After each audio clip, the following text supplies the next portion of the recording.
so much for coming. So I'm Long Chen. I'm a research scientist at Wave. So firstly, I'm going to give an introduction of this tutorial about our motivation and its schedule. So yeah, let's come into it.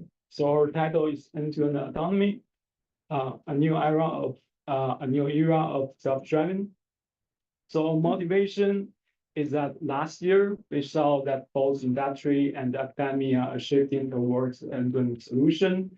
Especially one milestone is Tesla SFD beta V12, claiming that they're using a single end-to-end neural network to train their driving model.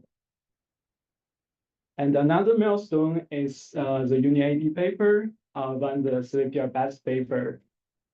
And here's also a very good survey paper about the end-to-end autonomous driving paper, if you would like to have a look. So for today's schedule, we really want to give us like an amazing tutorial about end-to-end driving. So we have lots of sessions today. So firstly, we will have a foundational session. So we have Jamie Shelton, the chief scientist from Wave. We'll talk about the role to embody the AI, some practical experience from the industrial. And from the academia, we also have Hong Yang Li, assistant professor from Hong Kong University and research scientist at the Open Drive Lab. We'll talk about some critical points about the foundation models to solve end-to-end autonomy. We will have a 20 minutes coffee break in between, but the next session is a deep dive sessions with our scientists at Wave, talking about lots of hands-on experience. Nikhil will talk about the neural simulator, and Gianluca will talk about the world model. And we will have another coffee break for 15 minutes. And then lastly, Oleg will talk about the language meet driving.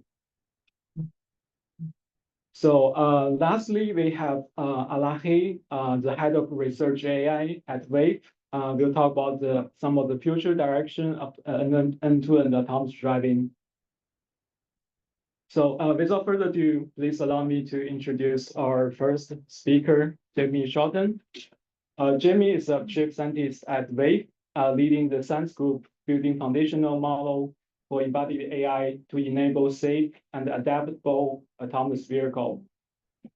Prior to this, he was partner director of science at Microsoft and head of mixed reality AI labs, where he shaped foundational features such as body tracking and hand and eye tracking that enables Kinect and HoloLens 2.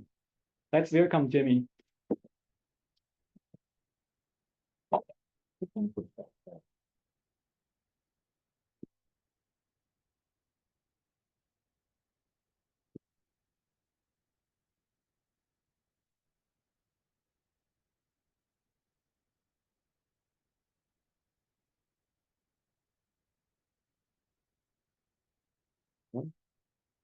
Okay, fantastic. Well, thank you all for joining. It's amazing to see such a full room, and excited. We're all excited to be here to talk to you today. I'm going to give you a little bit of a sort of overview of this space that hopefully will point the direction for some of the talks that are coming later on, set the scene, and inspire you by the opportunities ahead in the space of end-to-end autonomous driving and the applications of that towards embodied AI more generally. So you can't have failed to see the accelerating progress in AI over the last few decades.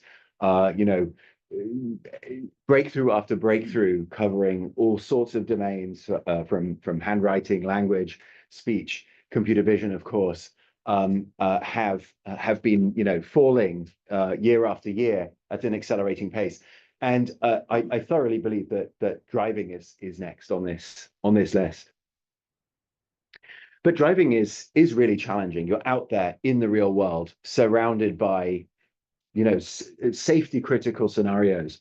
Here is just one image from the streets of London that we drive every day. This is not an edge case. This is a very normal occurrence. Your system that you build has to be able to deal with that. And the complexity of the real world, the challenges, the variability, and the fact that there are humans, very unpredictable humans, that populate that environment. But if we can unlock the potential here for AI to come out of the cognitive domain, the chat GPT domain, the generative AI domain, and actually embody that in the real world, the opportunities are immense. And of course, we've all seen these kind of examples from science fiction over the years.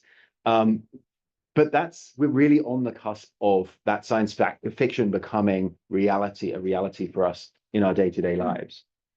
And I think, as we'll see in this talk, I hope, driving is probably the first place this is going to really mature into mainstream use for everyday life across the planet.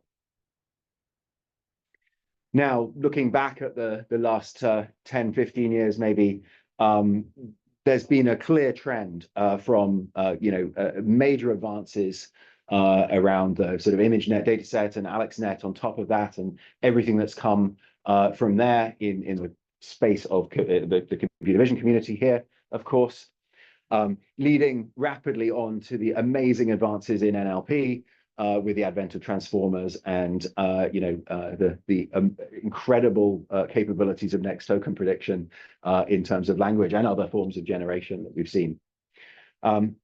And really, the next frontier is going to be taking these advances and putting them out in the real world, the open world, the unconstrained, unstructured complexity of that, where safety is paramount. So just to give you another example of the kinds of environments that we are operating in every day, in London, here is again, not an edge case. This is a pretty normal thing, very complex environment with roadworks here. You've got passing traffic. We've got to negotiate out into complex traffic that is, again, very unpredictable, navigate through this. And we're able to do this all without HD maps and just pure end-to-end intelligence. So, what's the difference? What is end-to-end and why is it different? So if we look back to a more traditional autonomous vehicle stack, it looks a little bit like this. So you've got some sensors. Typically, it's a case of throw as many sensors as you can at it because they all, of course, add value in some sense. Pass that into a set of perception algorithms, computer vision algorithms, detecting bounding boxes, lanes, objects, etc. Simultaneously try and localize yourself to a map, often a very high definition map that you've scanned in great detail. And then pass that on to a planning system that sort of predicts what's going to happen next with the other actors in the world, and then a policy that decides how to act given all of that information, and pass that on to a control system that finally actuates it. Now, this can work, right? There are fantastic proof points of this in the world, and it does work, but it comes with a very high cost, and nobody has yet done this in a way that is really a sustainable business at scale. And it's very, very challenging to scale for a number of reasons. The perception stack, you have to supervise it, you have to label a lot of data. That's expensive. Furthermore, as a human driver, imagine you could get into a vehicle and put on the world's perfect head-mounted display that turned your camera sensors, your eyes, into a perception. So just visualize the bounding boxes that you get from the perception algorithms and everything else, right? Would you be comfortable to drive from that, not being able to see the real world? I wouldn't. That's a nice thought experiment that I think motivates the fact that you're throwing away stuff, right? You don't know exactly what it is, but you're throwing away stuff. It's an information bottleneck. Next, of course, right, this diagram up the top is quite complex. There's quite a lot of boxes there, and the interplay between them is non-obvious. So even if each individual one you can manage and understand quite well, this is a big complicated system. Those maps, they're also expensive to build. And the more sensors you throw at this problem, the more compute you need, the harder it is to integrate into a vehicle, etc. So instead, what we've been pioneering at Wave for the last 7-8 years now is really an end-to-end system, and it looks a lot simpler. So similar kind of sensors on the left, although we're very flexible with what sensors we use. Genuinely an end-to-end neural network, pixels in on one side and driving trajectories out of the other side, and then a control system on top of that. And this has, really many advantages in addition to the overcoming the problems that I talked about a moment ago with the traditional stack. It comes with benefits like it's computationally homogeneous, very easy to deploy to different silicon on the vehicles.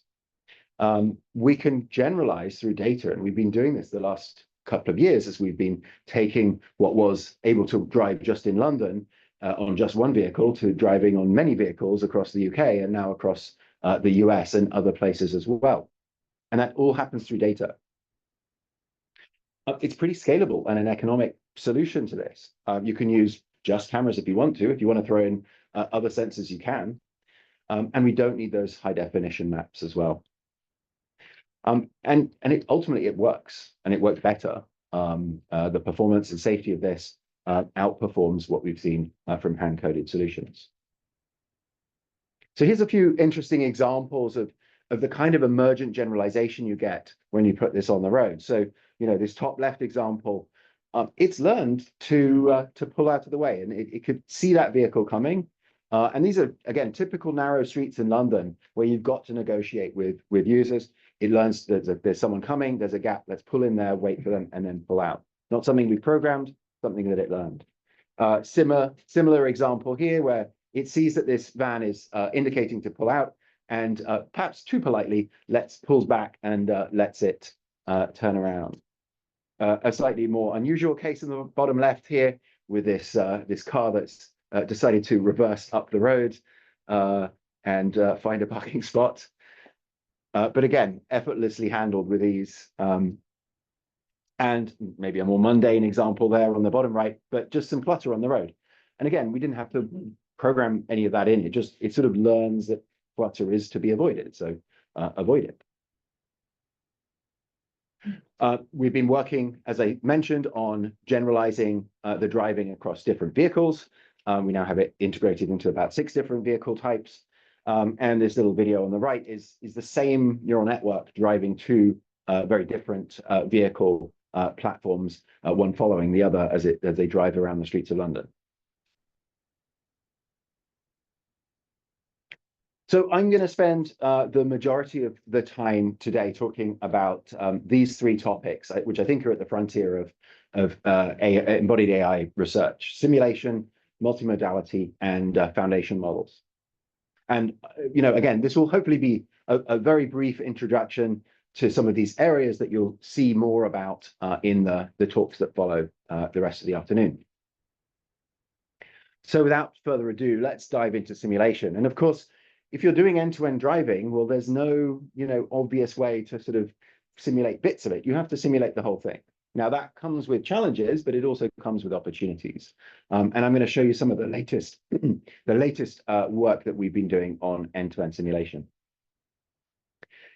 So here's a few, of the various simulators out there already today. Lots of fantastic work from across the community and across the industry. And they all kind of, in a sense, do different things, right? They all attack the problem slightly differently from different perspectives and with different requirements. And that's perfectly reasonable.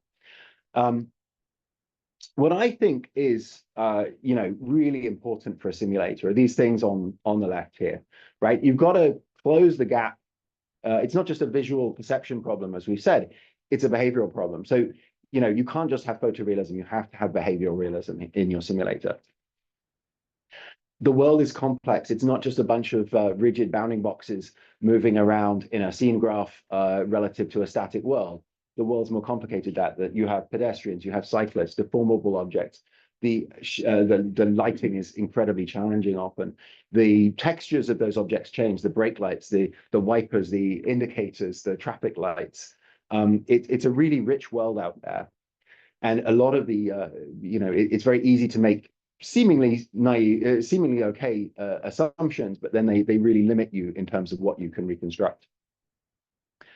You've of course got to not just simulate the visual side of things, but the whole interaction, the whole robot interacting with the world. It's got to be scalable, and ultimately scalable really most of the time implies data-driven.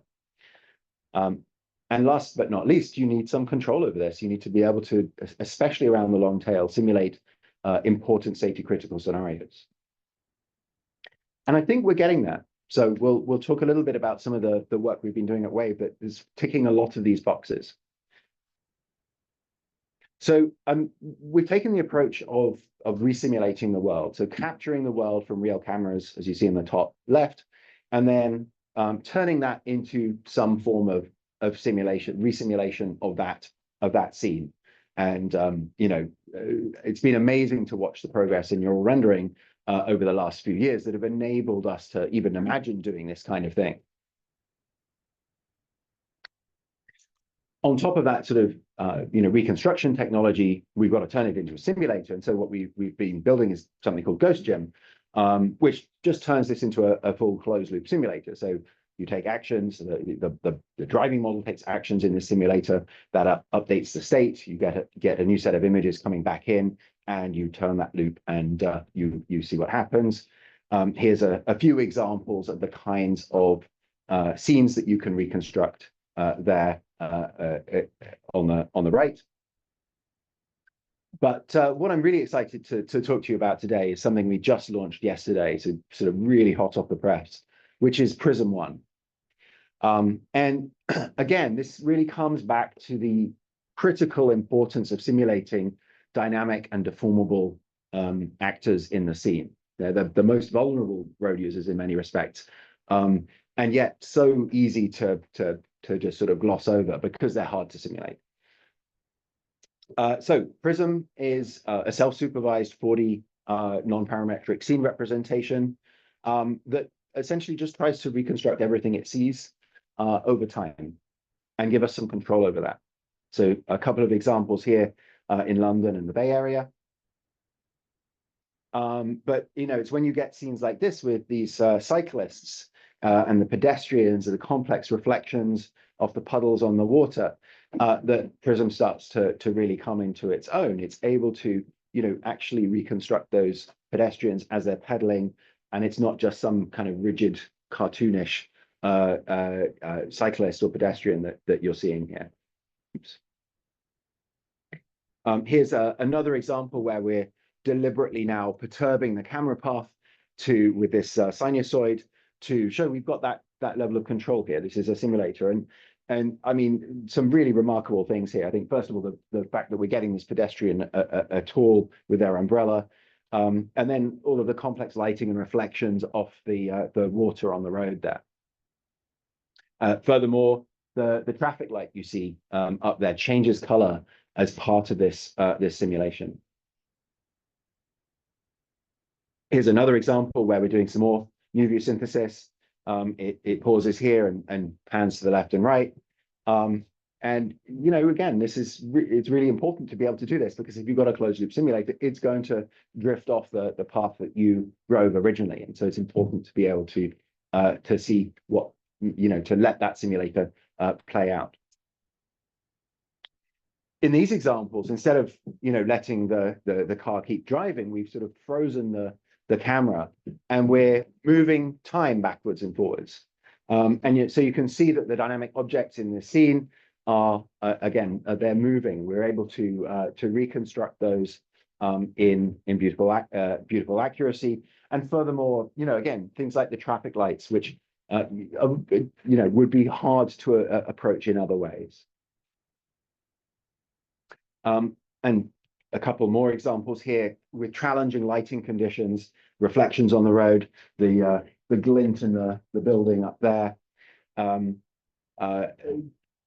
Subtle things but they do matter when it comes to testing the driving models that you're building to a level of fidelity that you need.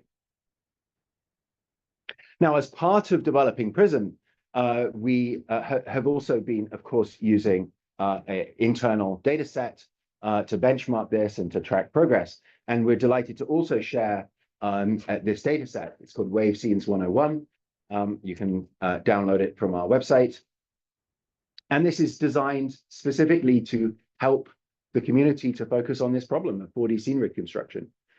It's super important. I'm sure there are, you all have amazing ideas in the audience here of how to improve this even further. And we hope to sort of empower and excite you to do that. It's got, a variety of scenes, different countries, different road types, weather layouts, weather lighting conditions, lots of cyclists and pedestrians.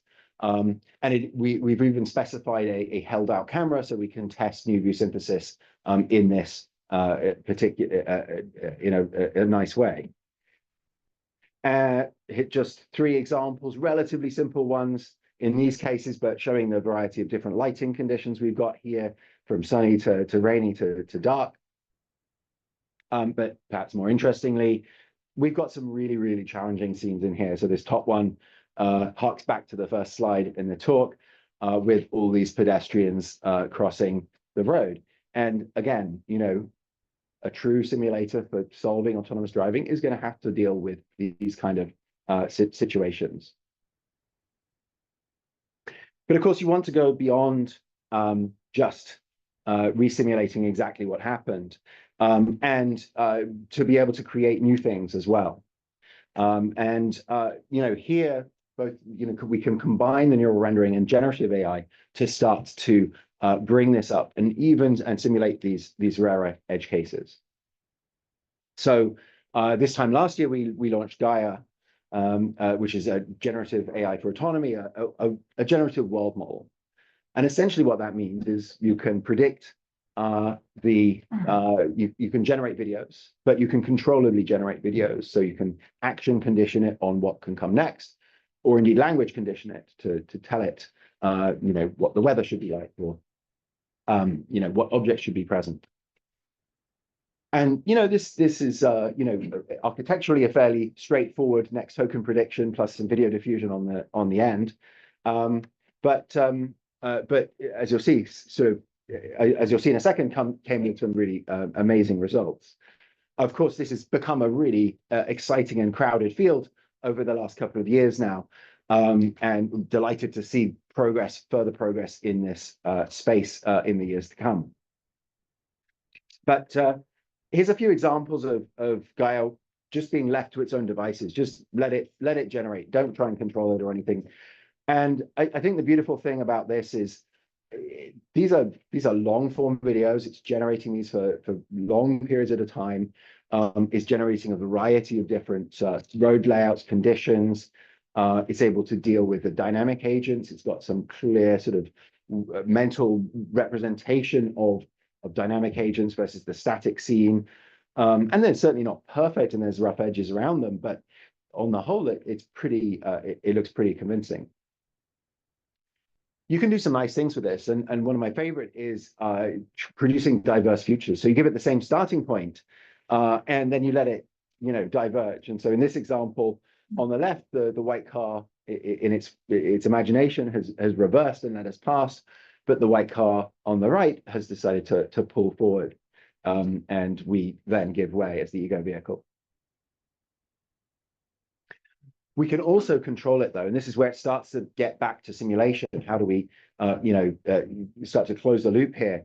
And in this example, we deliberately steer the ego vehicle towards the oncoming traffic, and lo and behold, Gaia imagines that this oncoming traffic swerves out of the way to avoid us.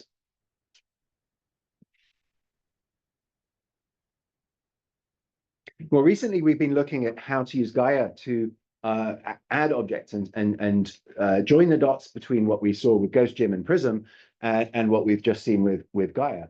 And in particular, one thing that's looking really exciting and promising is the idea of just adding objects realistically. So here we're taking a reconstructed scene from Prism, and drawing this cuboid of where we want the vehicle to be, and then letting Gaia fill it in. And lo and behold, a car appears with realistic lighting, realistic shadows, etc. A couple more examples of a bus and two more cars here. And then here's a video example where all of the dynamic agents here now are being in-painted by Gaia as it goes. And there's some really interesting, remarkable stuff, especially around the fact that there's, this is multi-view generation, and we're able to, accurately infill this object in both cameras simultaneously. And then, back to Prism, I think, another really interesting topic here is counterfactual simulation. So taking something that really happened and then changing it in some way. So here we're taking this pedestrian, removing that pedestrian, and then, you can compare A versus B, what your driving model does in these situations. And this is a really, really clean, clear, and I think causal demonstration, therefore, of what matters to that driving model. So I expect to see much more around counterfactual simulation in the months to come. Okay, moving on, then the next topic I wanted to touch on briefly is multimodality. And really, this is all about language and language meets driving, which sounded completely crazy when we started this a couple of years ago, but I think hopefully probably does not sound quite so crazy anymore. Opening up all sorts of applications from explainability to the, improving the raw intelligence of the driving and building trust and safety around autonomous driving. And there are so many exciting applications here, but the first one I want to talk about is Lingo 1, which was a grounded visual question answering model that we put out a few months ago. And here, relatively simple architecture again, put in a snippet of your video into some encoders, into a large language model that's been fine-tuned, and then turn that into a dialogue loop. And we sort of explored this in two modes, one just generating commentary, as you see on the left. So here we're driving along, it's saying, I'm maintaining my speed. I'm slowing down due to a jaywalker. I'm slowing down in preparation for the upcoming left turn. And on the right, you've got a true VQA system where you can ask what it's seeing and it will describe that, and you can keep, you can keep refining and asking more questions as to what's going on in the scene. We extended that with Lingo Show and Tell, which now you can ask it things like, what are you paying attention to? And not only will it tell you, but it will also, draw with sort of a semantic segmentation type output overlaying onto the video to really sort of connect what it's seeing with what it's saying. But more recently, we've started to extend Lingo and released Lingo 2, which is all about not just commentary and explainability, but actually driving at the same time. So I believe this was the first language and driving model that went out on public roads, actually controlling the vehicle as well as being able to explain its actions. And so a few examples here: accelerating, increasing speed, making a right turn to stay on the route, reducing my speed for the upcoming turn, turning right to follow the route, etc. And this is the same model that is producing the text is also actually the policy and producing the driving commands here. Keeping left to follow the route, turning left to follow the route. Another example: reducing speed for a turn, turning right to stay on the planned route, increasing speed limit to meet the speed limit, reducing speed due to jaywalkers, moving past a parked vehicle. Keeping speed, the road ahead is clear. The zebra crossing is clear. Keeping speed, the road is clear. We can also now join the dots between the language models that are driving that we just saw with Lingo 2 and the simulation technology, and use simulation to explore controlling the driving system with language. And so in this example, we've got a simulated environment where we ask it to stop behind the bus on the left and instead to overtake the bus on the right. And lo and behold, this language-based prompting changes what happens with the driving, as you'd expect. And I think the next thing here is back to those counterfactuals, changing things. So here we're taking an original video and using Gaia to insert these vehicles. So that's the only thing we change. And then we look at both, how does the driving plan change? And that's these sort of wiggly lines that are probably a bit hard to see on the slide, but also how the text change. And so on the top left, it says increasing speed to match the speed limit.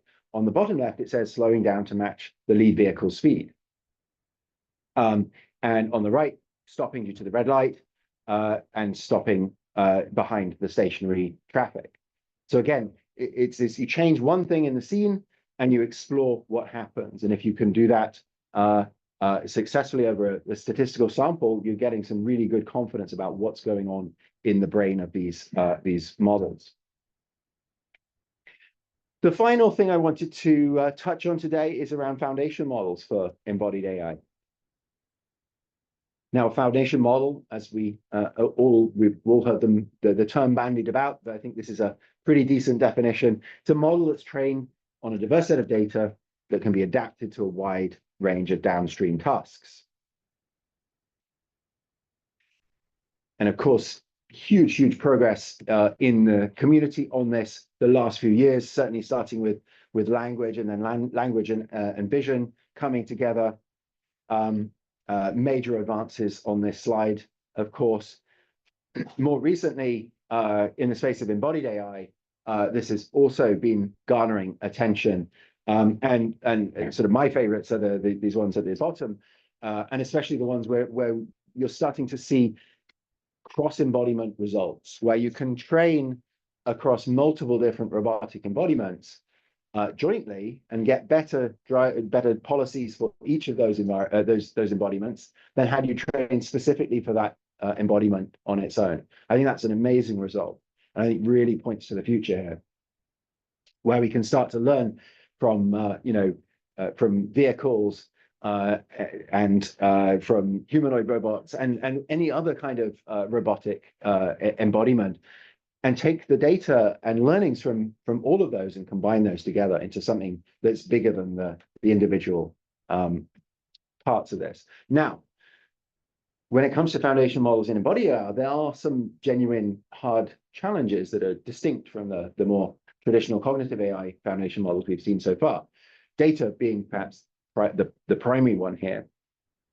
The data just doesn't exist on the web, right? It's not like you can go and scrape crawl the web's web pages for text, or crawl YouTube or equivalent for videos. That you just, it's not there. So you have to find it somewhere. Now, turns out in autonomous driving, that's relatively straightforward compared to some other forms of environment. You've got all of these cars now, almost all modern cars are equipped with loads of cameras. There's dash cameras out there, etc. So I think autonomous driving is where you can actually solve this.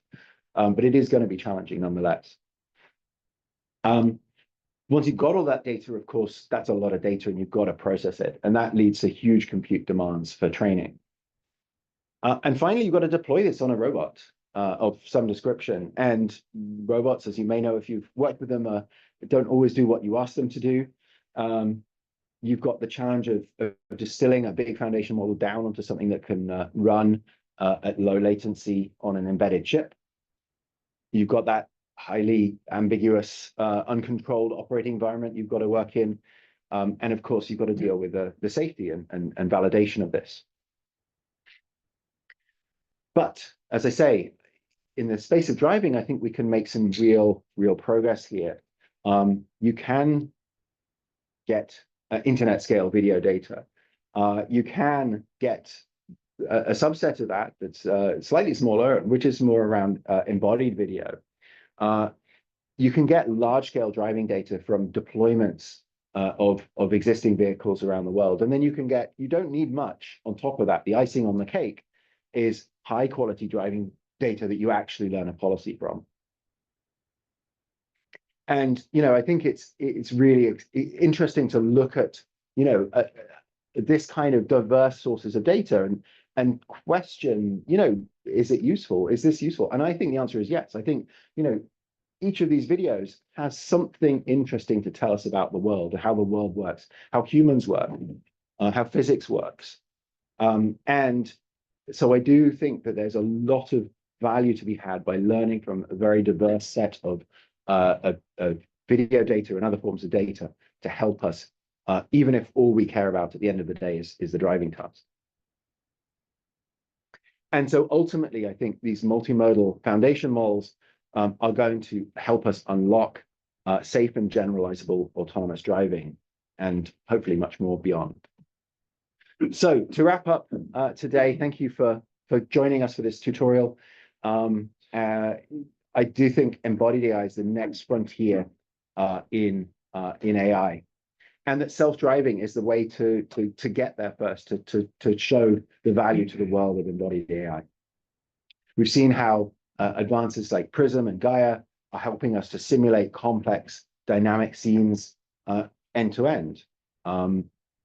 We've seen how language can help us with explainability and building trust and understanding of how these end-to-end systems work, and how embodied AI foundation models are going to be one of the key levers to extend this further. So with that, I will wrap up. Thank you again for coming. You'll see us around. There's a lot of us from Wave here this week. We've got a booth on the floor. We've got the rest of the tutorial this afternoon, of course. And please come talk to me, talk to one of the team. I would love to engage and continue this conversation. Thank you.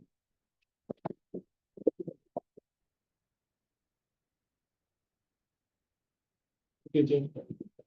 Thank you, Jimmy. So we have a few minutes for questions. So, yeah, we want to. So you did explain about Gaia and how you can create scenarios, right? How do you go from, say, creating new scenarios where you can plug in stuff to creating the actual tail scenarios that we care about? For example, something falling off the back of a truck or something. Is that coming from user prompts that we write today, or is that also automated, or how do we think of that? Yeah, so I think, so the question is, how do you go beyond just sort of inserting vehicles to generating more complex scenarios? And I think that's one of the big challenges in simulation, right? It's not just doing it. I mean, I think that could be done by hand relatively straightforwardly.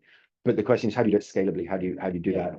I'm not going to claim that I have all the answers to that today, but I do think that's really the crux of this challenge is how do you keep pushing the envelope there in a sustainable, scalable way? Right. You can generate rich and realistic data relations. Why don't we use that data instead of using foundation models? Right. Yeah, so the question is, we can generate synthetic data. Why do we use those rather than foundation models? I'm not sure the answer is that you don't, it's one or the other. I think you can certainly think about both. And I think when you think about, I think it's especially around safety critical scenarios, they're not going to be things that you're going to be able to capture much of yourself. Now, there may be dash cam footage and in quite some volume on the web that does capture those kind of safety critical scenarios. But even then, I think there are very good reasons why you might want to simulate those more programmatically. I think you also very quickly get into the sort of interesting, almost philosophical debate about, is it better for a model to learn from the entire web versus, rather, what happens when the web is entirely simulated, it's synthetic itself, right? When ChatGPT has spat out almost every website on there, can you still learn from that? Can you still get value from that? I think there are some arguments both directions, but yeah. Thanks, great talk. I had a question about, do you think like Gaia and Prism are kind of becoming a virtuous cycle in that way, that first you get a real world scenario and then you use Prism to simulate millions of those scenarios and then go back to Gaia? So it feels to me that they're like kind of becoming one thing. Yeah, I think there's definitely some convergence between Gaia and Prism. I think exactly where that takes us, we will see. But yeah, you could certainly imagine taking a fully generated Gaia scene and then resimulating that, and that giving you more levels of control. I said, yeah. Someone from the back. So you really showed some great capabilities from Prism, Lingo, Gaia. I'm interested where in your like production pipeline of development, testing, validation, deployment, vehicle testing, evaluation, where do those tools play a prominent, if and where do they play a prominent role in data? Okay. The question is basically where do all of these things that I talked about today show up in our production stack? I'm not going to talk about our production stack, so I'll say that up front. But the mission of the reason we have a science team at Wave, that we can invest in these kind of fundamental research breakthroughs, is precisely because we want to take that into production, and we want that to impact our stack, and we want that to accelerate the progress that the company is making. So I won't answer with any specifics for obvious reasons, but absolutely we are pushing these as fast as we can into production. Is there any systematic way to evaluate the generated work and it resembles practically? Yeah. Can you evaluate the realism of the generated world? I think that's a really interesting question. I don't know, maybe Jennifer will talk about it a little bit later on, but I think there's a more general version of that is how do you evaluate the realism of a simulator? And I think that there are lots of approaches, all of them imperfect, that are the ones I've come across so far. But all add a little bit of value. So you can look at, the realism of the generated scenes. You can look at how faithfully it's able to recreate an existing scene. If it's a fully generated one, though, it becomes a bit more challenging. But then, you could start to look at distributions of behavior in that simulator, things like that. Question from a safety perspective. How would you anticipate or wish to see safety research change to be able to support this kind of end-to-end? What would you say to the naysayers effectively and convince their perception of what it takes to get this production? Yeah, I think so. What would I say to the naysayers? Well, I think part of it would come back to that thought experiment I did earlier, which is would you put on an HMD and drive your car around the real world only seeing bounding boxes?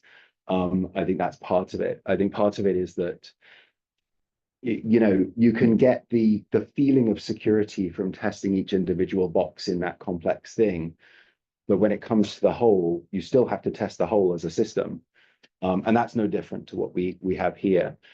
I think. And then I think the other thing is just the mounting evidence that actually it does work better in practice. And so because of that, I think you just have to, that doesn't mean we've solved all the problems around safety by any means, but we need to go and invest in that. And we need the community here to engage in that process and to be part of that and to, put that sort of skepticism of end-to-end aside and think, okay, this is happening, it's real, it's working. How do we now go and build that safety assurance that we need? Last question. They're asking from outside. It's not broadcasted, so but we will have recording released later. You'll have recording released later. But it's not like the room is going. That's for the present ones. Oh. Right, so let's thank again, Jimmy. Thank you.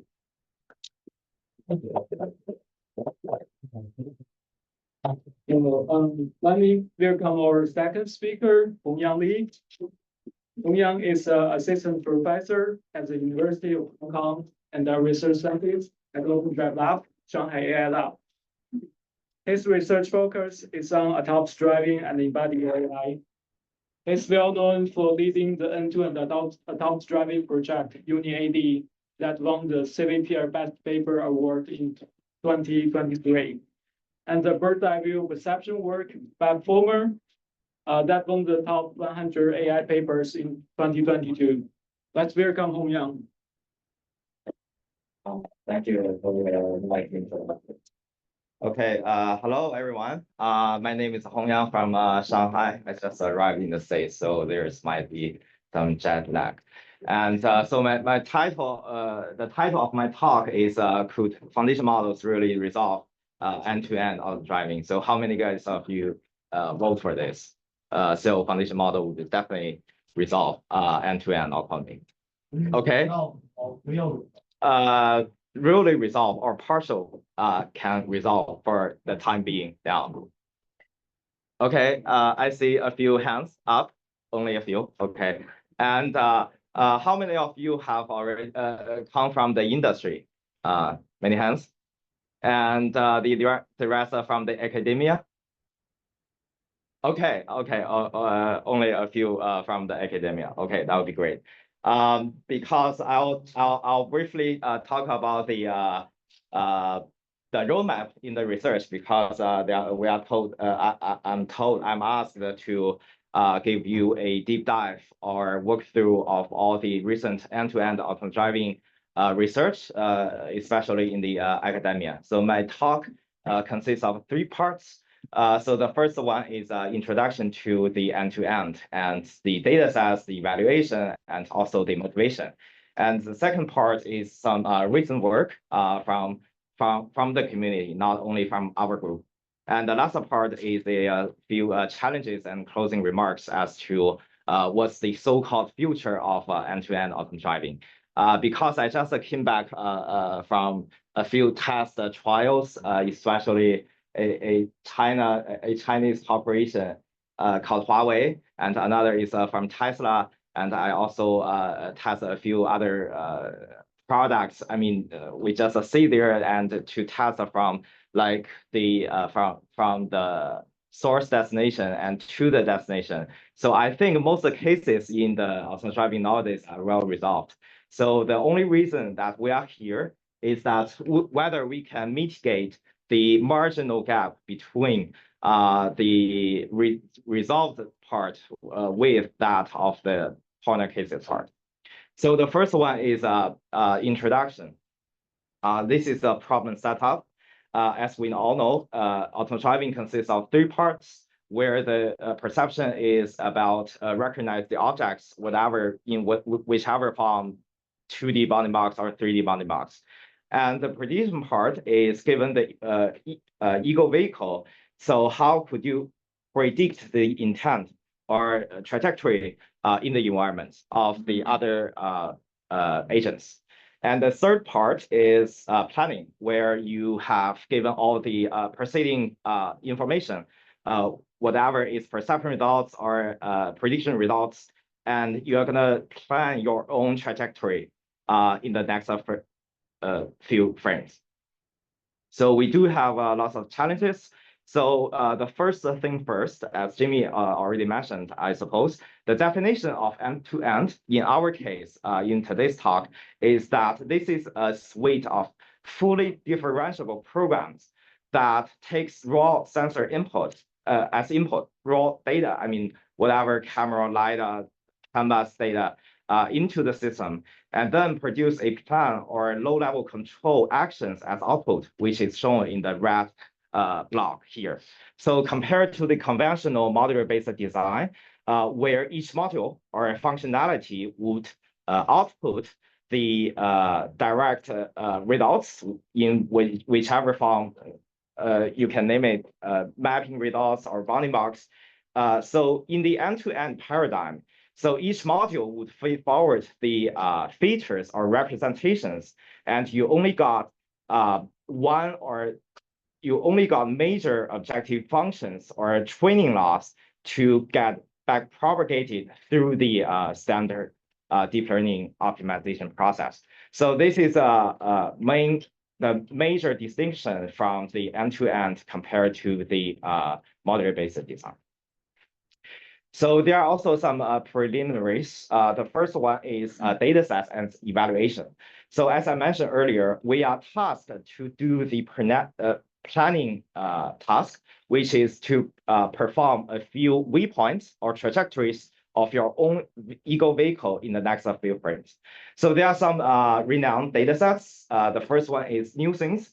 And I think all of you know nuisance, right? So the behavior or interaction, I mean, the behavior of the surrounding agents with the interaction with your own ego vehicle is realistic. It is captured from the realistic data sets. And the strategy here means once the data set is collected, you cannot modify the trajectories, right? For example, from point A to point B, as long as the data set is collected, so the trajectory is fixed.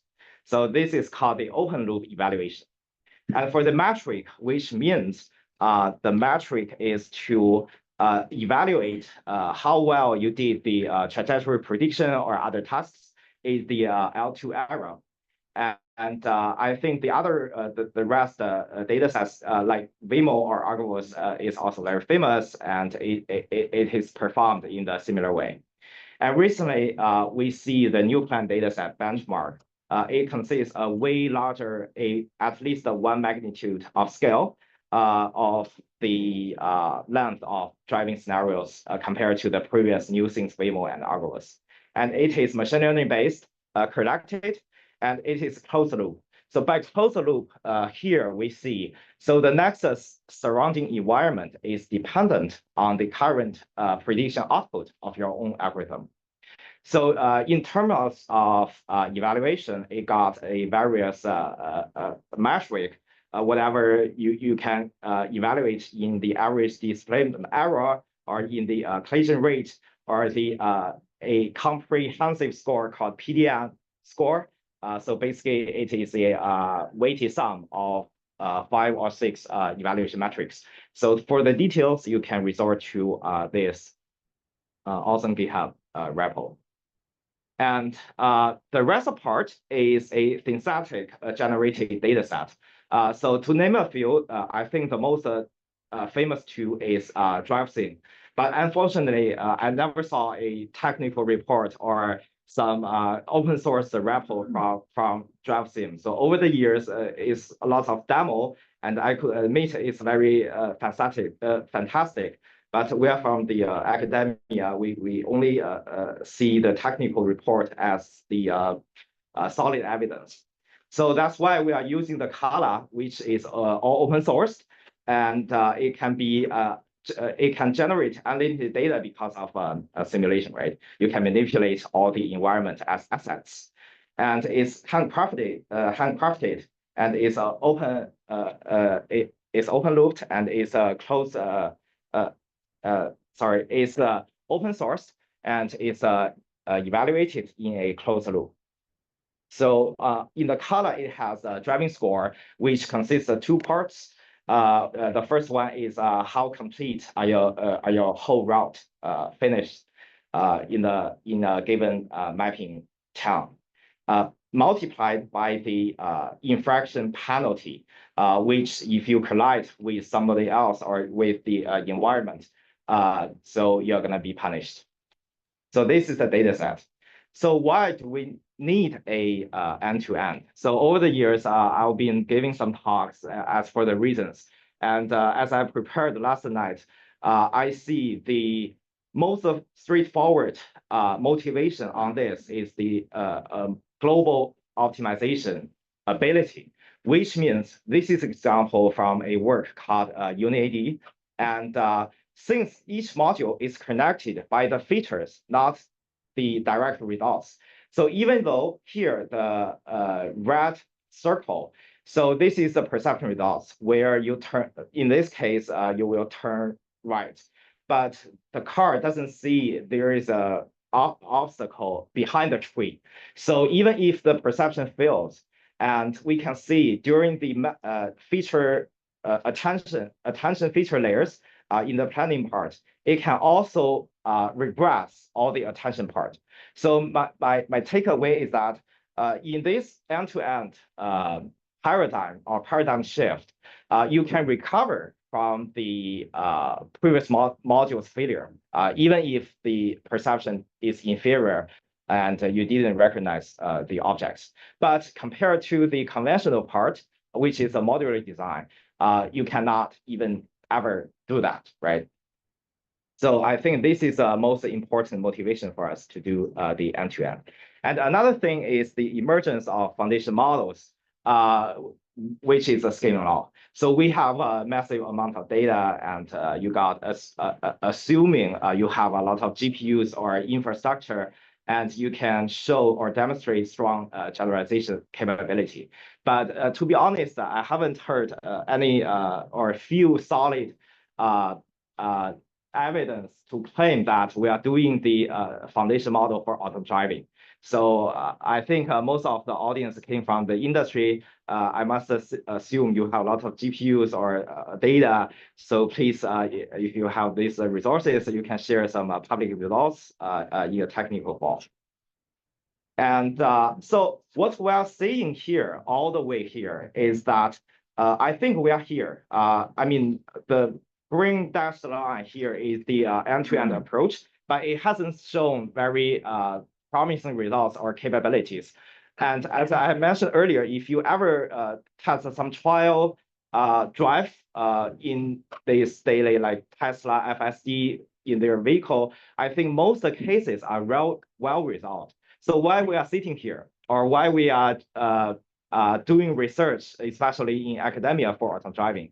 So all the way here, we are resolving this part or this gap.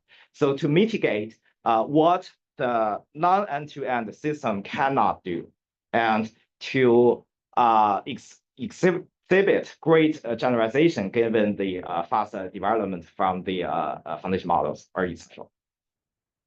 And this part is for the efficiency.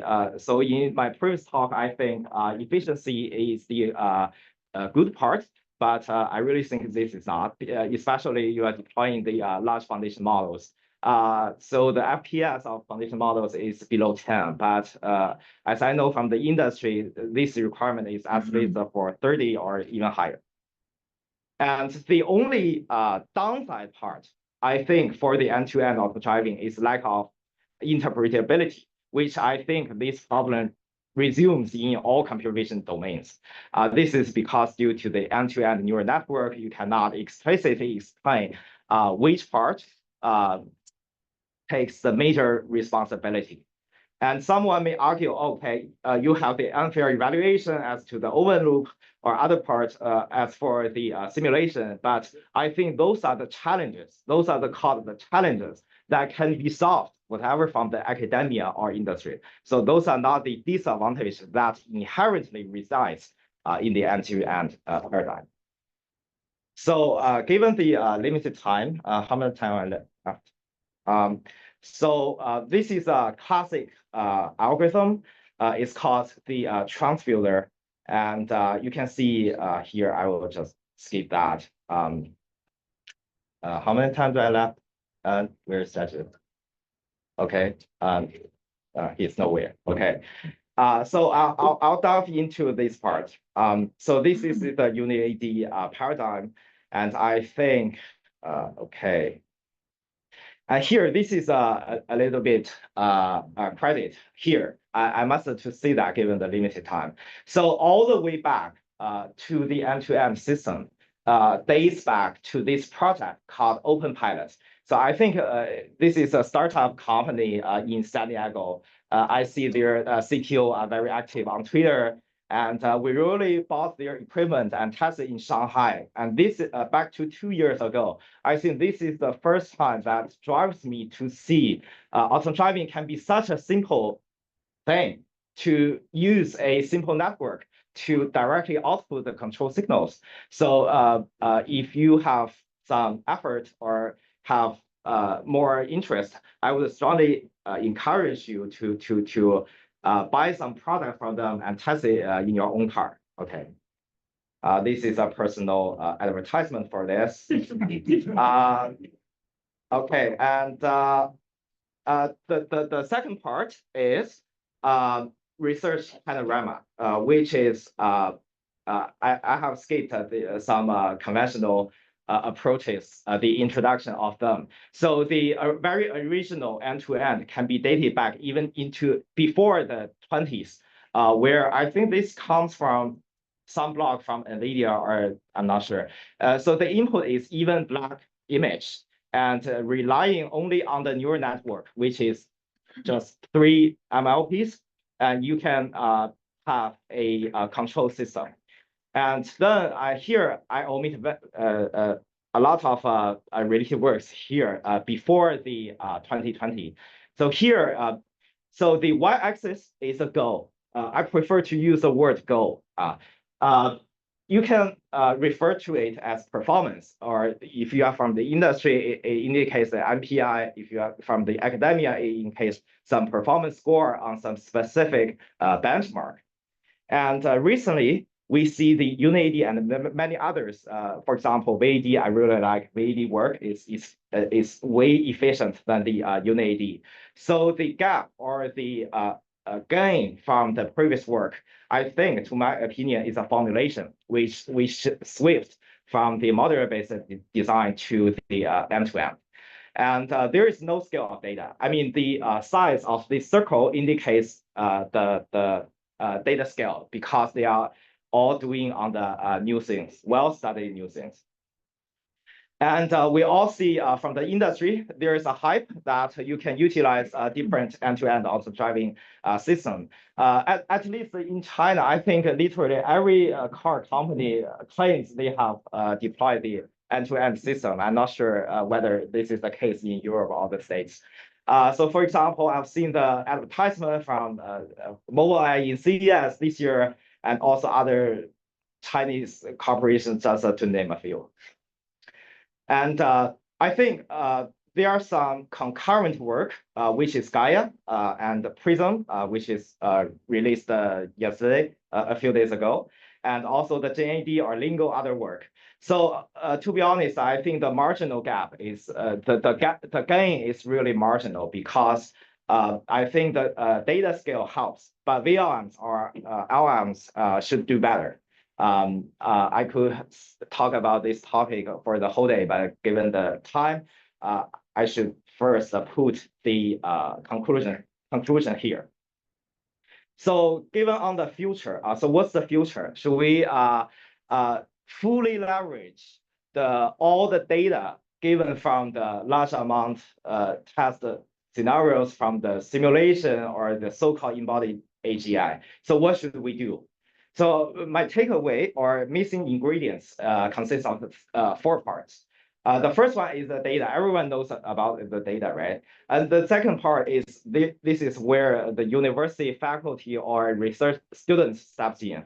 So we can still do a lot of technical contributions in architecture, whatever you are using the dual system, or you are using the word model, or using the video prediction, such as what they do in the Sora.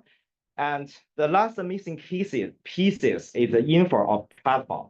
I'm not sure if any of you or most of you have dealt with training with hundreds of GPUs. If you are doing this, you must be much remember that the training stability is very important. And also the deployment. How could you deploy the large-scale foundation models on board? I've been asked 1,000 times, even though I came from the academia. So I think that's a major responsibility from the industry. So let's take our respective role, okay? So my take on the generalization to achieve the end-to-end autonomous driving system starts with the data. So we have the we have to collect the massive amount of data, and then we have to think about the effective action or policy learning. How could you utilize the whatever reinforcement learning or imitation learning? Here are some examples of previous work from our group or from the other groups, including the MP3 or UNAD or driver adapter. They are mainly focused on the algorithm part.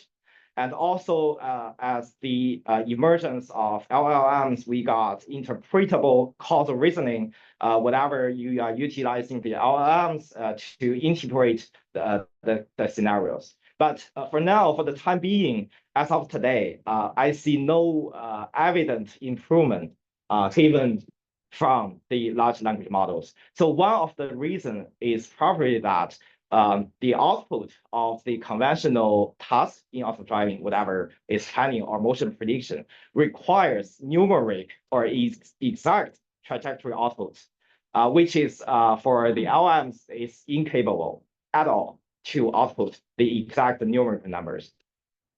So we were seeing a lot of LMs in the driving scenarios, right? And most 99 of them got rejected by the CPR or by other conferences. So I think the major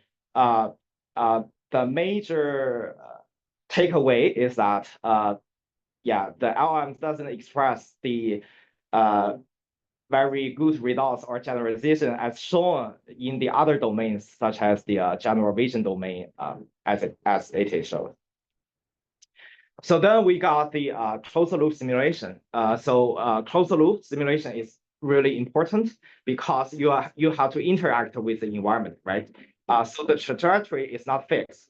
As long as the algorithm has some output, the environment has to shift according to your algorithm. So in such case, the end-to-end auto driving can be deployed with zero gap to the production. Otherwise, it's only a prototype stage. And then we got, once you have the closed loop simulation, you have the demo collection where you can collect a lot of safety critical scenarios, and you can design reward or other feedback depending on your algorithm design, whichever is imitation learning or RL. And then it comes to the safety deployment. Okay, so I'll just walk through a few works. If you are taking it seriously, there is a very good survey paper written by Leechen. I'm not sure if he's here or not. So we have summarized all the detailed work and grouped them into together. And we draw the color driving score here. And so if you are seriously want to work on the end-to-end auto driving, I would highly recommend it. So I will also skip this part. I will be a little bit lengthy here. So we have a poster on Thursday. I'm not sure. So this part is as I said earlier, right? We are in the age of foundation models. So how could you utilize all the YouTube data, or how could you express good generalization ability? So this is the motivation of the GenAD work, where we utilize all the internet data from the YouTube driving cases. So as you guys can see here, those are all the driver videos in the front view. So it has seen almost all the globe in all the continents. So using this paradigm, you can for sure using the self-supervised learning or unsupervised learning to see the potential of creating a foundation model in auto driving yourself and see how it performs in the downstream tasks such as planning. And the other work is, I will skip that. We really got a lot of the slides. And the next part is the Vista project. So I really like this project. Is recently released on arXiv.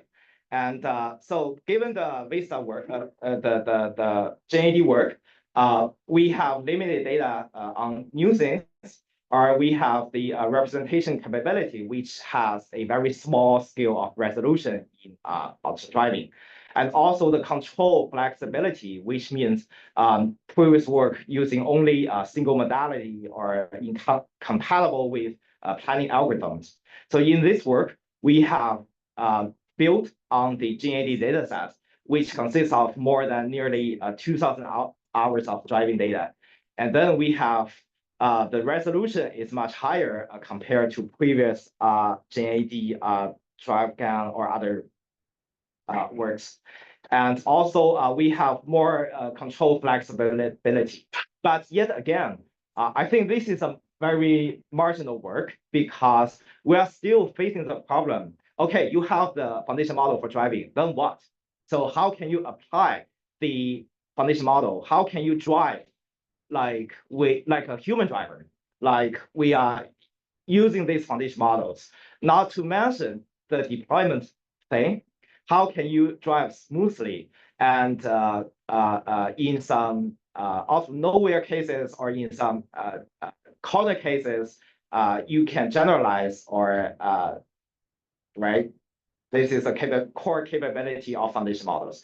But for the time being here, I haven't seen any work that has claimed such capability. So most of the work just stop here, which generates the very fancy Sora version in the driving cases. So this is where our university students or research scholars could invest lots of time to work on. So this slide shows a few bits of VISTA, which exhibits high fidelity in the future prediction or continuous long horizon rollout.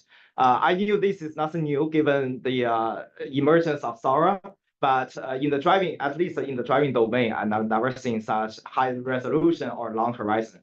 I think it's 50 seconds or 20 seconds, I'm not sure. But again, given the amazing performance of Sora, someone say this is no big deal, but please show your work, okay? And this is a zero shot action controllability. I'll skip this part. It's just more better performance. Okay, so this is the last part. I'm sorry for the lengthy talk.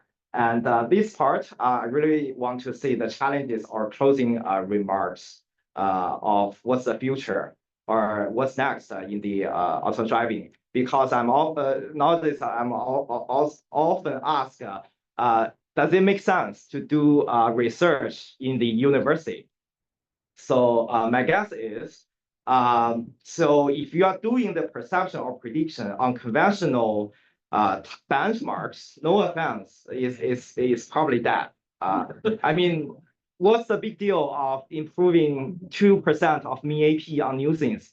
Let the task be resolved by the computer vision domains. I mean, there is a whole bunch of people doing object detection in this whole CVPR, right? The reason of all of you come here to this room is to resolve real world problems for auto driving. We are a applied science domain, right? So I really think there is no big deal to work on this. So please stop doing some research on new things. But no offense, Holger, we are very close friends. He just visited us in Shanghai, but no offense to new things at all. I mean, this is a great work. Okay. And previous hype indicates last year we got the end-to-end trending topics. Everyone talks about it. And nowadays we have the new baby called word model, dual system, and other neural rendering techniques, right? So for the academia, I don't have too much results. Is there any impact research left? So my opinion is maybe in occupancy or in mapping or in motion prediction, I don't know. Maybe there is. But for the industry, we often heard we have lots of GPUs, millions of driving data, but we cannot get access to it. So could we beat Tesla or other winning corporations, no offense to other corporations, and achieve L4 once for all using end-to-end? So my answer is definitely not. And because there are just so many unresolved challenges. So if there is only one page of takeaway in this talk today, it's gonna be next one, this one. So I have at least several dimensions in terms of data. So we need high quality or large scale data. So this is just a rough division of research and engineering. I'm not leading to either part, okay? So for the academia, I think we need some research, especially using neural rendering, whatever Gaussian splatting. We can see lots of amazing work from recent CVPR or CGraph to generate high fidelity or controllable simulation as the word engine to interact with the environment. So we see some counterparts in previous year. So the very exemplar is color, but it doesn't do well, right? Everyone knows that. But I haven't seen any well-popular platform or open source project than color. So I think doing this part is really impactful. And also for the engineering part, everyone knows that is a scalability collection. So recently I heard this book and I have checked some chapters in this book. It's called Human in the Loop, Machine Learning. I would strongly recommend you guys to have a look.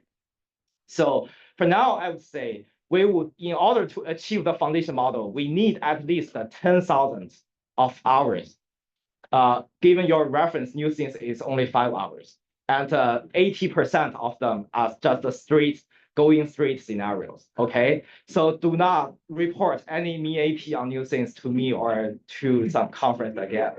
We just need to have too many archival papers each month, right? And for this CPR is, okay, let's skip for that. And we can see that I just take this photo from the Twitter. This is a reference on the FSE. So this is the unit per billion of miles. So after the emergence of V12, which utilized the end-to-end, according to them, right? So their data just blooms like exponentially. So we really need a lot of data to achieve this. But this is not the responsibility for one single corporation, but instead it does need a reunion from across countries or across many efforts from different parties, right? So the second part is the algorithm or methodology part. I could also elaborate or explain in many hours. So for like given the word model or video generation, we can do, so these are the techniques or the tools. This is why I put in a smaller fonts. So nowadays, many people just say word model is the only solution to all of that stuff. But in my opinion, it's just a tool. And the red part is the goal or the task. We need to achieve the closed loop feedback or to achieve the long horizon planning. And also for the engineering part is the efficient, which is the deployment, which is for our topic that we are going to discuss. And to achieve this, the tool should be the dual system as to system 1, system 2, or model compression or whatever novelty is going to be there in the perception module. And also some people might see in the future, is it solely based on the end-to-end or solely based on the modular-based design? I would say it's not a dichotomy. It's not a yes or no. I would say it's an explicit design with explicit design, whichever something like in the UniAD where you have the perception, but it's still in an end-to-end system. Okay, so for this, I would strongly recommend you could resort to this embodied AI survey paper. I rarely recommend papers nowadays, but this is a really good paper that you can reference to. I draw many insights from this paper. I think this is from the Google DeepMind team, but it's another team. Okay, and the last part is the compute and infra.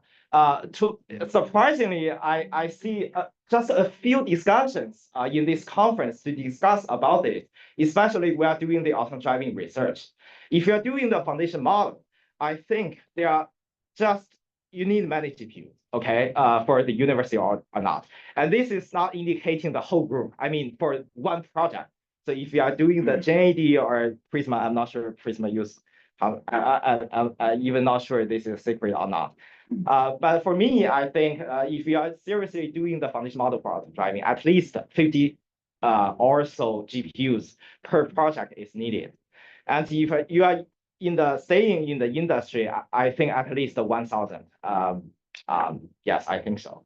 And the stability or how to guarantee fast I/O or other hardware issues are also very critical. Okay, so we have switched the research paradigm. So a few years ago, people might think you might only focus on the novelty or algorithm technical contribution, but as the large foundation models, I think all the people in this room would agree that data and also the infrastructure also matters better than the technical part. So again, this is a very brief challenges. And for more details, I would strongly recommend the survey paper that we wrote a few months ago. So it has more details on that. And finally, the task or the goal should be the same, whichever you are from the academia or the industry. That is to achieve the driving comfort or experience considered, at least considered in your research. Okay, so this is my opinion on that. So the final of the final is to how to achieve this AGI goal, this climbing to the Mars, utilizing lots of tools, whatever you are using LLMs or with models or whatever. So data as word engine, as I mentioned earlier, an algorithm, you can do a whole bunch of things here, whatever is on each topic.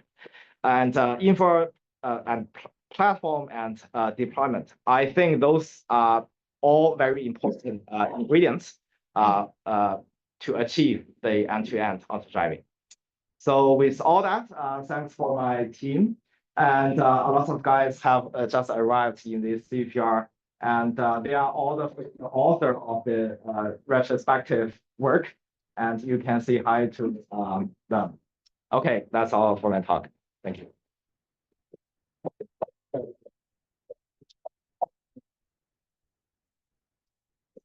Think we have time for maybe one or two questions. I see the first hand was there at the back. Great timing. I'm from like software ability software analysis domain, and we is to end-to-end big models that's very interesting. Because in engineering, there is also the complexity of the real world that involves in implementation. And one big reason for this is the bug. If you observe a bug in the system, you can trace into the whole component, Yes. the bug, fix it. Yes. It with these huge end-to-end models, which are essentially. Yes. Can you repeat the question? So the question is, how can you interpret or track all the bugs given some system in an end-to-end sense? So unfortunately, this is the very true downside part or the disadvantage part of the end-to-end auto-driving. Because if you are using a model-based design, you can easily track which part, the recognition or the prediction, whatever. So this is where, there is a workaround for now, is to have a explicit design where you have intermediate losses or intermediate outputs. And when the planning or the vehicle suddenly collides with the road, and you can see the intermediate results of the perception results from the network to see whether or not it fails or not. But it's still an intermediate solution for tracking the bugs. Okay. One more question and then. Yes. Again, thanks for the nice presentation. If we look at the future of the end-to-end solution, and let's say it is a system of networks of differentiable methods. And if we then zoom in on the first part, the perception part. Yeah. Do you think in the future computer vision tasks such as a video panoptic segmentation of other dense prediction tasks, will they still be relevant as a method to initialize that perception module or as a form of deep supervision, or in the future, we don't need these computer vision tasks anymore? I would not go that extreme. Okay. But my bet on this is yes, do not do segmentation or tracking on the driving again, because OpenAI or other expertise from their part can do it very well, and then you can utilize the VLMs to fine tune on the auto driving. I mean the segmentation, whatever the task, right? So all that research at CVPR is not that relevant, at least not for autonomous driving. Yeah, especially given the large scale of data, and you can verify the scaling law, etc. thing, right? Right, it's just my personal view, right? Do not propagate that. Oh, it sounds sounds sensible. Okay, sure. All right, thank you very much. Let's thank our speakers.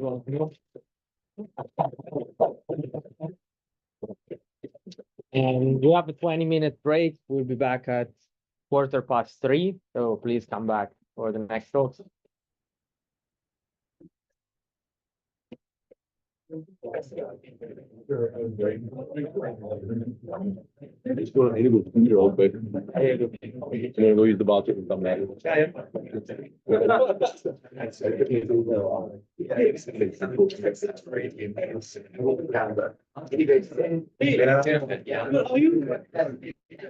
thought that we got called down. We could talk. Exactly. Thanks for the nice explanation. So people have stopped looking at research. Yeah. Adding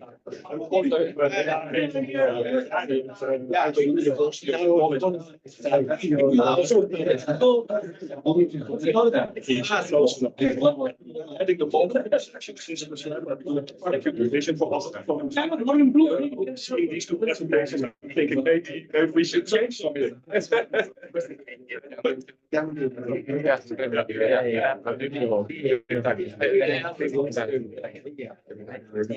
No, in the seems like that research of this vision. Let's say that only doesn't make recommendation or maybe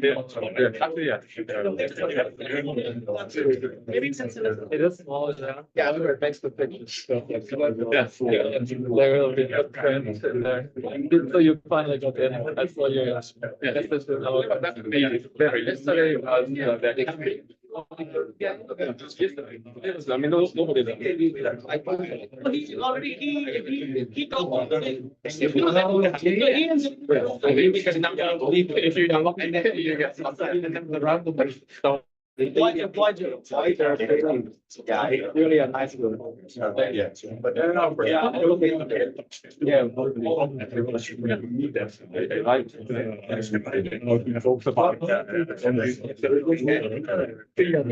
People tend not to stay.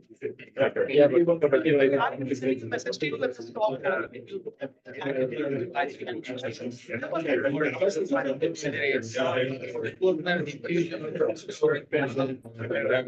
You should tell this. I do not go one direction.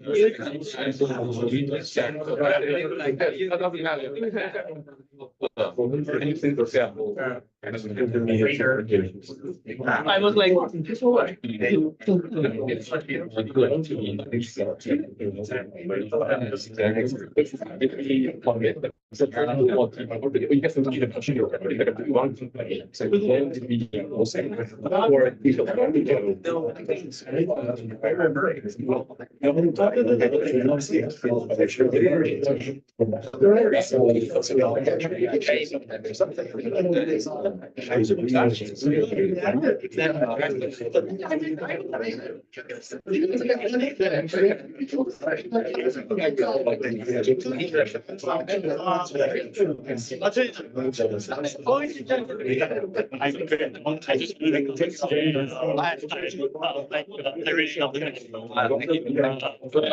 interesting business because I feel like I'm from the transaction based and I feel it's the same thing. Like there are certain benchmarks that have been saturated, and then there are still papers coming out which improve by a margin.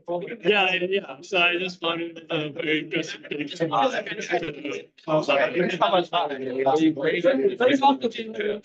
Thank you. Where's the I was wondering if this workshop is very popular. Steering wheel and the gas pedal when you are simulating. That's generated the long. That was like, you know, I got a break. If you needed to train.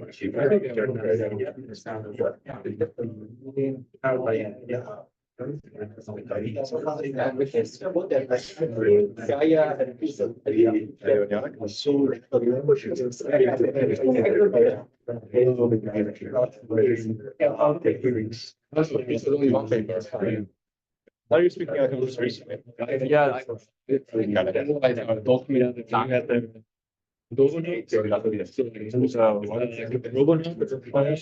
That's like that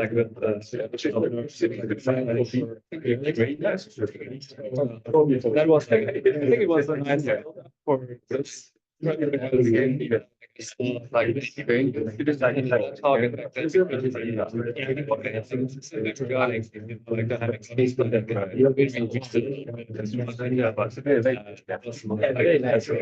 build up.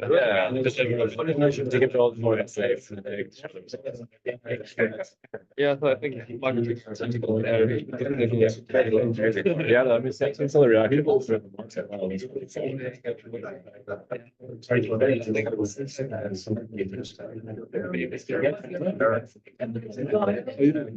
Doing well.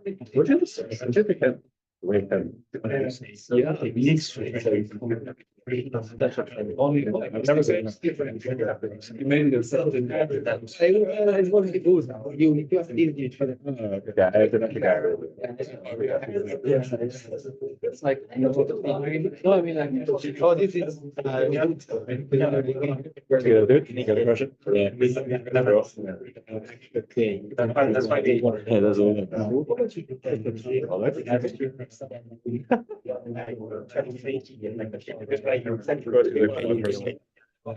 you hear me? I'm gonna try to sounds good. Hey, Nikhil. Nikhil.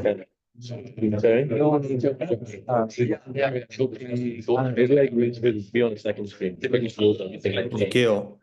Can you hear me? Somehow, actually, I don't know. Yes, yes. Yes, people, yes, thank you. How much energy to go back to the full start boost? Yeah, meeting people. Yeah, a lot of people. Because like to max this robotics, the foundation of the workshop, but now started to come. Here's a price.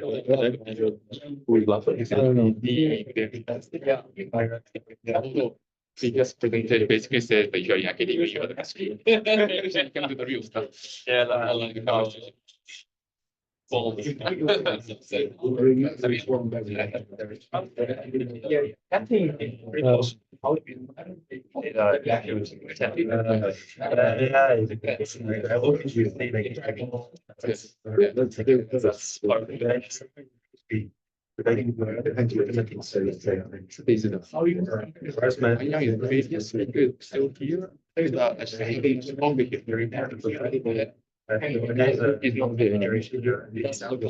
went to the other room. Hey, Gianluca. Gianluca, do you hear me? Yeah, where do you hear me? No? Yeah, good. How are you? Good. Yeah, it's working on it. Yeah. Okay. So it's working on it now. By the time you speak, Long will be back and we'll touch on to the phone. No, so Long told me to ask you. Yeah, but like he'll be back before you start talking. So it's fine. Like it's working. I'm on a laptop. I can hear you and I can see you, but I don't know how the audio is moving. Yeah, but yeah, I barely hear you though. I mean, if there are questions, then just repeat them or something, okay? Yeah, yeah. If there are questions, you repeat them in the microphone. Because now I'm just using, I don't know, a laptop. I don't even know who this laptop is. It's just here. Mhm. But yeah. Okay. Do you guys have speakers there? Huh? Can you show me the room? I don't know if video works. Nikhil has a laptop. I don't know if I need to like allow stuff. I'll do it later. I'll show you from my phone. I'll take a picture and send it to you. How did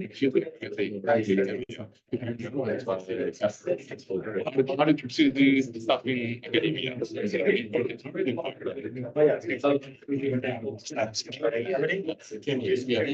Like a pool heap. Pode vir.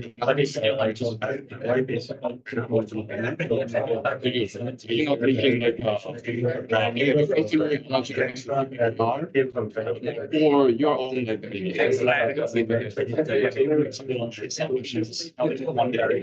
yeah. It's close. I forgot who she was in. Yeah.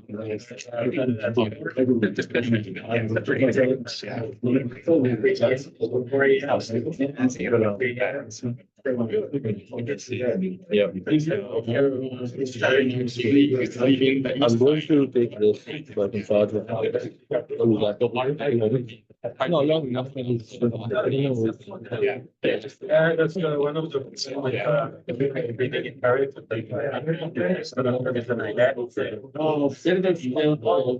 Depending on the east and east next year. It's cheap and cheap. I still have lots of trees. I feel like there's lots of land left in Vancouver. Seattle, just available land, people build it. Nothing there. Do you have a charger there? Yes, no charge. No, okay. Yep. Oh, yeah. Nice, yeah. Never mind. No, like, never mind. Yes, here, maybe tomorrow.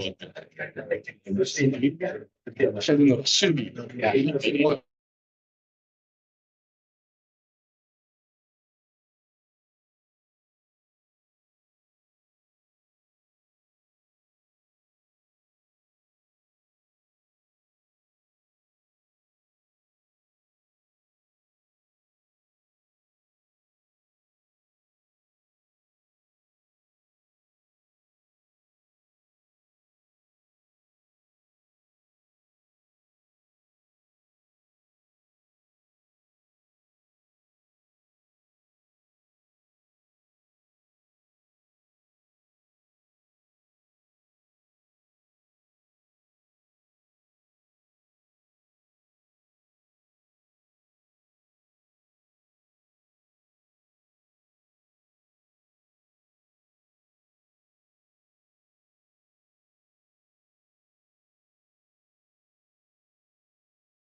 We just record.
Cool.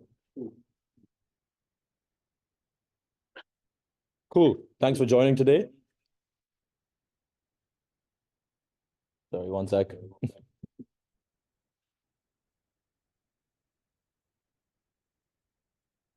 Hello.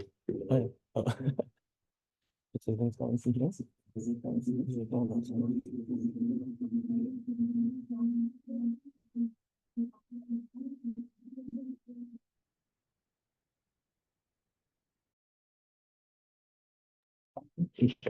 I'm muted. You trying? Hello. Yeah, sounds good. Thanks, Gianluca. So yeah, thanks for joining today. My name is Nikhil. I'm a lead applied scientist at Wave, focusing mainly on offline evaluation using tools like GhostGym to sort of validate our driving system. And today I'm going to talk about how we use neural simulators at Wave and also how we're looking at measuring progress in this field. Cool. So just a quick overview of the agenda today. I'm going to talk briefly about how we are using neural simulators at Wave and why they're needed in the AV 2.0 field. And then I want to talk a little bit about how we're thinking about benchmarking environment creation for neural simulators, as well as talk a little bit about the new data set that we're releasing to help inspire progress in the field, and then some concluding remarks. Cool. So why do we need a closed loop simulator for it, right? So I'm sure if you guys have been to Wave presentations before, you've seen this slide many a times. But this slide highlights the differences between the classical AV 1.0 approach and AV 2.0. So if we look at the AV 1.0 approach, it's sort of a very modular stack where we go from have a pipelined approach of sensors in perception, planning, and control. As opposed to this, if we look at AV 2.0, we have our sensor input coming in, and we have one neural network that is optimized to do both perception and planning in parallel.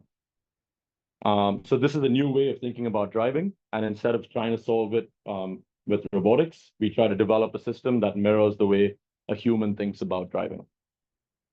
So given this, what are the implications for how we actually design our simulators to accommodate this?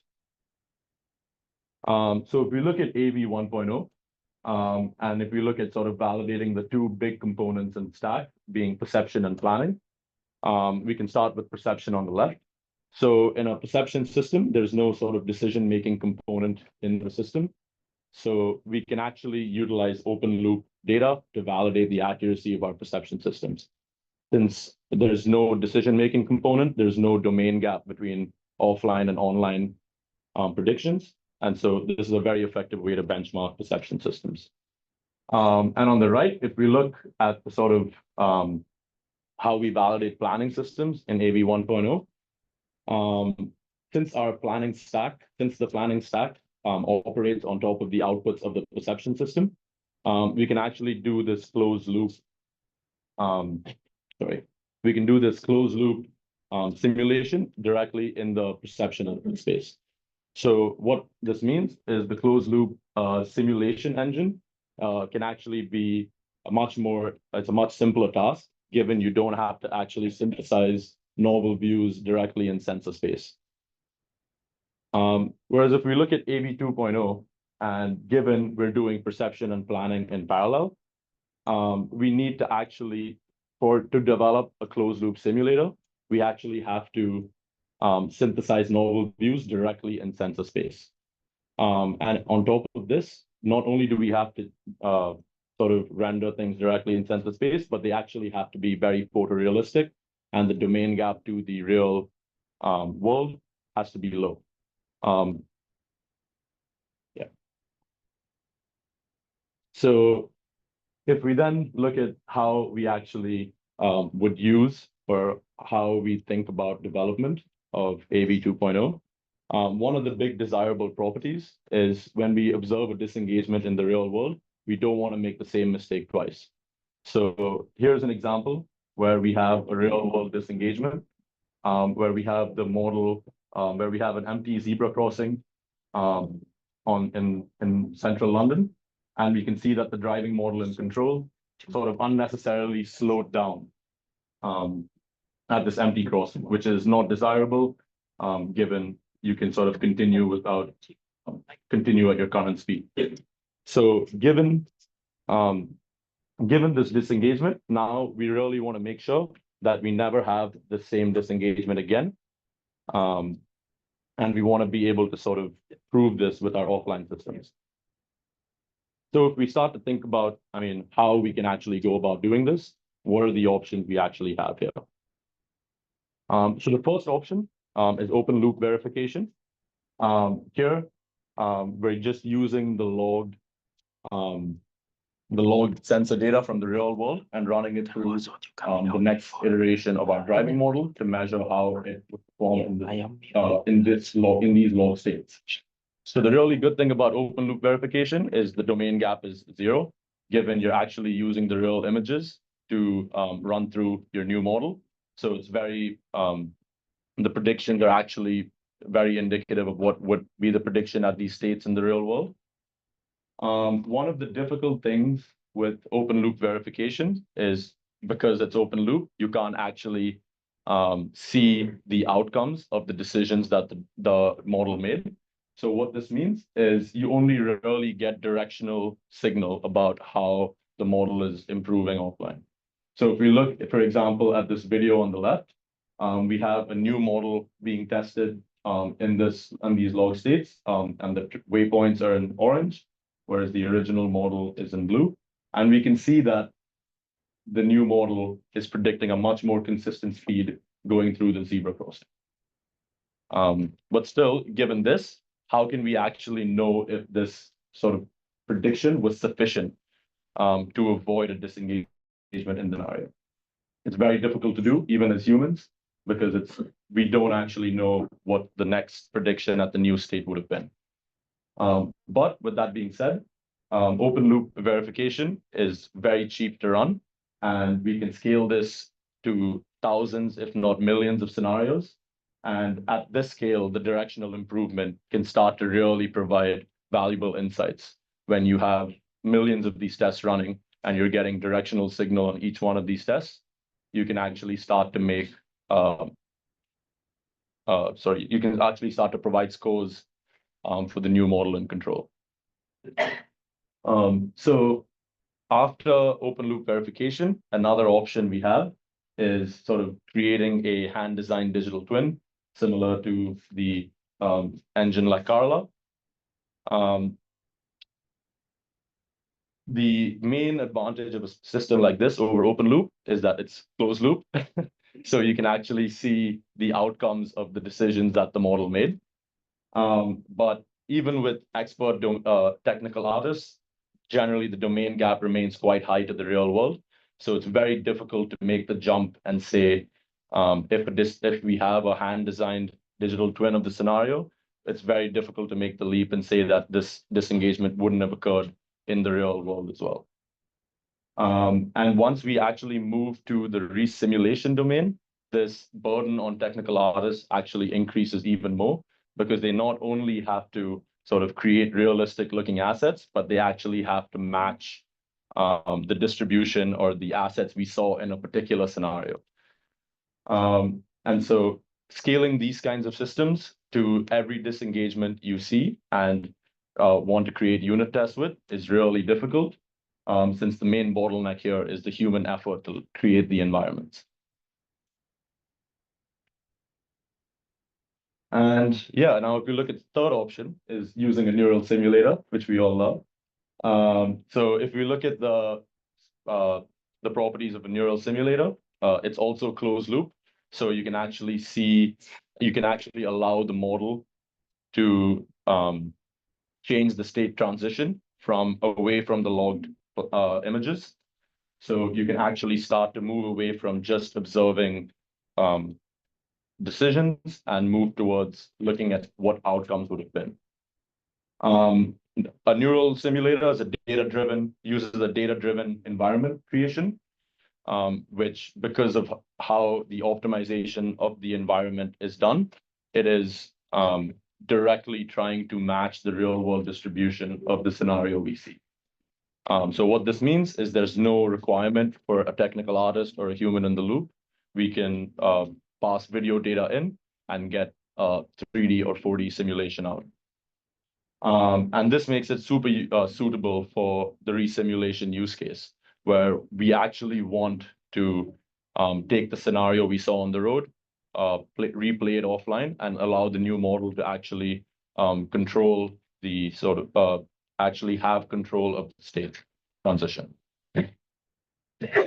So now if we look back at the original example we started off with, so again, we see on the left that we have this real world disengagement of the model slowing down. And on the right, we can see the same model we saw before with the orange waypoints. We now see it being tested in Ghostim, where we can see the speed stays consistent through the zebra crossing and doesn't have this dipping behavior. So we can actually now see that the outcome of these predictions compounded, and we can make more, we can with more confidence make statements and say that the new model wouldn't have also had this disengagement.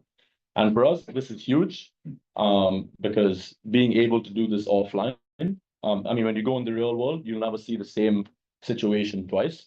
And so you need simulation to actually make comparisons between two models on the same scenario. And we're seeing a shift in this direction throughout the industry, not just at Wave, where Unisim from Wabi, NeurAD, just a few examples, but we're starting to see the whole industry move in this direction of utilizing data-driven techniques for simulation.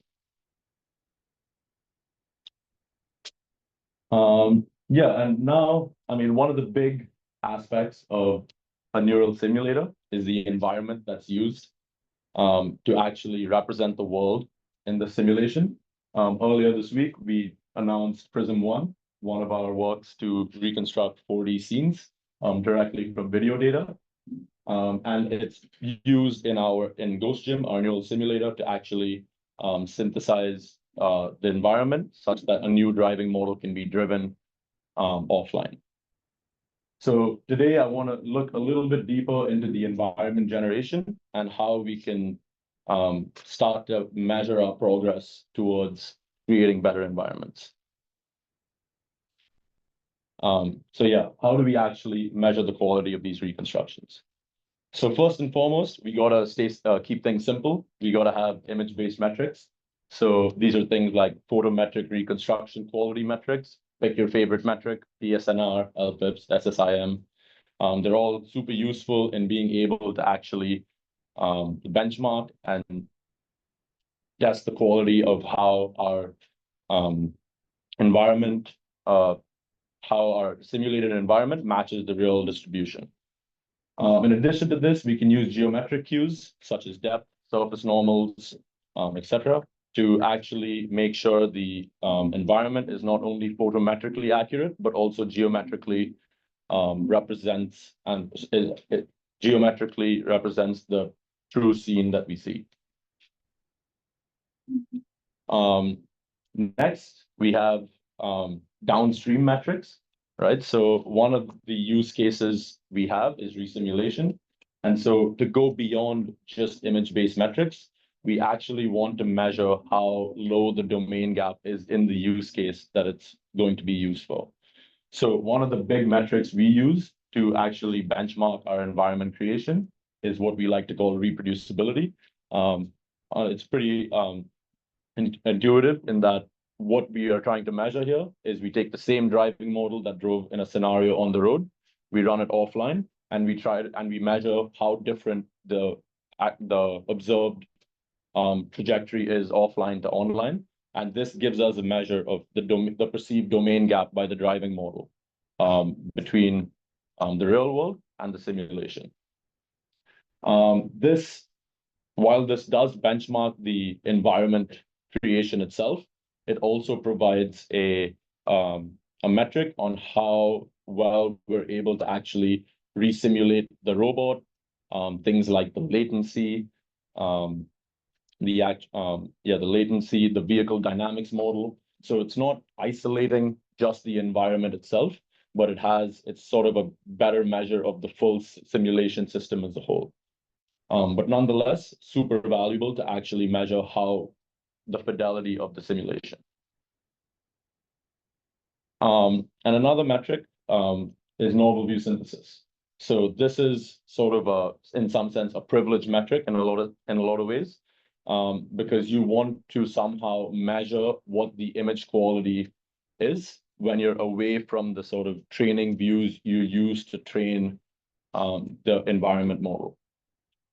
So especially in domains like driving, this starts to become very relevant, because most of the captures have these linear types of motion.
Out there, at least for autonomous driving, where we're able to effectively benchmark how well we're doing in these off-axis poses.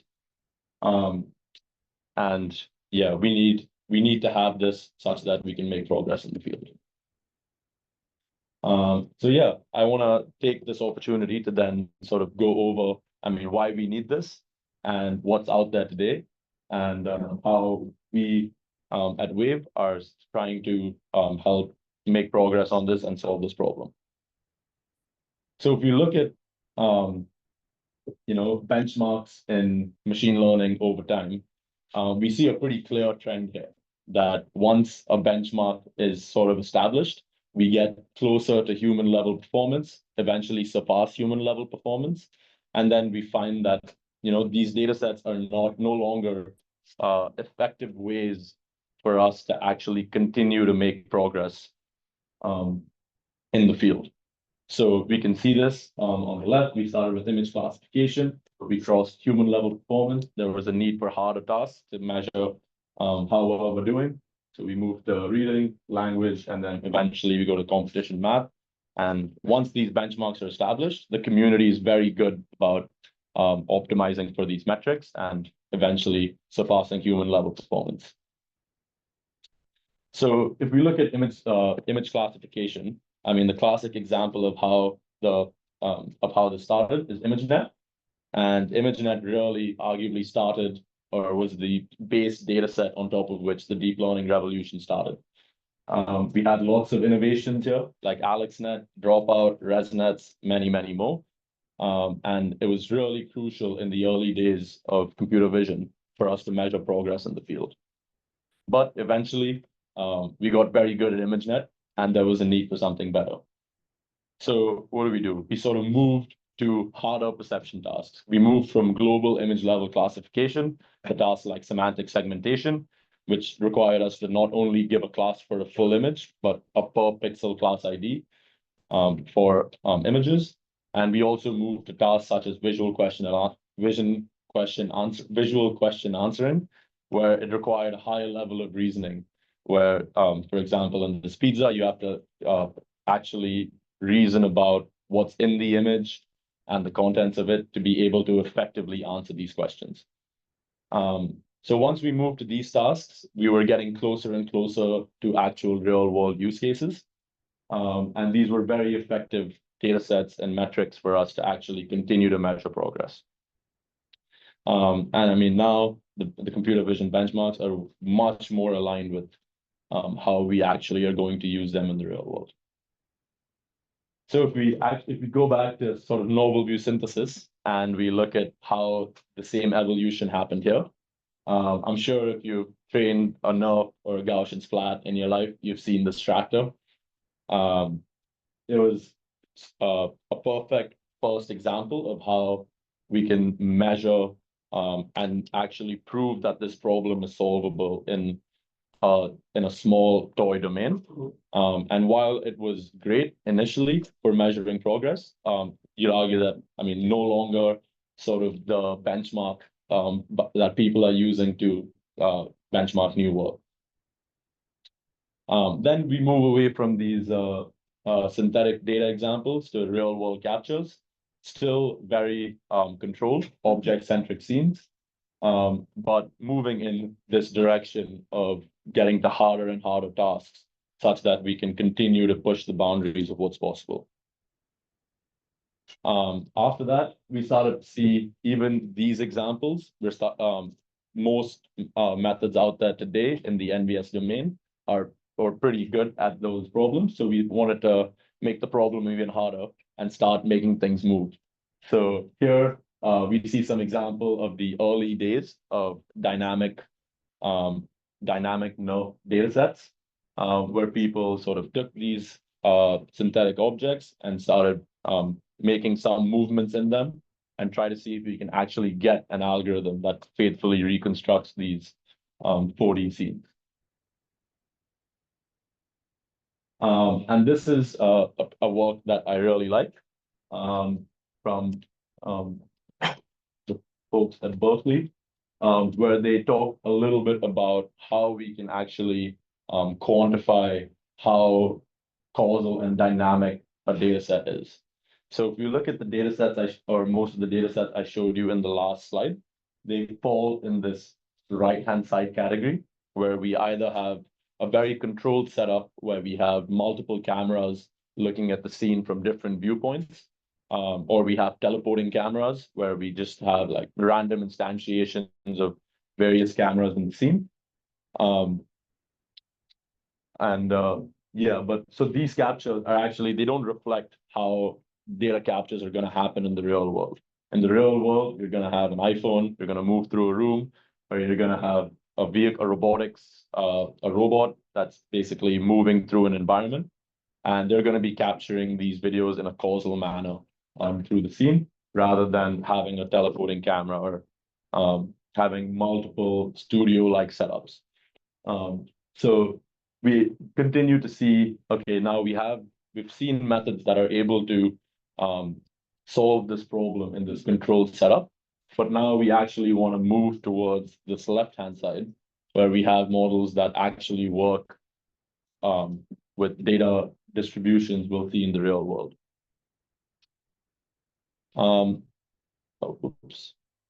So one of the sort of big sources of causal data captures in the real world is autonomous driving data sets. So, I mean, great works, I mean, that we've seen, I mean, Kitty 360, New Scenes, Waymo Open Data Set. They're all great data sets for various purposes. And we see that the novel view synthesis community has sort of gone to these data sets to sort of further challenge themselves with data that reflects actual real captures and getting them to work in these environments. We look at these autonomous driving data sets, they're causal, they're dynamic, they're outdoor. So they sort of check all the boxes in terms of the difficulties of getting these methods to work in the real world. And so this is how the community is really starting to challenge themselves. But if we look at sort of how these data sets have been designed, they're mostly designed specifically for the use cases of perception and planning. So what this means is the sort of setup of the data set, the distribution of scenes that are present are all sort of optimized for these tasks of perception and planning, and are not necessarily choosing things that are hard in the novel view synthesis domain. We also see, I mean, from the previous slide, that these rig setups are all, they're 360-degree rig setups, but the amount of overlap between the cameras is quite minimal. In the image on the bottom, you can see the overlap between the cameras in the Waymo Open dataset. And this makes it impossible to actually have this metric of off-axis reconstruction quality, because you don't have any redundancy in views where you can drop out a particular camera view and use that for the purpose of off-axis metrics. And each of these data sets sort of have their own format and sort of storage and way to sort of access the data. And this makes a lot of sense given these are more general purpose data sets and have a lot of different challenges. But when you actually start to try to utilize these for NVS domains, it becomes quite tricky to integrate these data sets into existing frameworks. So because of this, we saw the need for a new data set that's particularly tailored for the challenge of novel view synthesis that we call Wave Scenes 101. So Wave Scenes 101 is an autonomous driving data set, specifically for this task of novel view synthesis. And I'll talk a little bit about the properties that make this data set unique. So firstly, the camera setup. So we really tried to curate this camera setup such that it would be the most useful setup for this task. So as you can see in this image, our rig consists of 5 cameras, 4 of them wide angle fisheye cameras, the blue frustums you can see in the image on the left. And in the middle of we have this, what we're trying to get to as an evaluation camera that you can use to actually benchmark how well your reconstructions stay off the sort of training axes. So we actually look at what this looks like. If you look at the RGB views from a snippet of this data set, you can see that this image in red is the sort of front forward camera that's we use for evaluation. And you can see on the 2 adjacent cameras on the left and right of the vehicle that can be used for training. So what this means is you have enough overlap with the training views that you can actually effectively use this as a metric for off-axis reconstructions, but also makes the problem tractable where you're not using like a camera that has no overlap and makes the task. It's at the right balance between difficulty and usability. So if we actually start to look at the sort of how the diversity of the data set and how we've tried to curate it such that it's suitable for this challenge of novel view synthesis, We collected data across two countries, so the US and UK, day and night.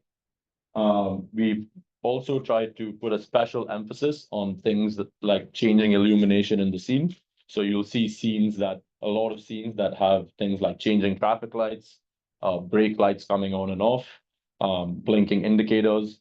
And this is really done to reflect the challenge of being able to faithfully reconstruct this in simulation. Dynamic objects, so you'll see vehicles, but also pedestrians, cyclists, and deformable objects that are generally very difficult to make work with scene graph type approaches where you sort of try to compositionally arrange the scene. Also things like exposure changes and variable distances traveled in each segment makes the data set a good sort of way for the community to measure what we're currently good at and what currently needs improvement. So just some visuals to give you a feel for what's actually in there. So here we can sort of see, we also want to benchmark static scenes. So here are some examples of static scenes you'll see in the data set across residential and highway, both posing their own unique challenges. One, you travel much further, and one, there's just a much more detail into vegetation and houses on the roads. Dynamic vehicles. So again, you can see two very different scenes here. One in central London with very sort of complex behaviors of the vehicles that we're interacting with at lower speeds. And on the bottom, you'll see, more of a American highway type scene where things are moving really fast, but maybe a less complex motion profile. In addition to this, changing camera exposure, examples like going through tunnels, lens glare, these are all challenges that we face in the real world. And so we wanted to sort of reflect these challenges and pick scenes that specifically highlight maybe more extreme cases of this in the data set. Deformable objects, or as we like to call humans.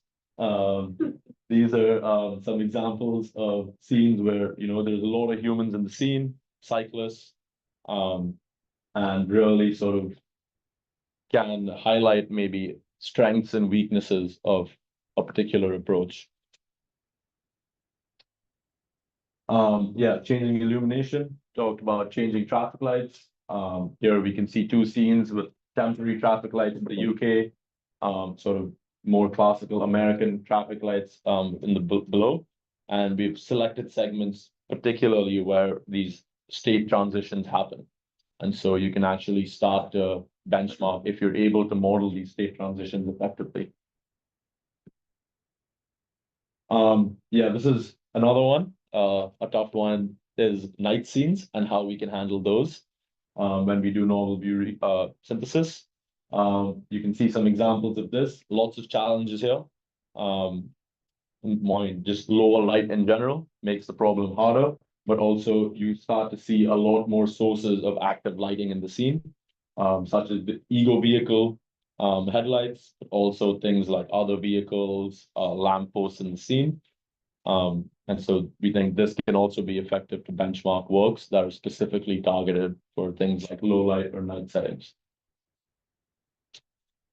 So that's a little bit about the diversity of the data set. We also want to talk a little bit about, just structure for motion format. We know in novel view synthesis, nerve Gaussian splatting, call map is king. Most of the academic community utilizes call map as a source of posed information as well as 3D point information. So we've deliberately chosen to provide all of our sort of posed and calibration and 3D environment information in this call map format, such that it can as easily be integrated into existing NVS code bases and projects with minimal effort. Here you can see an example, Nerve Studio, a very popular framework for training Gaussian splats and nerves. You can see sort of the ease and how easy it is to actually start training a model on a particular scene in the data set. This is all possible in about 2 lines of code where you just utilize some of their inbuilt functionality to actually convert the core map information into a format that they have, and then you start training. So this, we believe, will really reduce the barrier to be able to actually get more sort of people from the NVS community involved in actually benchmarking in autonomous domains and actually starting to test how robust their algorithms are. So, I mean, now if we look at this table again, so we've released 101 scenes to begin with.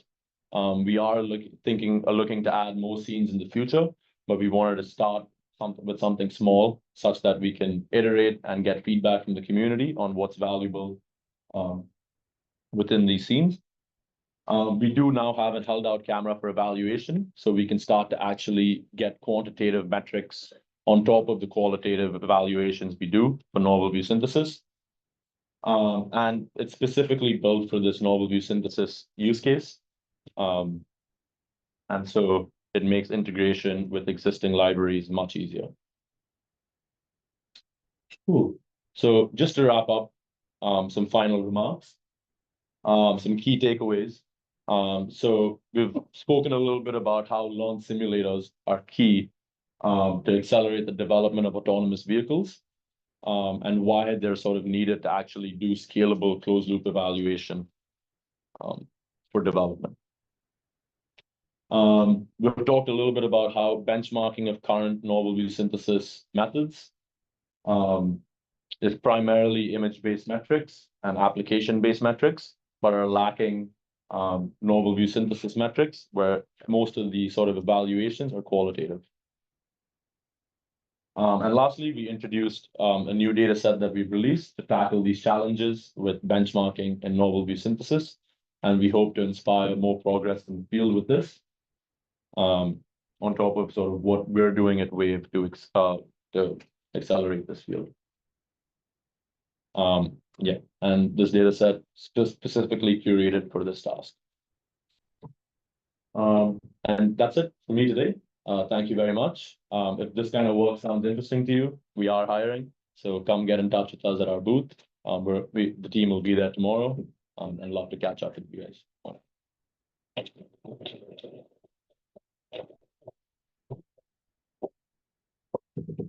I think we have time for one question. Go fastest hand in the room. Cool. So if you could go back to one slide, which was on novel synthesis slide when you introduced that, there was a scene where you had a car approaching a traffic intersection. Yeah. Are you came from the right to right. Is it this one? No, I think it was one of the earlier slides that you had. Okay. Yeah, well, like really at the beginning of the presentation. Yeah, on the right-hand side. So one of the things that I noticed was there's a small artifact that appears right above one of the lights in the right-hand image. And my question is, do you have pixel level control over the scenes that are reconstructed? And my motivation for that question is, how resilient are the metrics that you're using to ensure that there's a downstream accidental artifact that's generated during the reconstruction process? I see. So if I understand the question correctly, so you're asking how much controllability we have over the over the reconstruction to correct if there's artifacts, if there's ways to measure accidental artifacts that appear in that process. That way you don't include that in the training or the evaluation process later on. Yeah, it's a good question. So just to repeat it for online folks, the question is how we can detect or detect artifacts that occur in the reconstruction such that we can maybe exclude that data for use downstream use cases. I mean, one of the, like we spoke about, generally measuring the quality, we sort of use a multi-pronged approach here where we try to measure, I mean, if the artifacts in the sense of downstream reproducibility use cases. So that's one measure of how we can actually measure this domain gap. But I mean, the sort of challenge is really when you're getting off axis, right? So this is where we find that having held out cameras that are not along the views is much more reliable in actually exposing these bad geometric reconstructions or artifacts in the reconstructions. And that's really why we've tried to sort of go down this way of evaluating. Cool, thanks. All right, let's thank Nikhil, and we're gonna have to move on, but there is another break later. If you have questions, just grab Nikhil. Thank you, Nikhil.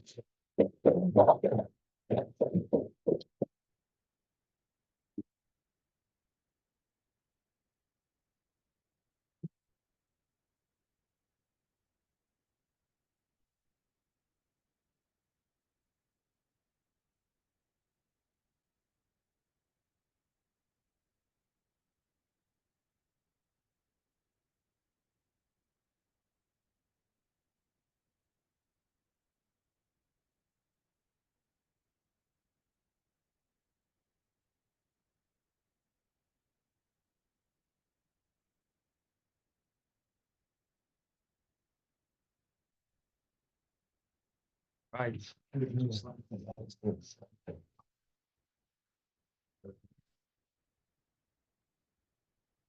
Okay, almost on time. Hello, everyone. I'm Gianluca, and I'll introduce myself today because those are gone. But yeah, I'm Gianluca. I'm one of the scientists at Wave, and for the majority of the time I spent at Wave, I've been thinking about world models. And today, what I want to do is kind of go through the journey I've been through when I started learning about world models and to where we are today. So there's been quite a lot of talks from Jamie earlier today about how do we use world models, what kind of world models we build. So what I try to do here is, this is ultimately a tutorial, so I'll try to cover a little bit more about the literature about world models. So if you're interested in world model, you don't know what they are, that's probably a good starting point. If you're an expert about world model, maybe some of your work is in here, please give me a shout. And if I missed out on some work, still give me a shout. I'll buy you a beer, sorry about that.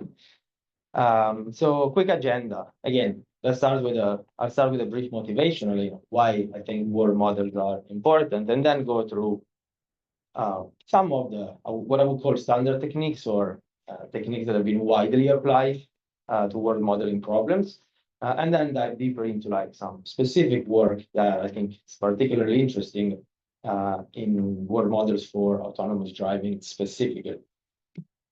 So again, as I said, disclaimer, the literature is huge. This is about 30-minute talk, so I couldn't cover it all, and probably I missed out on something. And if you have great pointers for me, I'll be very happy to learn more. So motivation, why do I think world models are a good idea? Again, I always start with this picture. You just look at this picture, can you tell what's happening? Like, do you have guesses? What's happening? What is the car on the left doing? Is it moving? Is it stopped? We don't know, but we have guesses, right? Then this is actually what happened is that car was stopped. We went around it, but there were multiple options there. And it was very clear to everyone in the room what these options were. And that's because everyone has an internal world model. We can access to that and we make decisions based on what we think is going to happen next. So, but where is this knowledge coming from? I think the interesting thing is like since the early, these humans start to like observe the environment. Then they learn how to interact with the environment, and they basically learn these samples and they build this world model. And this is not just this world model is built on any interaction and observation of the world, and we use it to generalize to so many different situations. Like many of us probably haven't crashed a car into a wall, but we all know it's not great, right? And we avoid that when we drive. So similarly, machine learning models can learn similar concept in a similar way, which is through observation, interaction, and mostly observation interaction with their own environment, or even observing other agents interact with the same environment or a different environment, etc., etc. And this can be done by observing videos, interacting with the simulator, observing other models interact with the real environment, and so on. So I think my motivation is like world models are part of the human intelligence and they should be part of any embodied intelligence. So I think that's why it's so important to go through world modeling and understand where is this coming from, how it started, how it's going, and hopefully some of you have the answer of how this is gonna go in the future. So let's start with a brief introduction of world modeling techniques.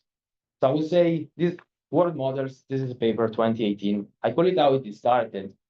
In brackets, I would say with neural nets. World models started way before 2018, but I think this is one of the first papers I could find that approached world modeling using neural nets. And how does this work? So it starts with, if you look at the image on the top left, it's a autoencoder, right? So high dimensional observations of the world get compressed into a latent space and decoded back through reconstruction losses. Now we have a way of compressing high dimensional observation of the world into a very compact latent space through, in this case, was variational autoencoder. And what they did next here is to use the recurrent nets, because I would say in 2018, that was kind of standard way of modeling sequences and temporal, and especially like temporal sequences.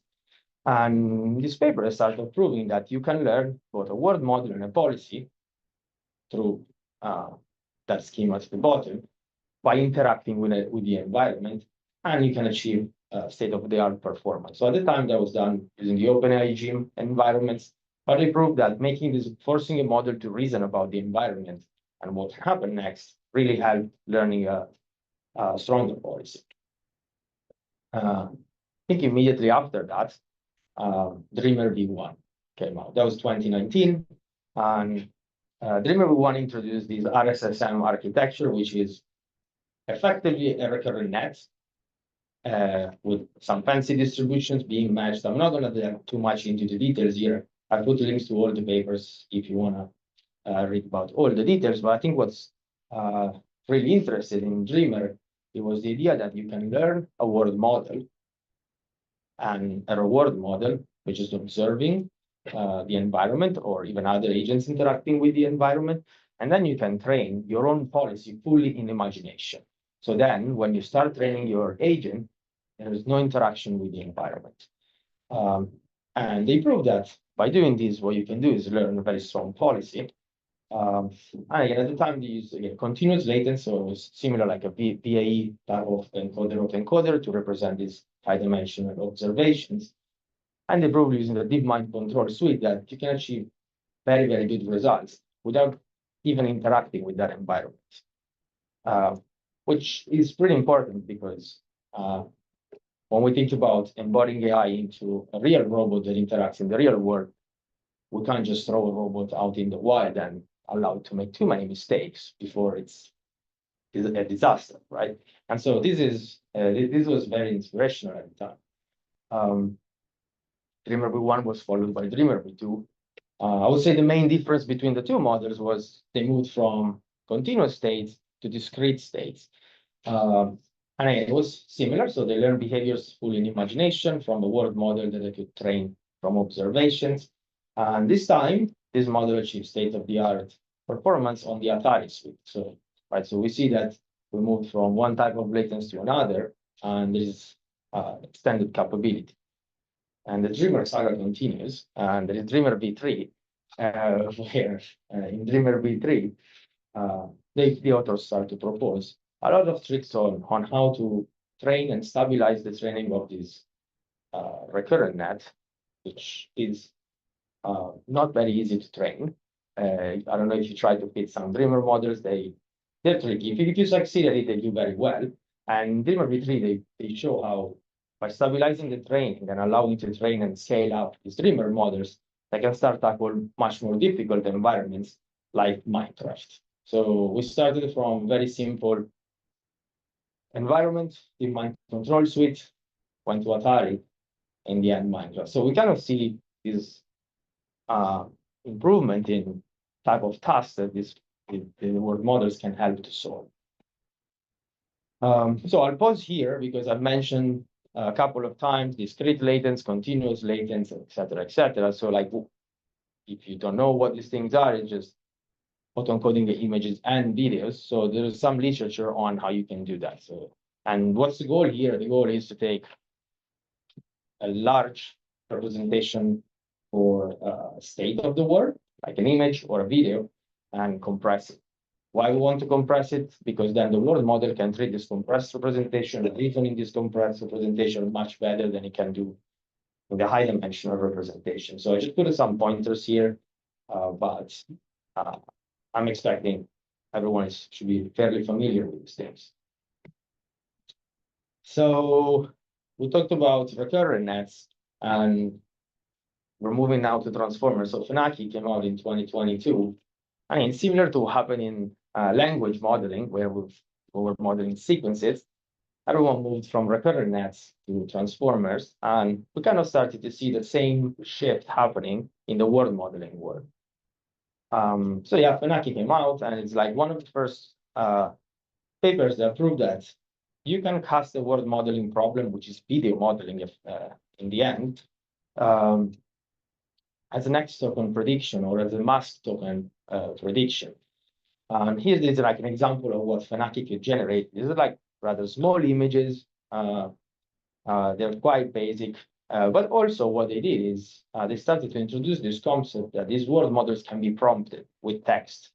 So the idea is you have an encoder that allows you to discretize images and videos. Now you have a sequence of discrete tokens, and you can train your model to predict the next token or predict a mass sequence of this token. In this case, it was a mass sequence of your tokens. And when it's time to generate, you can just prompt your model to generate what you want. And I think this was kind of the first work that demonstrated that that's possible to do with transformers, video prompting. That's it. Slight digression, Iris. So this paper introduced, again, similar ideas from the past, which are from Dreamer. Again, prove that transformers can be sample efficient word models. So they show that have higher sample efficiency than the corresponding like recurrent net models. And in very similar setting of Dreamer, they managed to like learn a policy completely in imagination, which it's very safe when you think about real world deployments. And they proved that on the Atari suite, they could do very, very well. So I think for now, we kind of jump back and forth from models that want to generate videos, models that want to learn a simulator of the world to train a policy. So what I'm trying to hint is word models can be used for several things.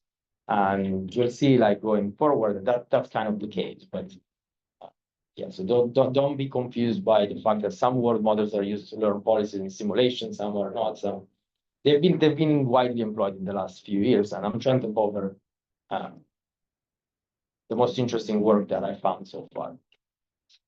And of course, I mean,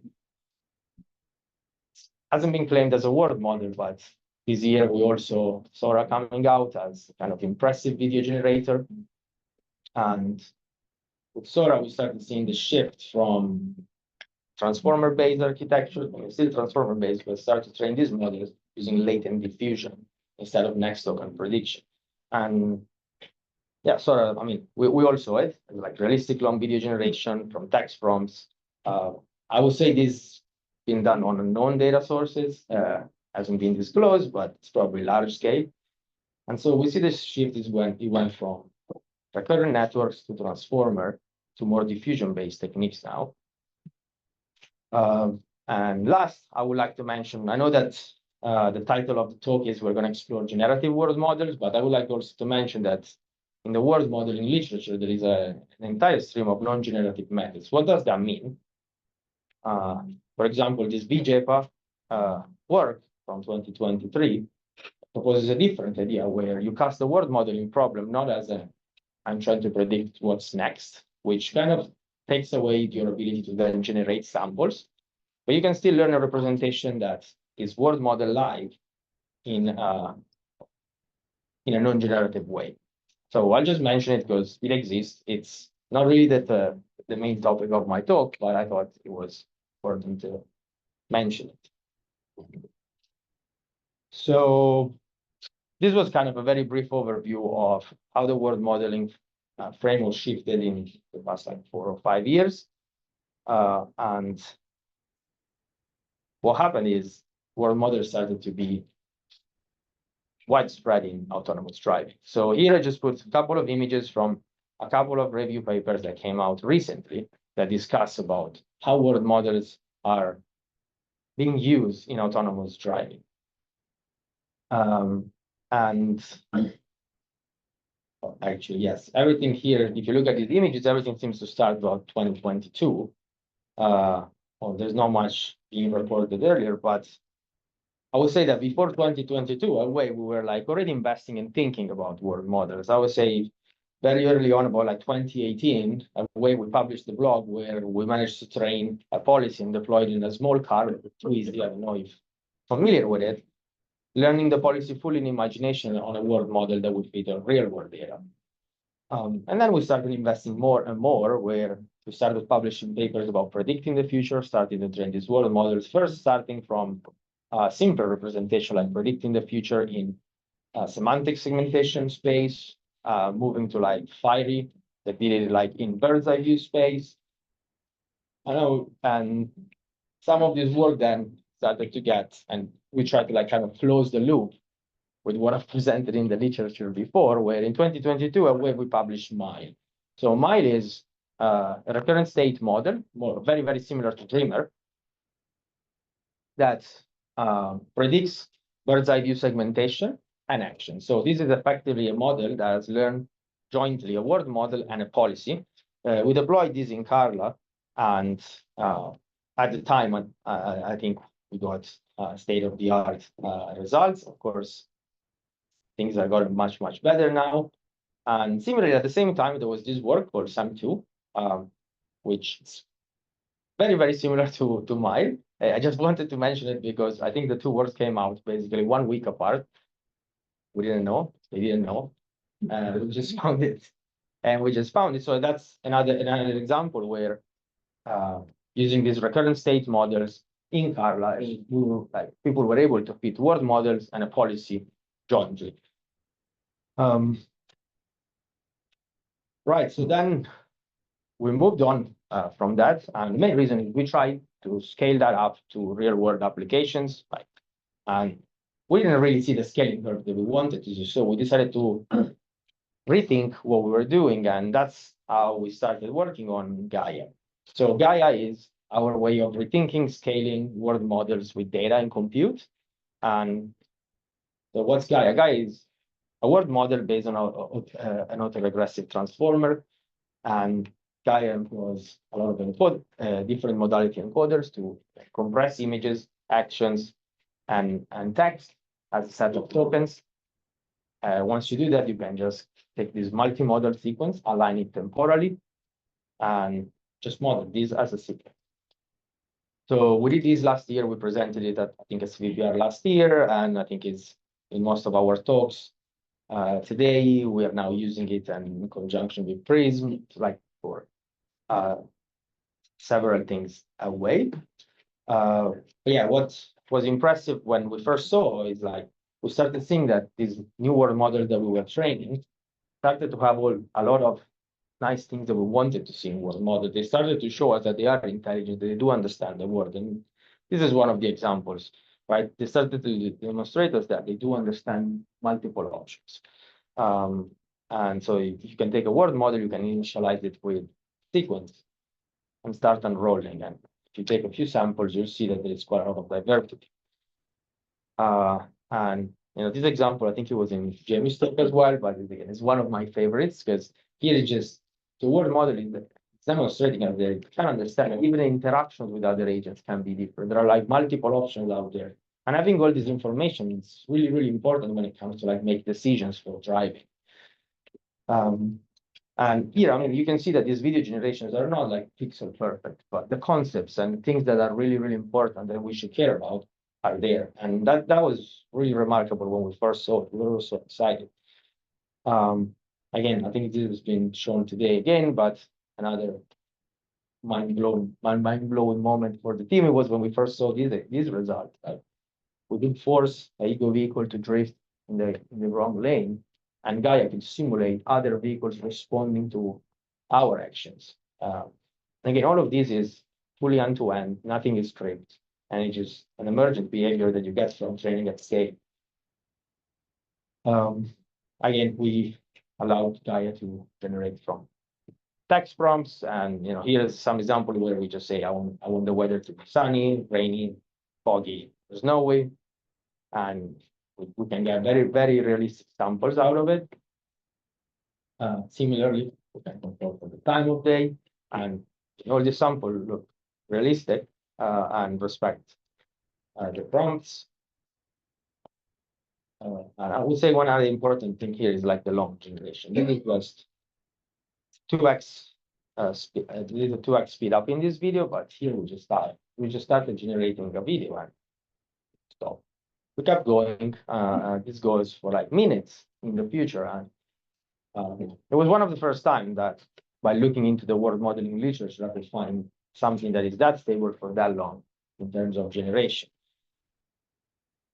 So that was about like a year ago. So after that, we started seeing a lot more work coming out in world modeling for autonomous driving. This is just one of these examples, and we started seeing that there's been a little bit of a shift towards like latent diffusion. So Drive Dreamer is one of these examples. So Drive Dreamer is like a latent diffusion model that allows to generate videos from HD maps, 3D boxes, or actions. And it can also predict future actions. So once you can do that, you can look back your next action into your world model and enroll from there. And this has been trained on like and evaluated on new scenes. And here are just some examples of what they can generate condition on like a 3D scene. And yeah, it's truly remarkable to see that so many different techniques can be just trained with data to understand the world. It's just kind of a proof that the intelligence and all the concepts from the world that you want to learn can be learned just from data. Here's another example where they show how once you put back the action that you predicted into the world model, you can drive within your own imagination. So what you show at the bottom is the velocity and the steering angle predicted by the model, and at the top is the video predicted by their own world. So they can basically learn to drive in imagination after that. Similarly here, like Drive World model, another latent diffusion model. The main contribution here and difference, like we started, like all the videos I showed up to now, they're like single camera, right? When we think about deploying autonomous driving to the real world, all these deployments do have multiple cameras. 6, 7, 8, 9 multiple sensors, and they are very high dimension. So Drive World model, I think, is one of the first models that came out that started demonstrating that this can be done with multiple cameras. The geometry across the whole cameras is fairly consistent with no prior geometry into the model. And also this model could also generate actions and was trained on new scenes. And the caveat here is you can see that these videos are a little bit jittery, and that's because once you start adding cameras, you can't simulate at a very high frequency. It's very expensive. And so this model runs at a frequency that is lower than all the models that I showed before, but they extended it to 6 cameras, which is really impressive. And again, if you look at these images and pay attention to like the consistency, it's quite remarkable.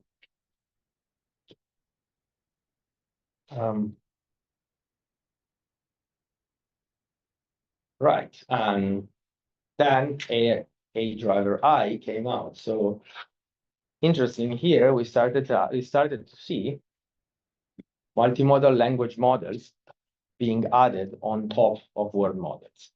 I think this is one of the first I've seen, and it was trained on using and some private data sets that have been disclosed, but the video generation here is conditioned on actions, and these actions are described by text, and there is a large language model involved into the generation. I thought it was quite a novel idea. We've never seen that before.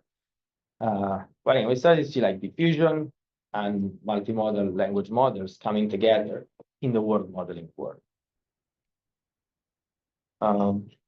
And moving on from real world images, there's been quite a lot of work as well trying to do world modeling in a different space, which is this case for off-world is 3D occupancy. And here, an interesting thing is like what we started to see is like moving from like plane transformers similar to like VITs or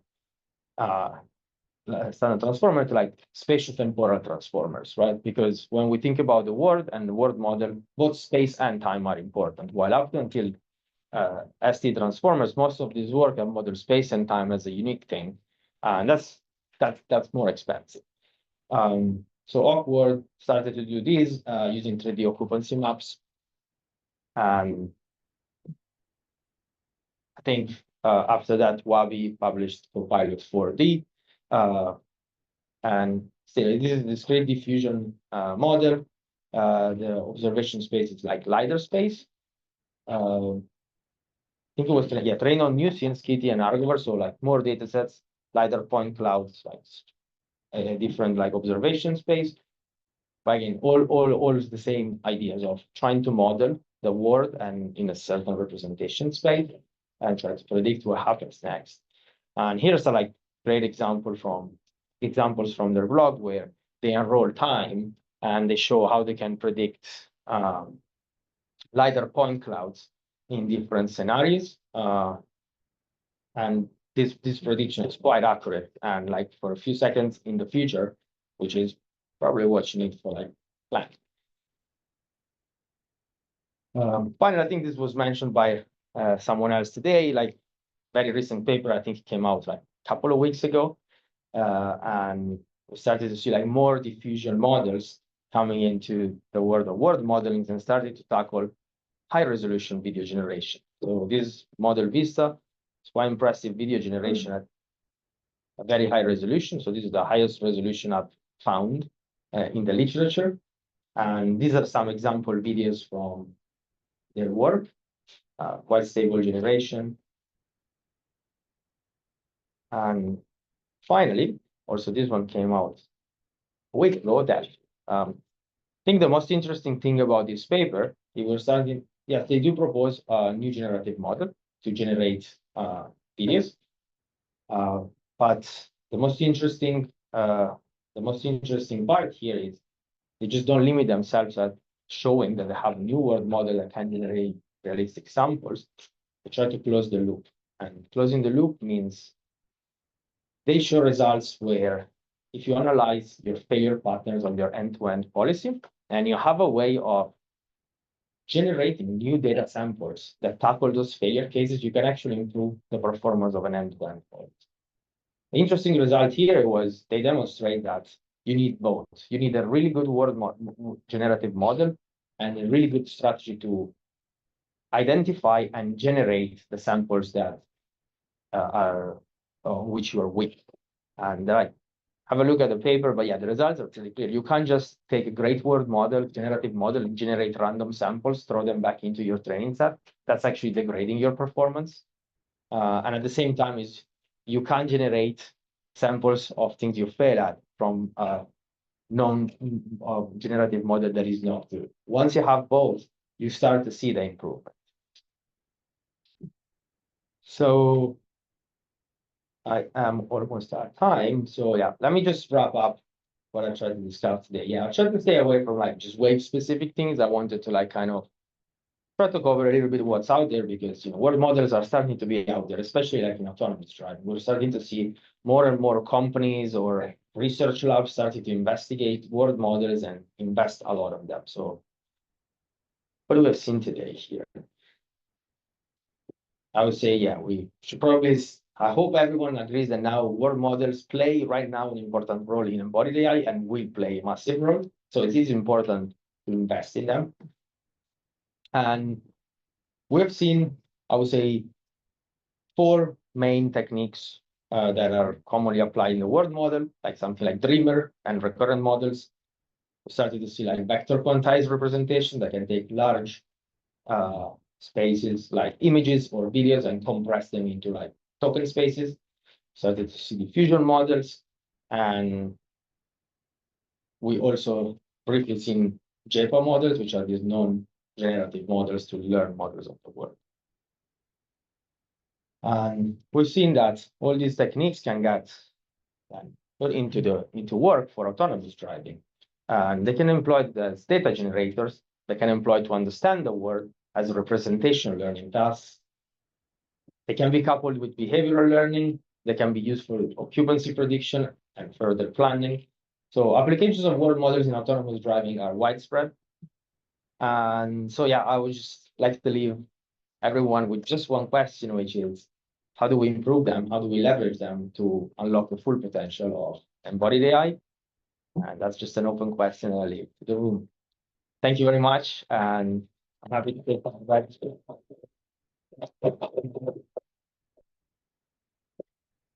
Thank you, Gianluca, for the great talk. Yep. You mentioned consistency, frame over frame, and also multi-cam. And then you also showed, I think maybe one of the guys videos, and you said we let it go for minutes. Do you have an idea of how large scale consistent it is? If it moves around very depth?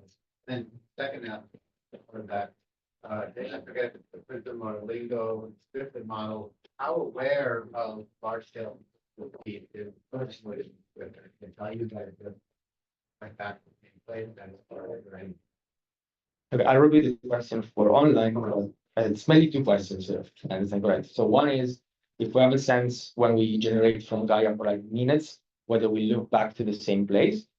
And the second question is, for other models like Lingo, does Lingo understand we went back to the same place and can tell us that? So to answer the first question is like, no, we've never seen really like looping back to the same, exactly the same place. And the reason is Gaia is effectively a transformer model. You just sample the next token. So in order to go back to exactly the same place, the way we model one single time step is like thousands of tokens. So unless you sample exactly the same thousands of tokens, we are not at the same place. The combinatorial space is exponential. And so usually we never seen Gaia going back to the same place. We have seen early on when we were experimenting with it, Gaia trying not to be very inventive and mostly like try to remember some places of the world that we have seen more than others. But we immediately started seeing that when we start scaling this up, that goes away. So he stops memorizing. And the reason is, or at least my understanding of this is,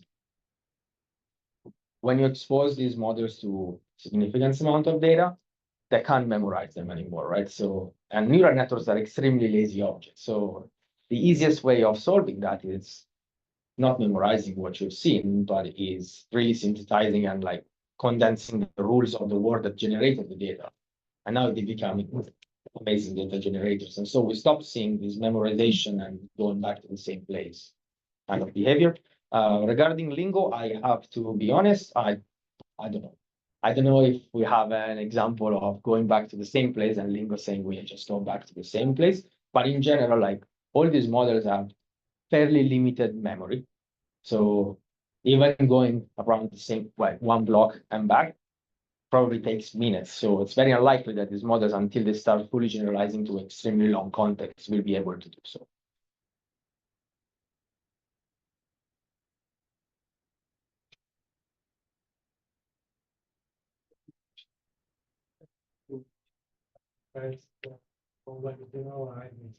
For example, by driving in birth. The question is, if we try to see how well I generalize while trying to drive in reverse. And yeah, the answer is yes. Yes, we try to like drive in reverse, and because it hasn't been trained on a lot of data where we reverse, what it does, well, we have two samples. Interestingly, in one sample, we started reversing and Gaia did a U-turn, because that's how you start the U-turn. And in the other one, it stopped reversing and it started to go forward. But yeah, I think we never showed it publicly, but like we kind of stress test Gaia a lot more. To the point that at the time of publishing the paper, what we did is we took one image of everyone that worked on this project's hometown, wrote in their hometown, and we started rolling from there. So what we saw is it was mostly trained on UK data. So when we initialized it on right-hand driving, what Gaia usually did is went up to the left and kept driving. But yeah, he generalized it. It generalized quite well. of course, the image generation was the same quality of the data we trained on, but like the concepts and even the behavior of I initialized this model on the wrong side of the road according to this model, and this model decided to go back to the right. I was kind of impressed. We didn't expect it, but started seeing all of these emergent behaviors.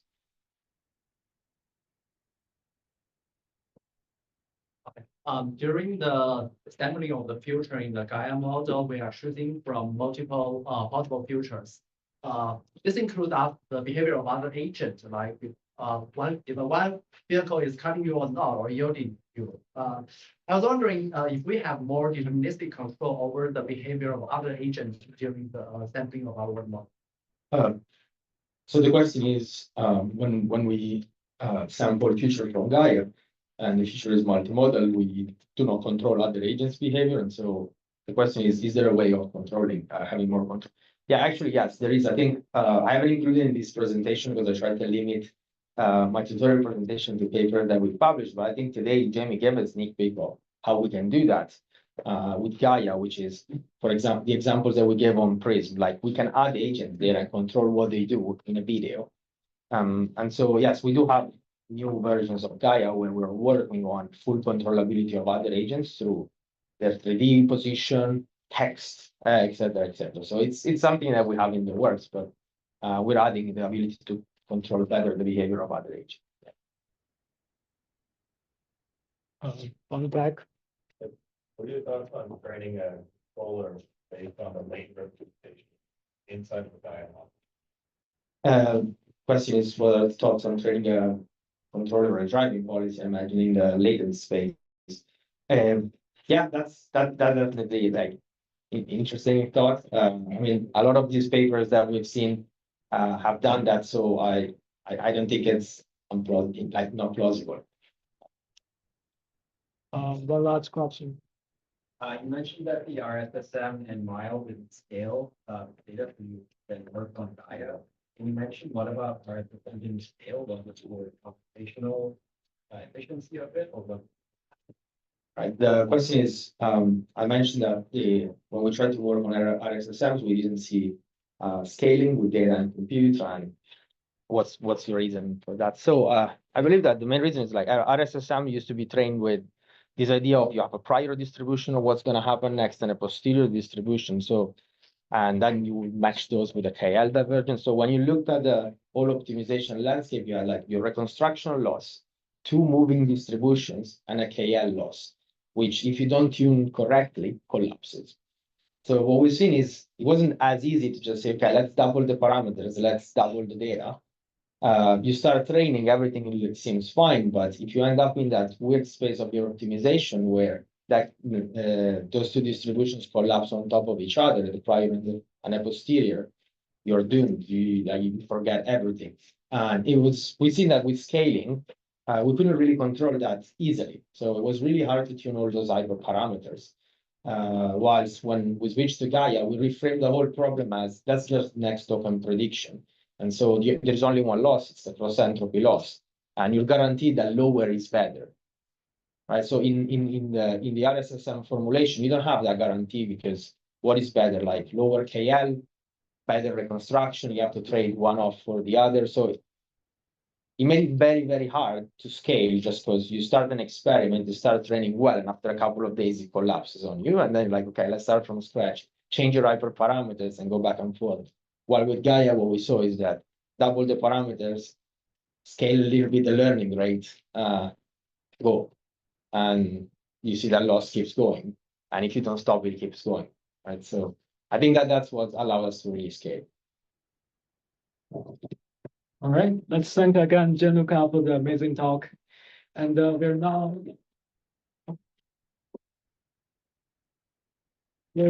having a coffee break for 15 minutes.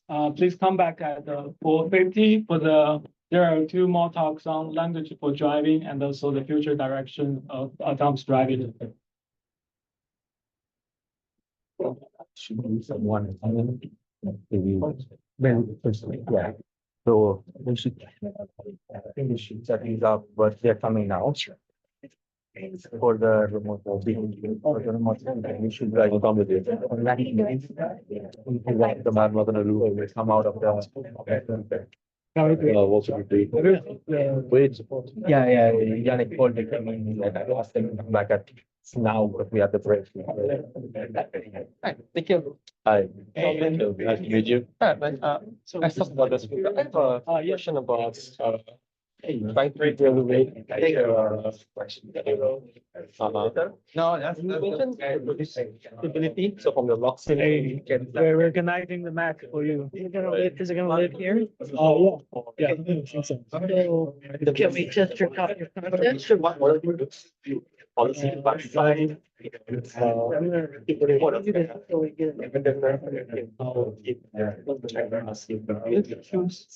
a good question. I think like, So hear me? I mean, we try to control for that Yeah. as much as. Yeah. So even with random, for example, like sampling type message and model, we I try to have good sound. pseudo random. So like We're not connecting an the example mic of this, to you the, can, instead of generating a just suppose you that's. can like hash the input timestamp. Let me know when to speak. Create a sample, right? So when you do this offline, you can actually create. Just use the hash. Exactly. So you want to use like we try to like create these. methods. 阿美啲顏色嚟嘅，你又啲流嘅，跟住泰國嗰個 But at the same time, 哦，對， 啲大聲啊， that's the same sort of like, 一我哋有計咯，我嘅你顏色，跟住咧我 yeah. yeah, I mean, it is a talk. I mean, it is a function approximator of the real sensor. So there is going to be never gonna get perfect, right? In terms of in the real camera, but we found that it's a pretty reliable measure of how good the sort of offline images. So like, I mean, sometimes like the images, we don't know like exactly what's causing the difference, right? So you can use methods like sort of like ways to sort of highlight what the difference. It's just a way for us to set it up to take with John Jay. Things like the noise and the high frequency information. That's good effect. Other systems, one thing that was. Yeah, speakers. Yeah, that's one of the. Yeah. Like when you send something like that, say something about like how GPS change. On things. Yeah, it's a good question. I mean, it's something we work on day in, day out. I mean, there's things. Can I say something? From the reconstruction. Hello? Get information about the road Hello? surface. For example, based on like how the are moved through the sea. Keep talking. The vehicle. What? Yeah. Made. Hello, Nikhil. Nikhil, I hear They're you very well. Testing the audio system. We still Testing, can't hear you. testing. 1, 2, 3, 4, 5, 6, 7, 8, 8, 8, 7, 6, Okay, good. 5. They can hear you. They can hear you. Privileged information. I think You know what we actually. Sure. So you utilize that. okay, offline. great. They can hear you now. Okay. Okay. Right. Yeah, so Nikhil is very close. I hear Nikhil a lot. Yeah. Is it what? I hear Nikhil a lot. Sorry, there is so noisy. I can't hear you. Let me. And That's fine. the breaking one, right? Just double view things through. Yeah. Right. Can you show me the audience? Good Just to question. see. And it's something we're thinking. It's not in the about, coffee break. But I think this is. Yeah, but I just want to see like how does it look Play as well. like. Cool. To actually make agents reactive. We sort of need, I mean, a world model or like a behavior model for other vehicles in the scene as well. Well, it's just a follow my question. So if you need a control what other agents. So the audience. Yeah. Right. So, I mean, there's like, Oh, that's all the audience. I think a couple of different solutions. Yeah. Like do this like the more engineering heavy way, where you Okay. can like, you know, draw. So do you think sound is fine? Like you can like design how the other. Yeah, suddenly it's very loud. Okay. You have like really robust vehicles. You can even have like civic policy controlling the other vehicles where you Mic rent. two, mic two, other vehicles. Again. Then you Check, check, mic two, hey, hey, hey, yep, yep, yep, yep. Hello, hello. Yep, yep, yep. Yeah. But I mean, it's something we started thinking a lot about. I mean, even when you have world on rails, you can get pretty far in terms of usefulness for offline evaluation. All right, thank you so much. And training and driving. Yeah, I would assume that knowing the problem with other agent behavior is critical for you. Actually, that would make. But yeah, I mean, something we think about like one step at a time, I guess. What? But definitely something we want. I mean, reactivating is something we're looking a lot at. And Gaia is, I think, a very good framework for this very good framework. And we're also really already working out something like combining Gaia and the Prism. Yeah, so there's like some examples I think Jamie showed in his talk about, object agent insertions into environments using a method like Gaia. So Gaia can really be, you think about Prism as like a base scenario or base representation. And we can think of Gaia, edit and modify it. I still find confusing about that. I think Gaia was. And say yourself. It also used to generate the No, image. no, I don't. Oh, well, I see the slides. Yeah. Yeah. Right. Yeah. We also have sort of. But can you show me the audience again? I just don't. Ah, yeah. It's okay. Oh, so it's a small hall, right? Yeah. Yeah, this is a room. It's in coffee break now. So people Yeah. start. But the room is very full. Yeah. Right? Are there a lot of Picture people? in the tutorial channel, you can see it. Yeah. Super Hopefully they'll come back to the last two. Yeah, I think so. Okay, so it will start at 4:50. So yeah. Okay, I'll see you at that time. Nice. Hey, Oleg. Hey, I have. It's all recorded. No problem. Tell me Can a you joke. Can you stop sharing? Maybe I can also double check my slide that I can share. I think the motivation is just like one of the things where we're everything okay? Sure. And sort of need Okay. to get. So okay, so Elijah wants to start. Okay, so let me do. Yeah. Thank you. And work in the long tail, right? So we've showed lots of great reconstruction, but we've also not shown the not so good reconstruction. So I think it's Well, the failure modes, like, do you notice any patterns there? yeah, I mean it's the classic sort of failure modes you see in sectional flash. You have like floaters, right? I think we should start to go into this like dynamic, highly dynamic environments. We found that things like geometric representation. I mean, we don't use any LiDAR or anything, but we try to get that information. Try to incorporate as many geometric views. But yeah, it is really more we see, I mean, around dynamic objects, especially, probably this like ghosting type impact. Where sort of the object is not sort of the reconstruction isn't geometrically accurate.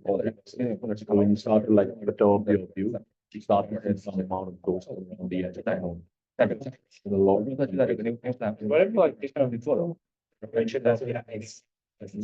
this case, it's separation of this, like, academic, for example. Yeah. That be modeled now? Yeah, so I in our like blog post, for example, we have an example of people do. So because we don't use. Can you see the slide? Okay. No Thanks. real, I'm just stop sharing. hard constraint. Enforcing that this object cannot deform. This is more like distribution, training, if you don't have that many excellent examples. Yeah, I mean, that's, I mean, currently most of these 没错，但因为这样的场景吧，这一些我认识你会 like 就是not really 现在出现的一个任务本身这样的单独这个DB 的一个 no like free trading yeah but that's also 就是没有用的 we're heavy on see how we can incorporate I mean, trials. I mean, like, for example, depth is an example of something you learn from a large corpus and you're killing it into this using it as a project. But like that, you can use simulation model features, other sources of math learning to sort of have better productive pricing. Yeah, that makes sense. I also mentioned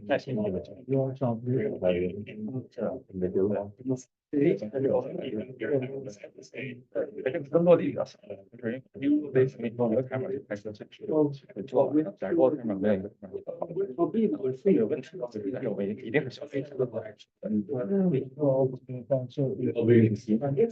Yeah, quite good. It's not so, for example, when we used to deal with like static facilities, we used to do everything from the distance bit. We used to have, 100-meter seconds, you know, the ship is right? So, like, for example, the data that segment about 20 seconds and very full distance, sometimes 40 meters. 现在首先现在是零起的我也知道的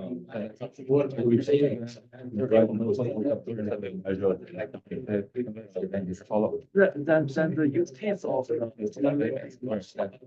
I think it's these more like and not than so and that's next for future extending tools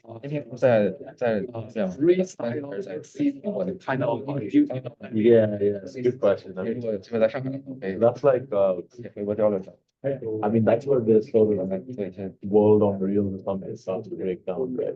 You can't really use construction method for 没有大小一个，因为你们中可以拿我那单词全是我觉得不一定，就是大家都知道的，但是说到最近就是一直说那个他们要做那个肉海水就办法，就那个实验做的，当时等到就是最近在我们这边tropical you have a way we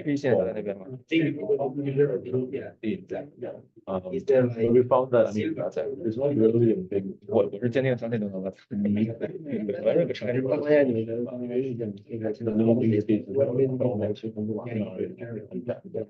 So we can have like 1,000 or 1,000,000 atomic that are 10 to 20 seconds where we can dance more specific scenario.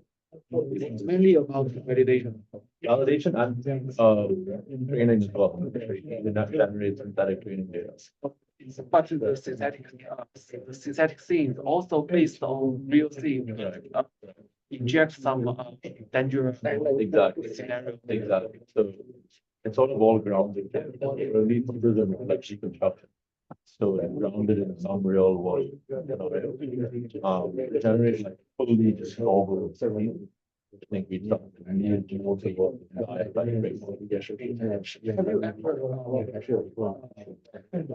have you I mean the stream so that we, for example, valuable using test track right for we can like a lot of things. Yeah, you should come by our booth. We have a game that where you can drive through. It's we set it up such that you can drive. You have like steering wheel and you can drive around the floor, the neighborhood, and so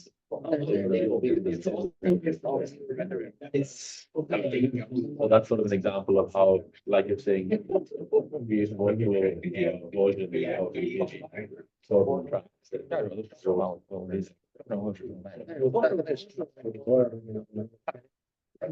也可以啊，就假设说这个 model 我觉得是的，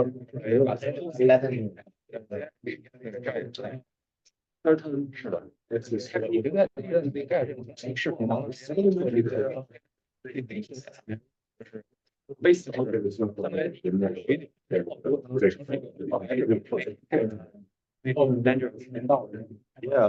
I mean, using data is really a new source. Like when we had a model that was on the road and we didn't pick.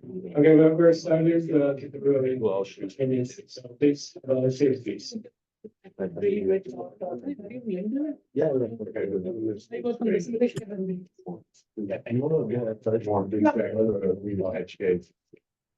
Yeah. Right. All right, our next presenter is Oleg. Oleg is a principal of the scientist at Wave, leading the Lingo team. Oleg, it's all yours. All right. They hear me well? All good?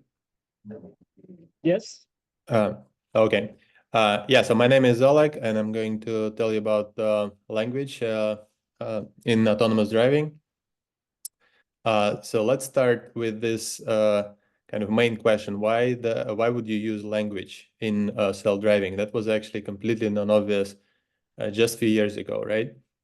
So it all started at around 2018, actually, with a Berkeley Deep Drive X dataset. It's the first explainability dataset for self-driving. And in that first paper regarding explainability, this is a citation from that paper.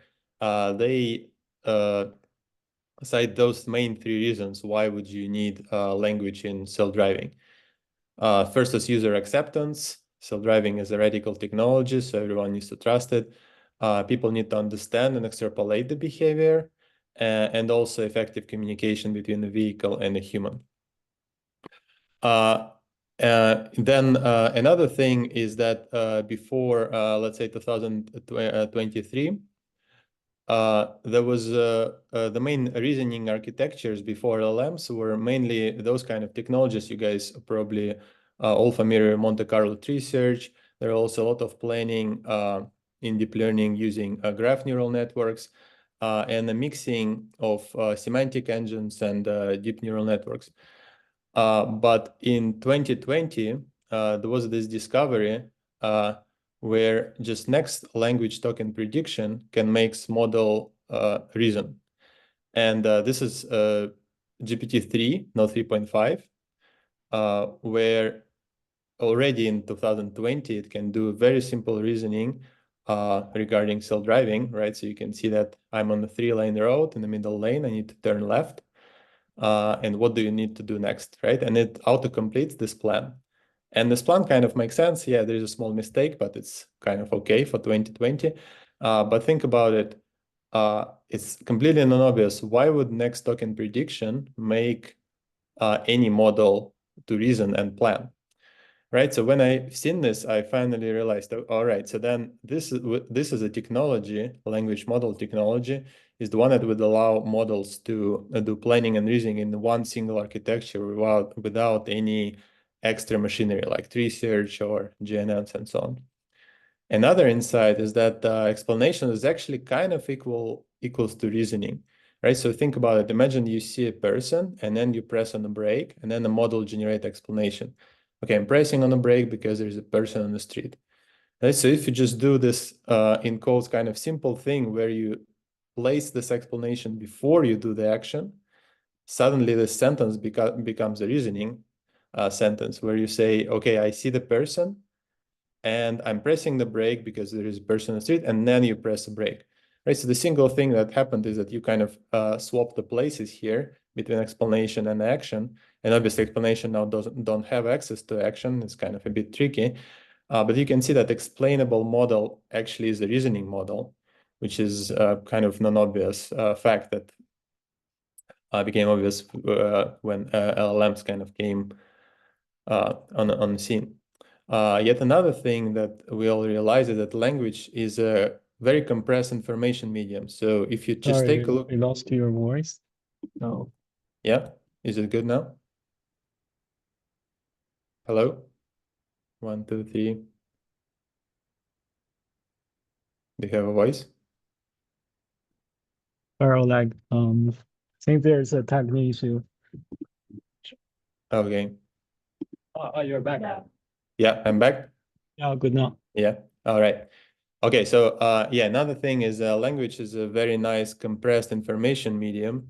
So take a look at this very complicated scene in central London. While it's all complicated, it's actually quite, it's not so long to just make a really nice description in text about all of that. My lane is straight only, the light is on my lane is green. I'm just attending to pedestrians, speeding it up. If you just compute those words, it will be like just 140 bytes, right? Which is it's kind of cheeky information compression, but that's pretty much everything you need to drive in the scene. And because it's such a nice information medium, there was this whole field emerged about that is called LLM agents that take language and use it in all sorts of different ways, right? And we in self-driving also can use all technologies from LLM agents to endow our models with those many advanced features that take advantage of this medium. You can have long-term memory, in-context learning, lifelong learning. You can interact with the user, obviously, and I'm going to show examples of all of that. And the last but not least is that edge case data for self-driving is particularly precious. To actually drive well, you need a lot of combinations of different objects and a lot of weird things going on. So people behaving weird, some animals on the road and so on. And before a large pre-trained models, it was kind of non-obvious what to do. So you just, as a company or a lab, you have to collect all that data. But now, with the release of all that huge models that we can all use, hopefully they still open source at the moment, right? There is like the second option for many robotic labs and companies. So before you have to collect this data yourself, but now you can rely on the large models that are pre-trained on that data, and you hope that you're just going to generalize to those driving cases. Okay, so then how would you add a language model into autonomous driving system? So for that tutorial, I reviewed many papers, and I'll share the slides later. So like there are a lot of links just to show that there are a lot of work actually going on in that field. And I mainly picked some papers which are about pre-trained language models and that appeared after 2023. But this is the prototypical system. How would you do that? So you take the input from kind of autonomous driving sensors. So it could be multicam vision or just scene state, LiDAR information. You pass it through this language bridge, which translates this information to tokens. Then you use a pre-trained language model, and you pass the output of that through another action bridge, and that makes a driving output that you can pass to the car. Additionally, you can have a language output, which obviously tells you explanation and reasoning. And then on top of that, you can add a lot of agentic infrastructure from LLM agents field, and I'll show you different examples. But before that, how can you measure? So before implementing anything, right, you want to establish a nice metric. So the first thing to do is obviously how well it drives. And there are several simulators like Carla, new scenes. There are new upcoming nerve simulators that Nikhil was talking about. There's a high-end environment, which is simplified simulator. The second thing you want to do is to measure how well vision and language work together. And for that, there is this beautiful picture on this Drive LM GitHub that you can see where they show all sorts of data sets that test video to language conversion. Specifically, it could be VQA or explainability. Here's the BDDX data set. There is also a Lingo QA data set that Wave released already. And one specific thing that we also released is this new technique where to test how well a model answers a certain question, we train yet another LLM as a judge that just predicts correctness score. Because when we started to work on VLMs, we found that typically used metrics like Meteor, Blue, and so on not really capturing all the semantics for self-driving. They're capturing the sentence structure, but they often lose the nuanced meaning, like, okay, was the car actually left or right? Like one word can matter a lot in such scenarios. And we found it kind of a fruitful approach where you just actually fine-tune yet another LLM to compare between VLM answer and a human answer, and then just gives you a score. And we released the paper on that, so you can read about this, and it leads to very nice correlation with humans. So another thing you want to measure, which is very non-trivial, is the whole alignment between vision, language, and action. So if you think about like 3 modalities, actually, so it's not only visual and language, but it's also action comes in, and it's all happening in a closed loop. And it's very tricky how to measure all those capabilities. But there are new benchmarks coming up. So there are at least 3 I listed here: LangAuto, LangPilot, and Dorothy. And some of them measure instruction following. Some of them measure reasoning in a closed loop. So you can check them out. All right. So just kind of a division of all the work that happened in LLM-based driving. The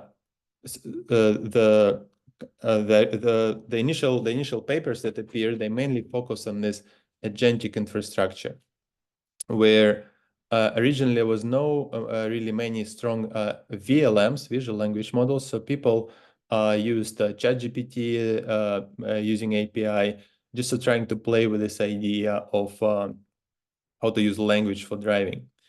And in this picture, I'm kind of labeling in green like amount of focus or amount of research that was put into one of the aspects of that driving. So you can see that in those papers, majority of work was put in agentic kind of LLM text-based infrastructure. So here are some examples. This is the earliest paper I was able to find, actually.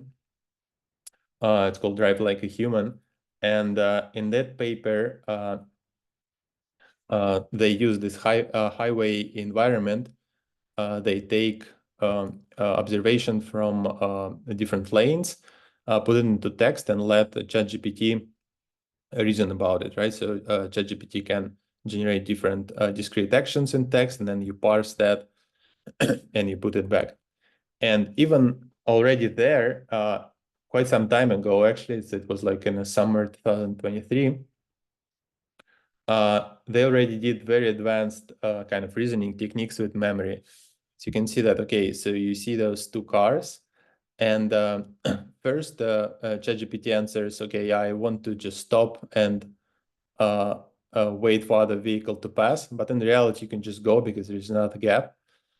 They implemented self-reflection where there is a human kind of correction for that reasoning, and then GPT reflects on that, saying that, okay, well, there was enough space that is added into the memories, and then later that's next time you see the same kind of situation, you use that memory, self-reflection, and so on to correct your decision and actually implement the correct driving decision. So you can see that this is very sophisticated reasoning already happening with very early ChatGPT models just using API. And a few other papers along those lines is, so for example, Agent Co-Driver.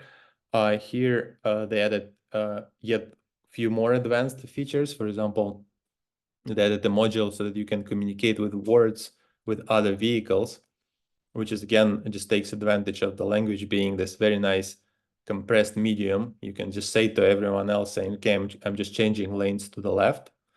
And other cars being also autonomous driven by LLMs can understand this and react appropriately. And you can see that there are quite many features this paper introduced. There was a memory and lifelong learning, self-reflection, verbal communication with others, and chain of thought. Yet another paper along those lines is called Language Agent. Used another technique from LLM agents, which is usage of tools. Specifically, they had several tools available to them. For example, you can get leading object or some kind of predictions, and then take decisions based on all those tools. Use some kind of reasoning, and even use retrieval augmented generation, where you use some kind of embeddings to get the most common text descriptions of the scenarios that you have seen in the past. So next set of papers focused on kind of the right part of this diagram, where instead of focusing on agents, people focused, okay, how can you transfer action? How can you parse action from LLM into driving output? And this is a non-trivial problem. So first papers were just trying to parse very simple discrete actions. But here I just found a few more advanced papers. For example, language MPC is the one that I quite like. Is a paper where LLM actually controls parameters of MPC controller and can take this high-level decision like tuning coefficients for MPC. And specifically, when you do this, you get those advanced features like driving style adjustment. For example, you can say in a pre-prompt that, okay, I'm an aggressive driver or I'm a conservative driver, and deciding LLM would appropriately tune the parameters of MPC and do kind of appropriate behavior. And another interesting two set of papers, LangProp, actually from Wave, from Shu, our intern, and LM they went into another kind of approach where LLM generates code that is then executed on a closed loop simulator. So instead of generating simple decision, you generate the whole procedures, which is a very interesting idea. All right, so then after that, several VLMs appeared, and here's a small review of those papers. This is the kind of the general architecture of VLM that drives a car. So here, instead of text, you actually have vision that goes through vision token bridge, and then later goes through vision language model and some action. And in those papers, people did not really focus on this agentic infrastructure, but mainly focus on vision. So this bridge is the main kind of focus of the research in this area. So here is a few papers that I selected. First is Drive GPT-4.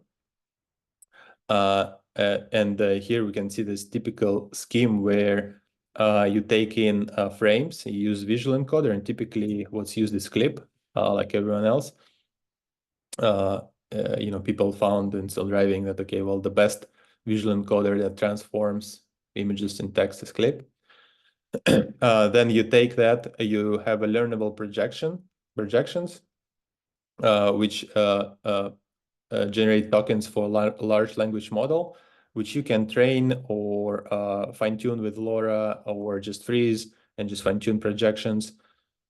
And using that, they got the state-of-the-art on BDDX. So this is where we first have seen that large language models get state-of-the-art on explainability data sets.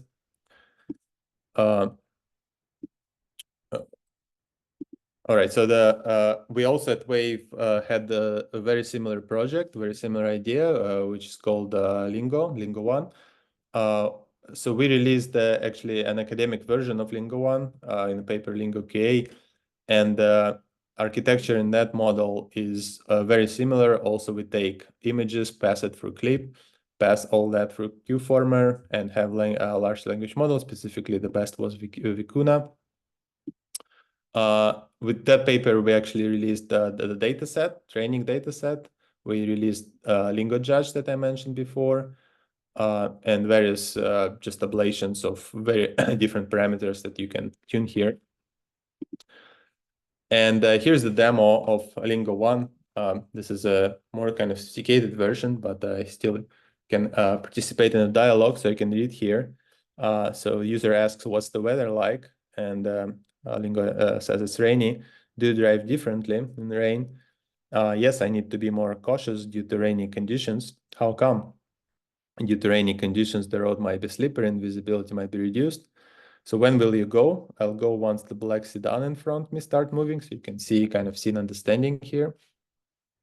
And then it kind of goes into this generic rant, right? So when will it stop raining? It says I cannot predict. So is it true that it always rains in London? And it says no, it's not true, which is actually correct. Today was a sunny day. So the next section of papers are like a set of papers that focus on perception. And in that set, people focused mainly on how can you generate not only language, but also additional perception output. And typically it would be bounding boxes or segmentations. So in that approach, those two areas where how can you put kind of vision into the language model such that they can predict bounding box segmentation are the main areas of research. And one of the most advanced one that I found actually is this paper called Embodied Understanding of Driving Scenarios. And the guys here trained on many data sets. Well, data sets included New Scenes, Waymo, 3D, YouTube, and so on. And it's actually quite sophisticated architecture that involves this idea of time tokens, such that a model can have temporal predictions, not only responding to what it sees now, but also predicting the future and refer what happens in the past, and also generate some perception. So here are, in my opinion, quite sophisticated examples of what it can do. So for example, you can ask, what's the 3D spatial location at a certain pixel 2 seconds ago?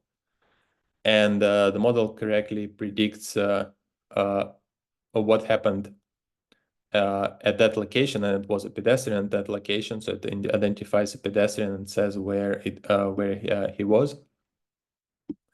It can do also regular action decisions. So you can just query by a bounding box, what do you need to do for that specific car, right? And it's correspondingly figures out that where this car is located and what to do with it. And it can do 2D to 3D kind of a transformation where it clearly shows that it understands 3D world. It becomes really sophisticated perception system. And another paper I wanted to highlight is called HILM-D.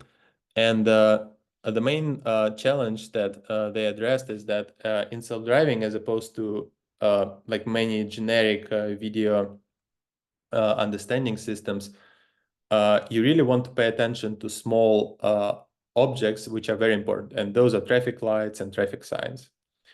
Those are typically quite small. They could be far away, but you want to really, you never want to ignore them. And that specific paper focused on a vision system that has 2 different branches. So for the low resolution, high resolution videos, such that from really quite far away and like using just 1 pixel, they can predict that there is a red traffic light. You can see like a very small bounding box here. And hence it's a very nice solution to do this kind of detailed perception. We also at Wave played with that idea of referential segmentation, and what we did, we attached a segmentation model to Lingo 1. And this is a small demo of this. So you can see a user is asking, what are you paying attention to? And the model not only responds to that, but also identifies 2 regions, A and B, as a segmentation masks, and says that I'm paying attention to drivable area and the traffic in front.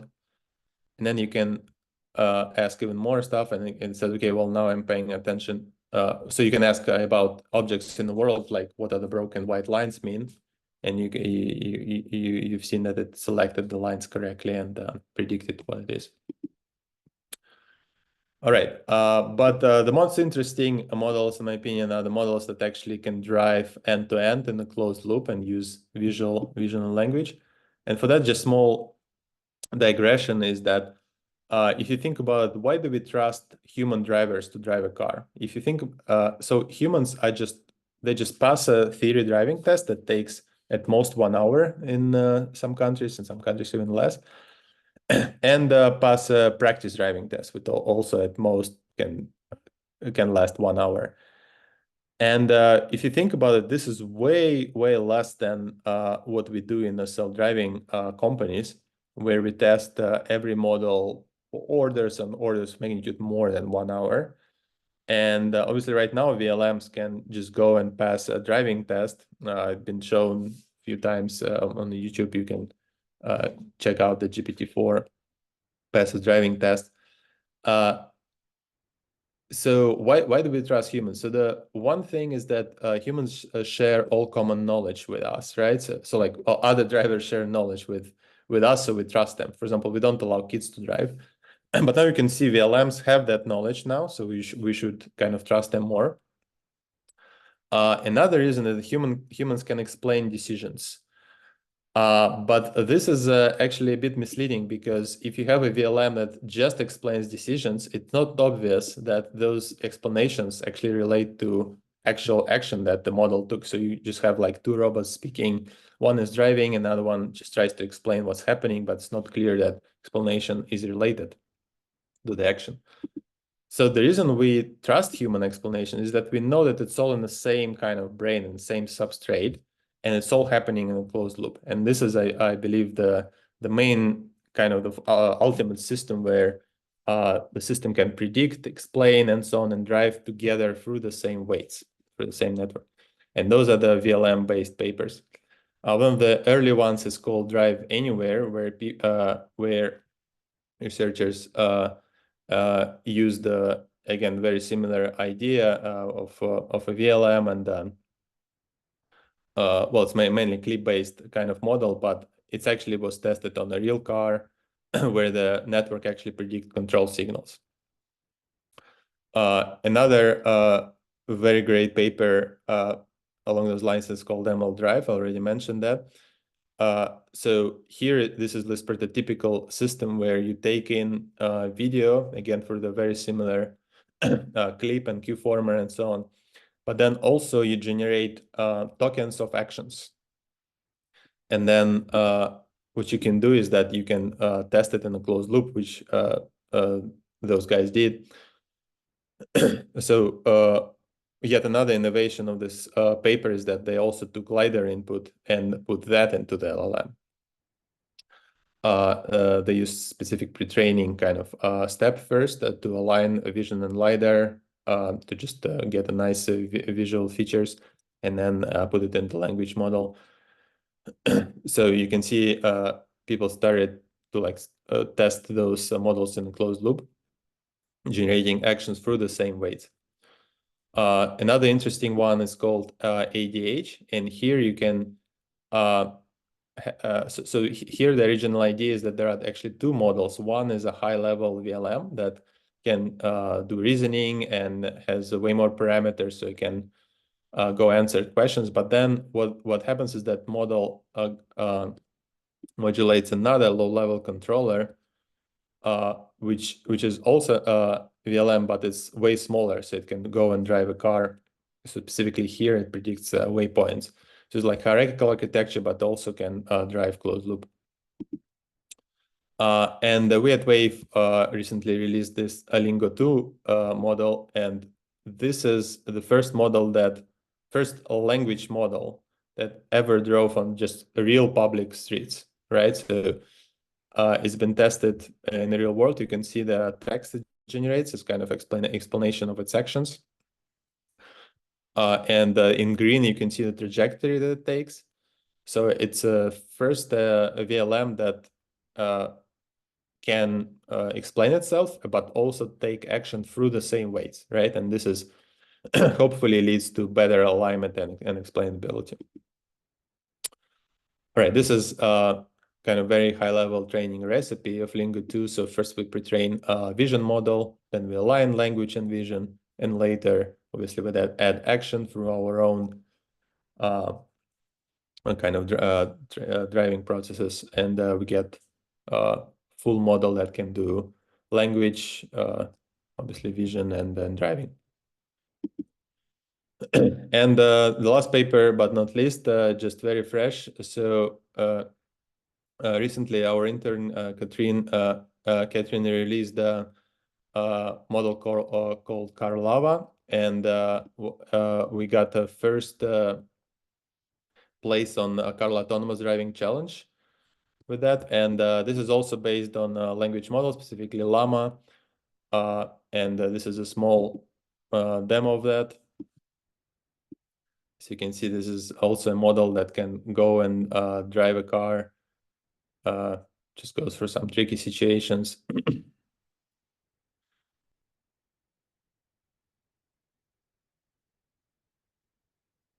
And there are two flavors of that model. One doesn't use language, one does. And this is the one where it generates language.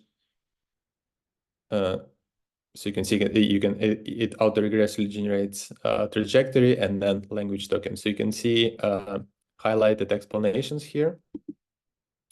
Just scroll down a little bit. Oops.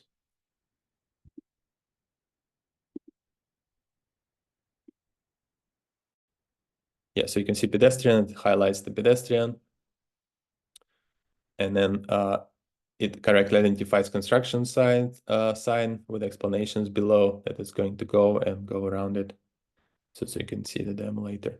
All right, so as a conclusion, so first of all, there are a lot of unsolved problems. So this is all work in progress, very fresh field, LLMs and autonomous driving. There are measurements problems. We don't quite know how to robustly measure vision, language, action alignment. There's not a lot of high quality vision text action data. It's mainly auto labels, not human labeled yet. I'm not aware of like any big human label data set.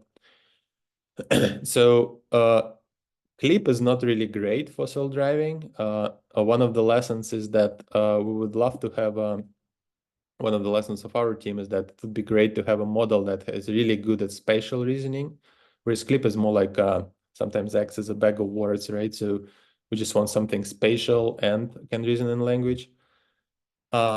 Also, large language model is not super efficient, right? So you don't want to run like 70 billion parameter model on the car. So there's a lot of work needed for efficient inference. And in general, there is not yet like one big model that has agentic features and can drive end to end. This is like a small table I made. So in green, it means that some feature is implemented, and you can see there is no single column that is all green. Specifically, features are closed loop evaluation, can run a real car, can participate in a dialogue, referential perception, agent capabilities. So far yet there is no single paper or work that can cover everything and be like this holy grail of LLM, visual LLM in a self-driving that can do all of that together. All right, and just final thoughts, like just hand wave argument kind of for LLMs and self-driving. So before, so there's always this question in the field, like, do you need AGI for self-driving, right? And there were always two camps, and there was like really no winner, right? Some people say like, okay, you don't really need any human level intellect to drive. It's too far away anyway. We can't afford it. And maybe self-driving is like a narrow task, right? So it was called narrow AI, right? But people who argued for AGI, the good arguments are that roads are actually designed for humans. So it's better to have human intellect. And another good argument is if you do solve AGI, then driving is like an easy problem. And if you think about like a lot of edge cases that happens during driving, you know that humans actually they use all the intelligence they have sometimes, right? Sometimes people drive reactively, but sometimes you need logic and so on. But after 2023, some of the arguments on a camp without AGI kind of went away, right? So first of all, AGI has become like closer and closer. And we have a lot of release pre-trained models, so you don't have to solve it yourself, right? So hence, I think it's a good idea to like jump on this train and claim that yeah, we actually do need AGI for self-driving. So let's try use this technology VLMs, which is kind of the closest we have for self-driving. Yeah, thank you. That's the end of my talk.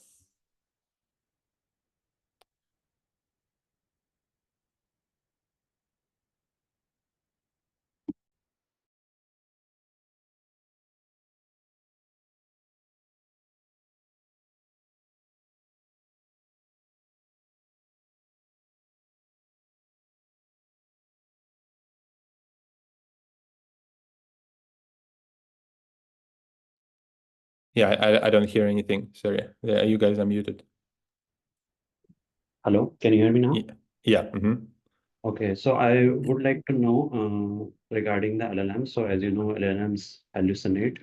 So when we use them for reasoning and based on that, we are trying to utilize for like we are taking that as a prompts for driving capabilities. So what do you think about the safety implications of that if they, let's say, hallucinate about something that can actually make the driving maybe unsafe for humans? So what do you think about that? Yeah, thank you.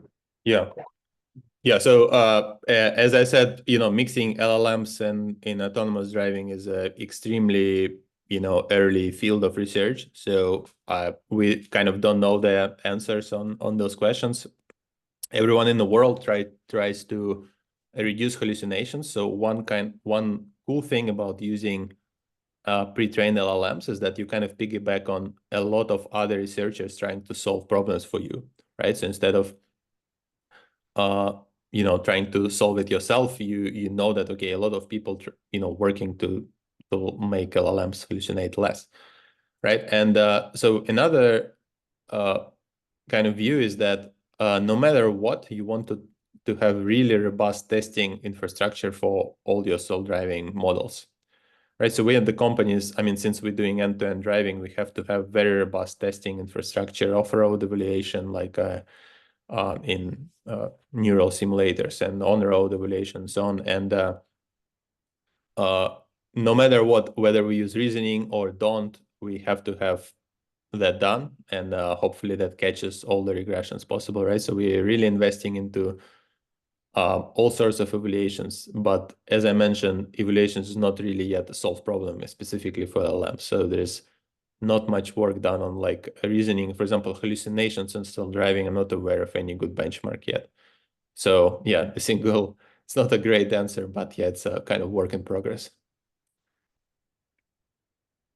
Yeah, thanks for the talk. So actually, I have a question. So nowadays there is another like route way is just using the word model things, right? So in terms of this VLM strategies, compared with the word model strategy, what do you think?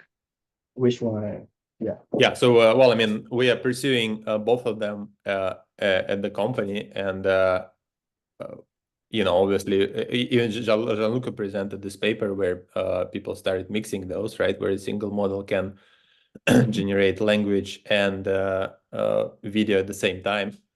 So there are ideas of putting it together and try to take advantage of both models, right? So there are papers, I forgot already the name of it, claiming, okay, you can do reasoning in the visual space, right?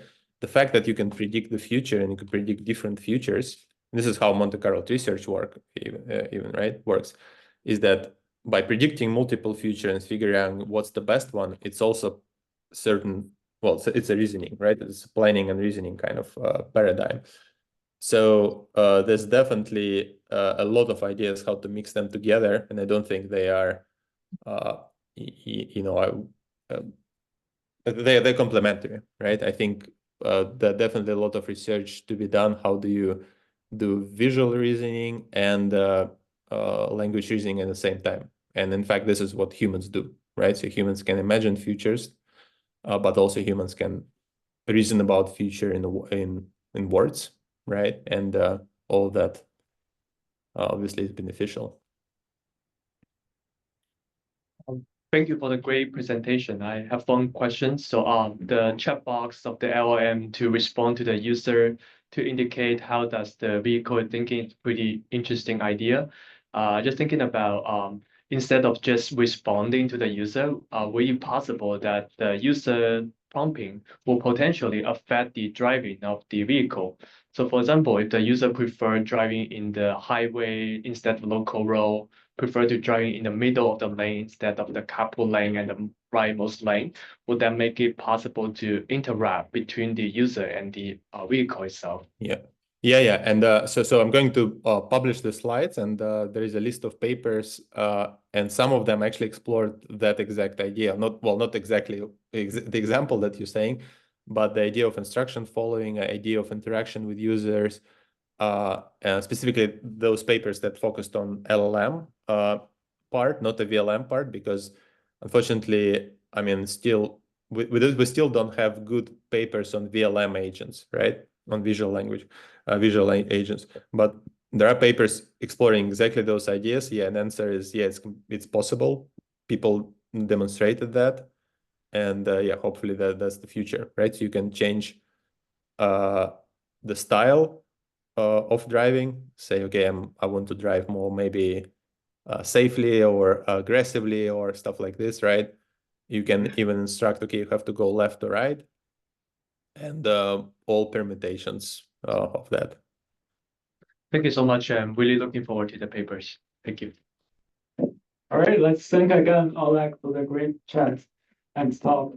And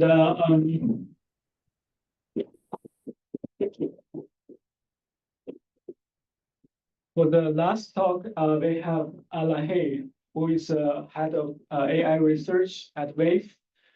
She will talk about the future direction of end-to-end autonomous driving. Alahe, it's all yours.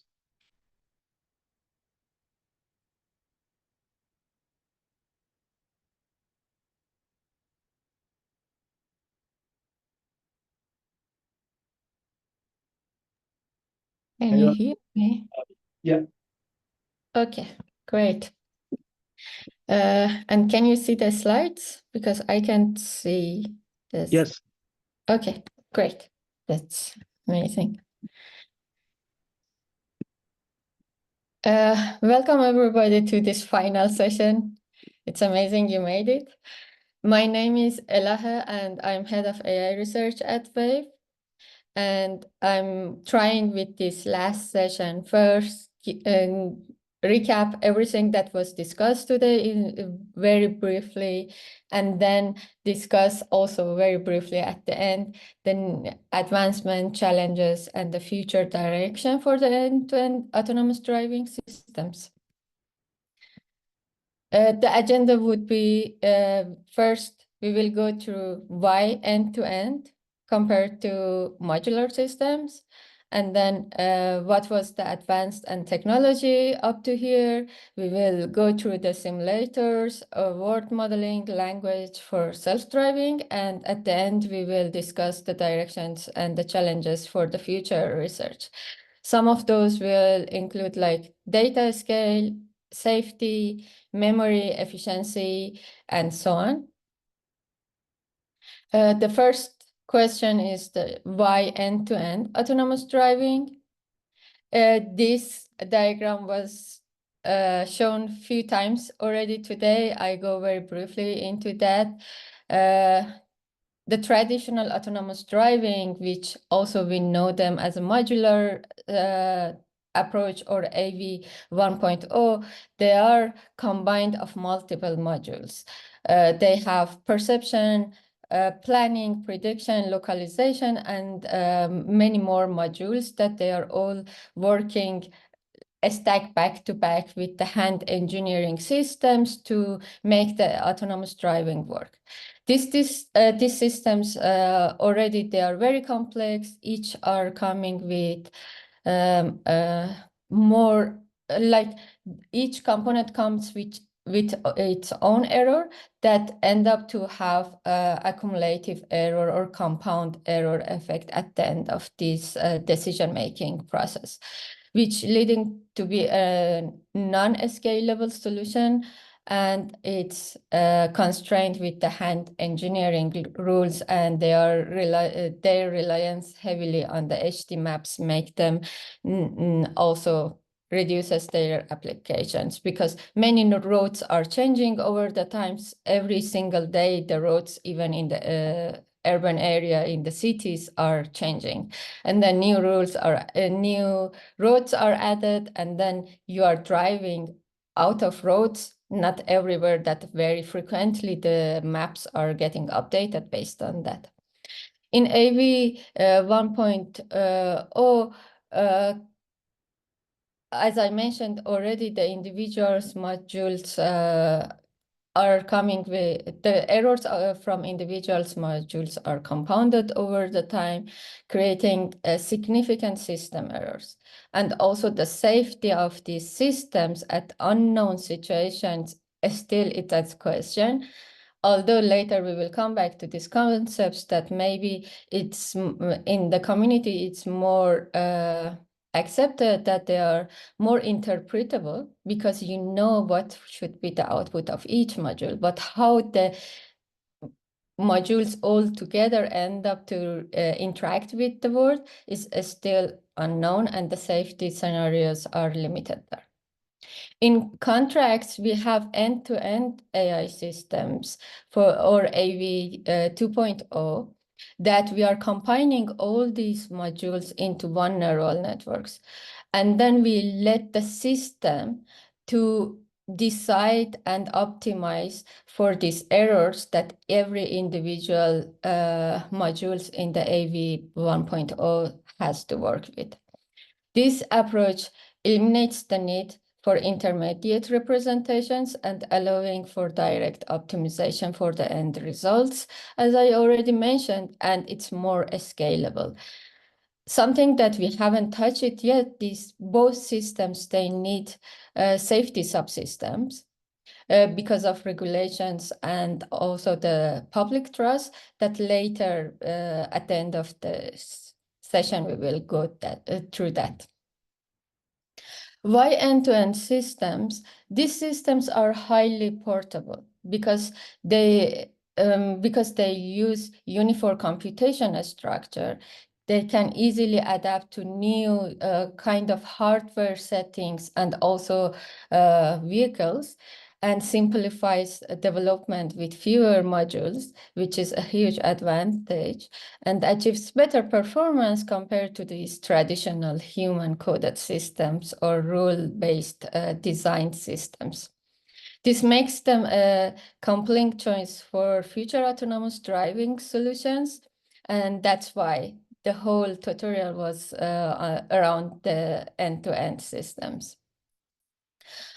One very important thing we need to remember is that perception is crucial for our decision making, but in the real world and real challenge, it lies in the decision making process itself. Embodied AI must generalize to new unseen situations and adapt to different vehicle types and geographies. This is what it's coming at the decision-making process.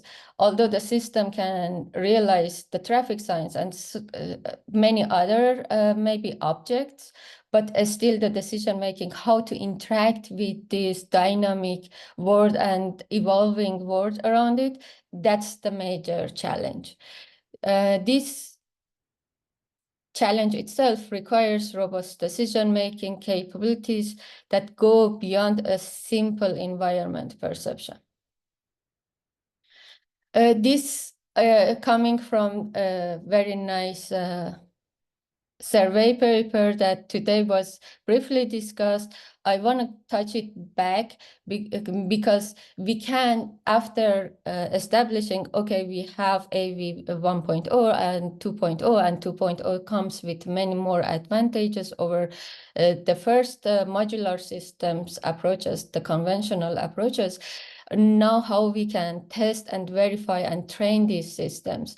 We can use real world data, we can test them or even use the closed loop data, and we can do this verification and validation over open loop.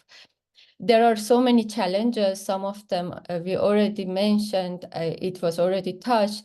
One thing that I want to specify here is that interpretability is different than explainability. And still it's a question that do we need to that the systems to be interpretable, or we want them to be just explainable. Interpretability maybe goes more at the like the level or modules more than just the whole process, if the system make any decision and can explain the root cause of that decision.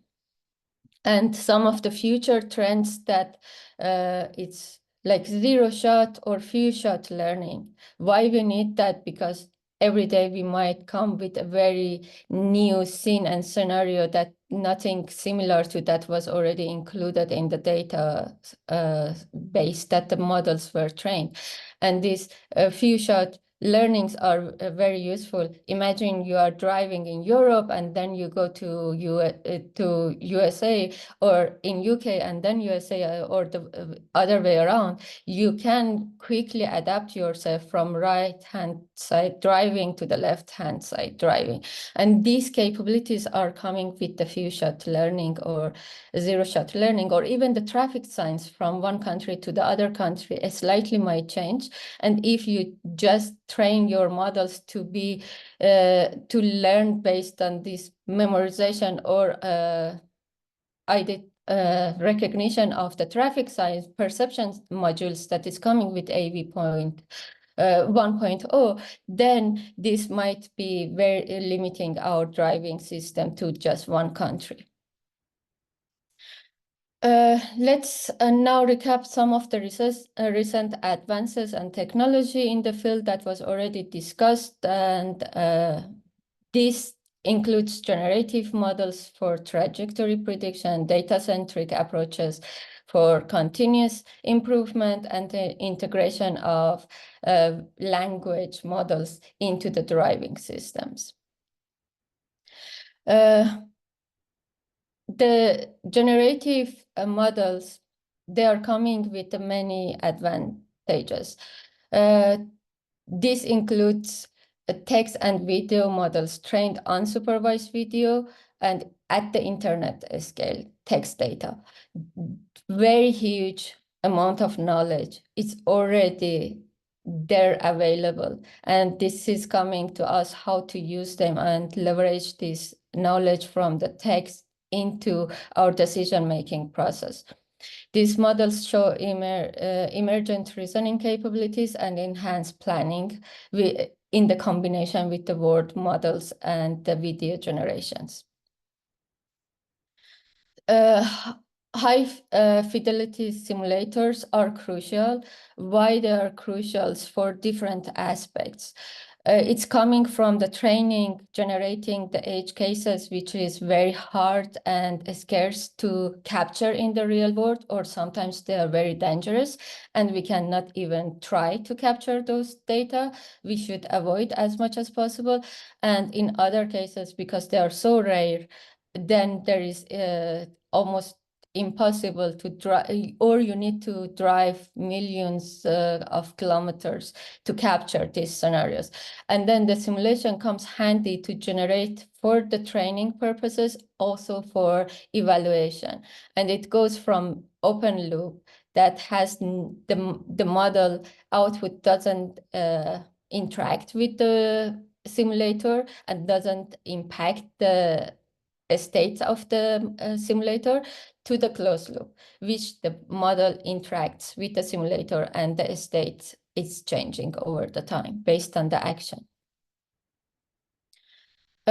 A word model was, Gianluca did a great job, went through the many papers. I'm going back to a basic definition of it. A word model is generative models that predict future states based on the current state and the action. And these models are valuable for dynamic and reactive simulations, something that at Wave we are using at the moment. And also they are very useful for what if, creating this counterfactual experimentation, something that they are very useful again for the safety scenarios, for checking if the action and language are already grounded, and many other use cases are coming with the counterfactuals. And then the model-based reinforcement learning and search-based planning. These models are key to advancing autonomous driving technology, and their use cases is going beyond that. This was already also shown, but for re-emphasis on how the field is growing so fast from within a year almost, how many papers are coming in this field, and still there are so much room for improvement. And I hope this tutorial is just encouraging you to pick some of the topics, some of the challenges and unresolved problems, and then start working on them. The other concept that it was just before this session was discussed is the multimodality integration into the driving system.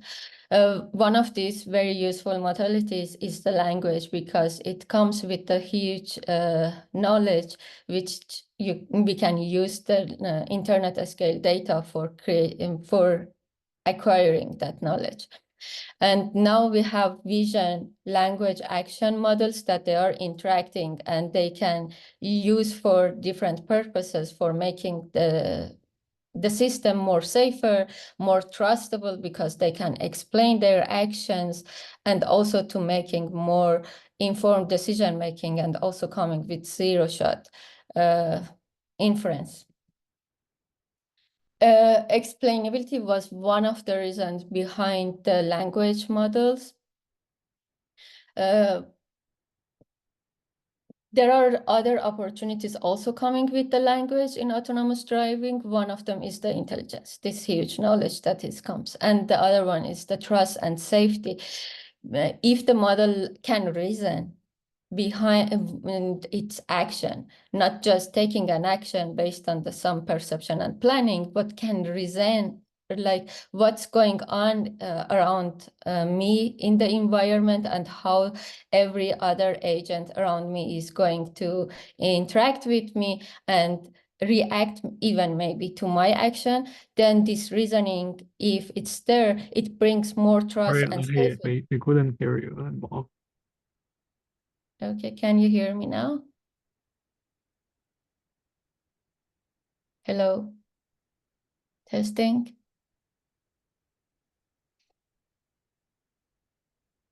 Hi. Oh, yeah, you're back. Okay, can you tell me where the sound stopped? Yeah, can you just re-explain this slides on this slide? Yeah, that's fine. Okay. Yeah, explainability was one of the reasons that the language models started to be integrated to vision action models.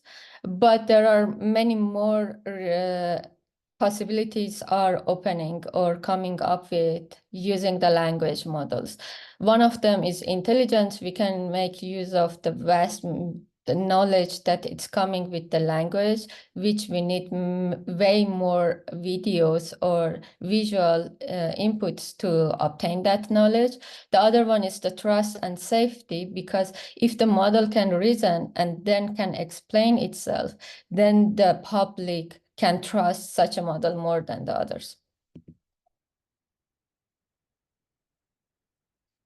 This is a great summary of the differentiation between the AV 1.0 and AV 2.0. The AV 1.0 is rule-based. It's coming with many modules for perception, prediction, planning, and also the reliance on HT maps. They are not robust to OOD, and also they are not scalable. And because of HT maps, their application is very limited to the routes that already we have the HT maps for. The AV 2.0 has also data-driven approach and principle-based approach. The difference is that for principled approach, we have multimodality, and then we use word models and so on. This approach comes with the knowledge from the whole internet. It's a real world, and also the reasoning behind interaction with the real world physics and the prediction. It enables zero-shot generalization, and we can make use of chain of thought reasoning. And Wave, it's already pioneered in using the principle-based approaches. Many of our papers and the blog posts is coming, such as Lingo 2, that is already in the same era. Now looking ahead, we already have many challenges that we have had some advancement in those, although none of them are fully solved.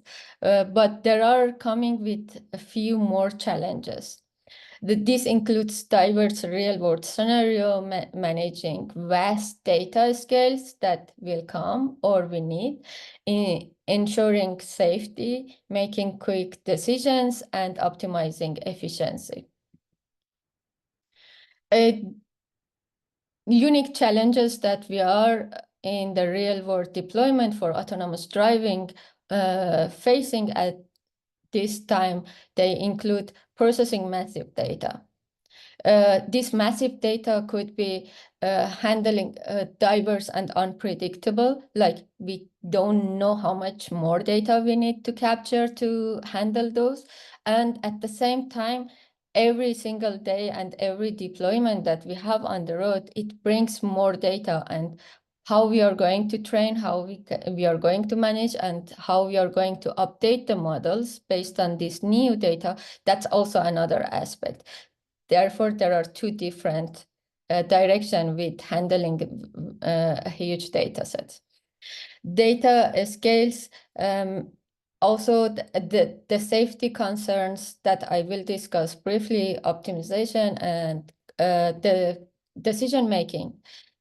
These roads and the interacting with all dynamic agents in the road, even the static objects like the traffic signs. They are static traffic lights, but they are changing in a fraction of time. And then the system needs also to interact in a fraction of second or even less than that to be in a safe condition. We need a lot of data. Why? Because every single day we might come with a novel combinations, such as this one, that it acts like a mirror that is showing, instead of looking like a truck or another vehicle, it could act as a mirror.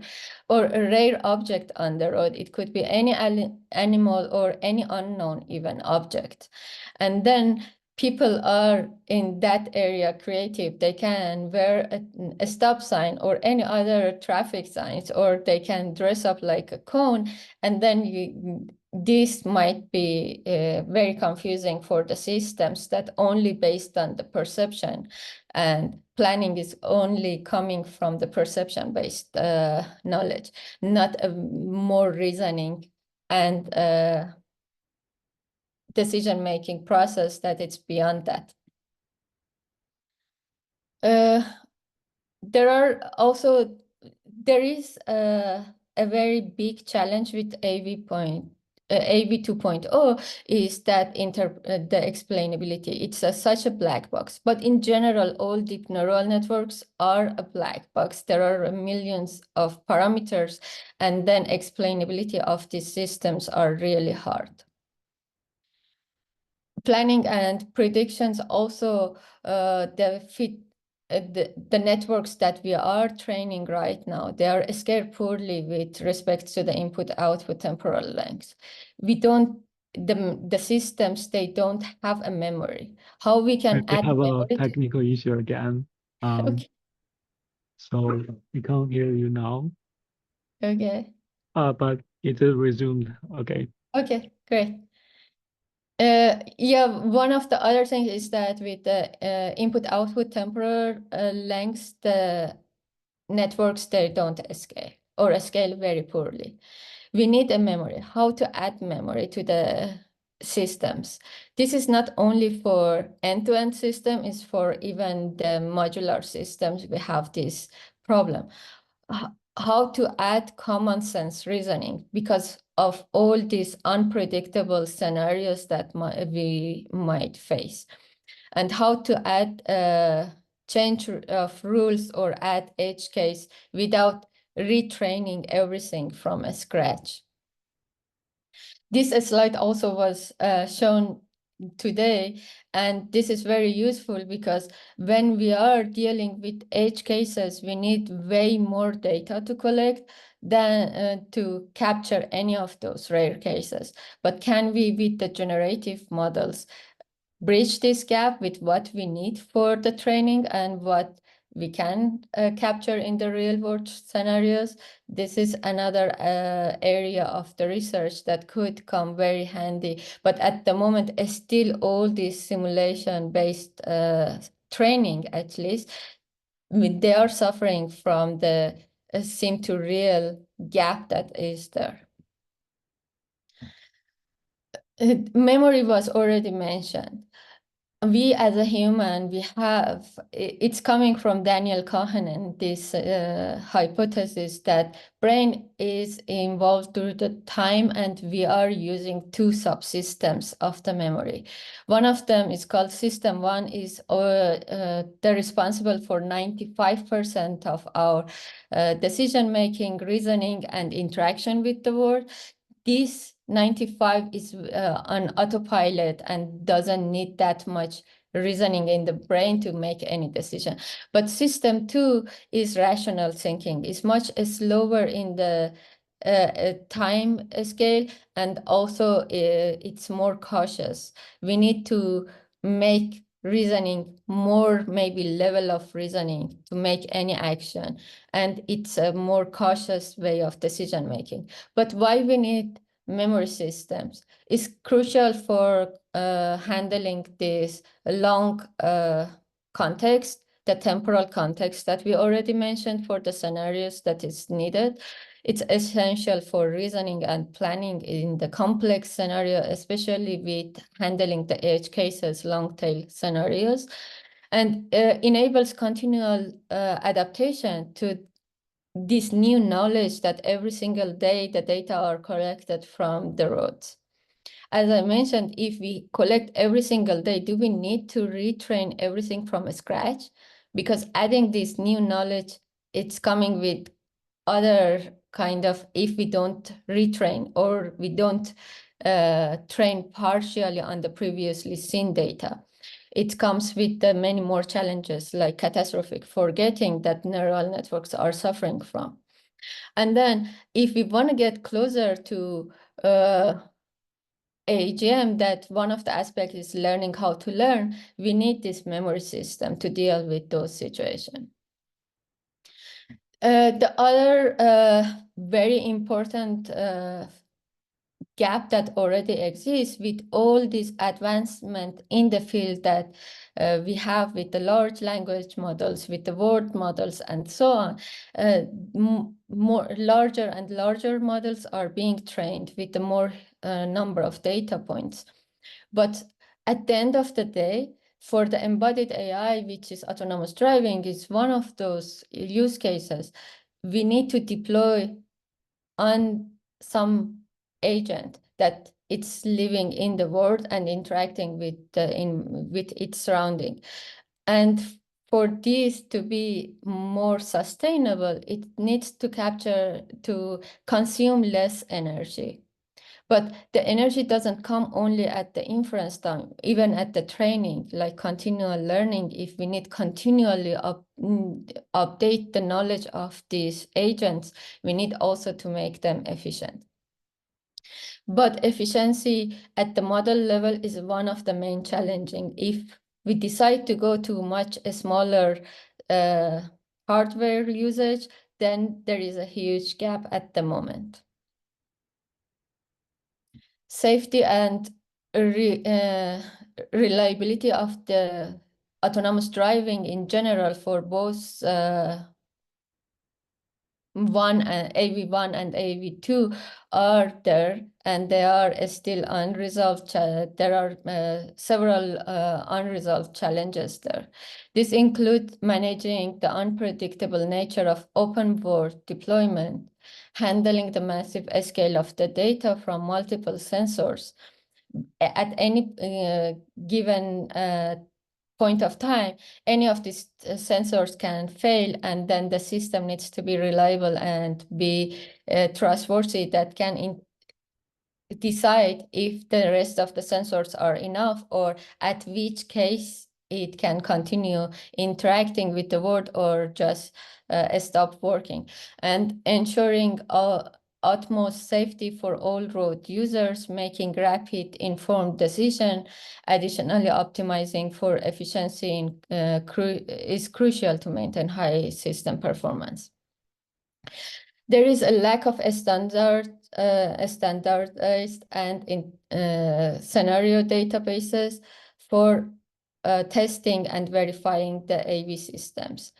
And the development cycle for autonomous driving in general is very slow, lengthy, and costly. And also deploying on the real world and testing for all cases is impossible because some of them are dangerous. And unclear and varying regulation across regions, going from Europe to Asia to US, there are many different rules that with different policymakers and regulators are coming.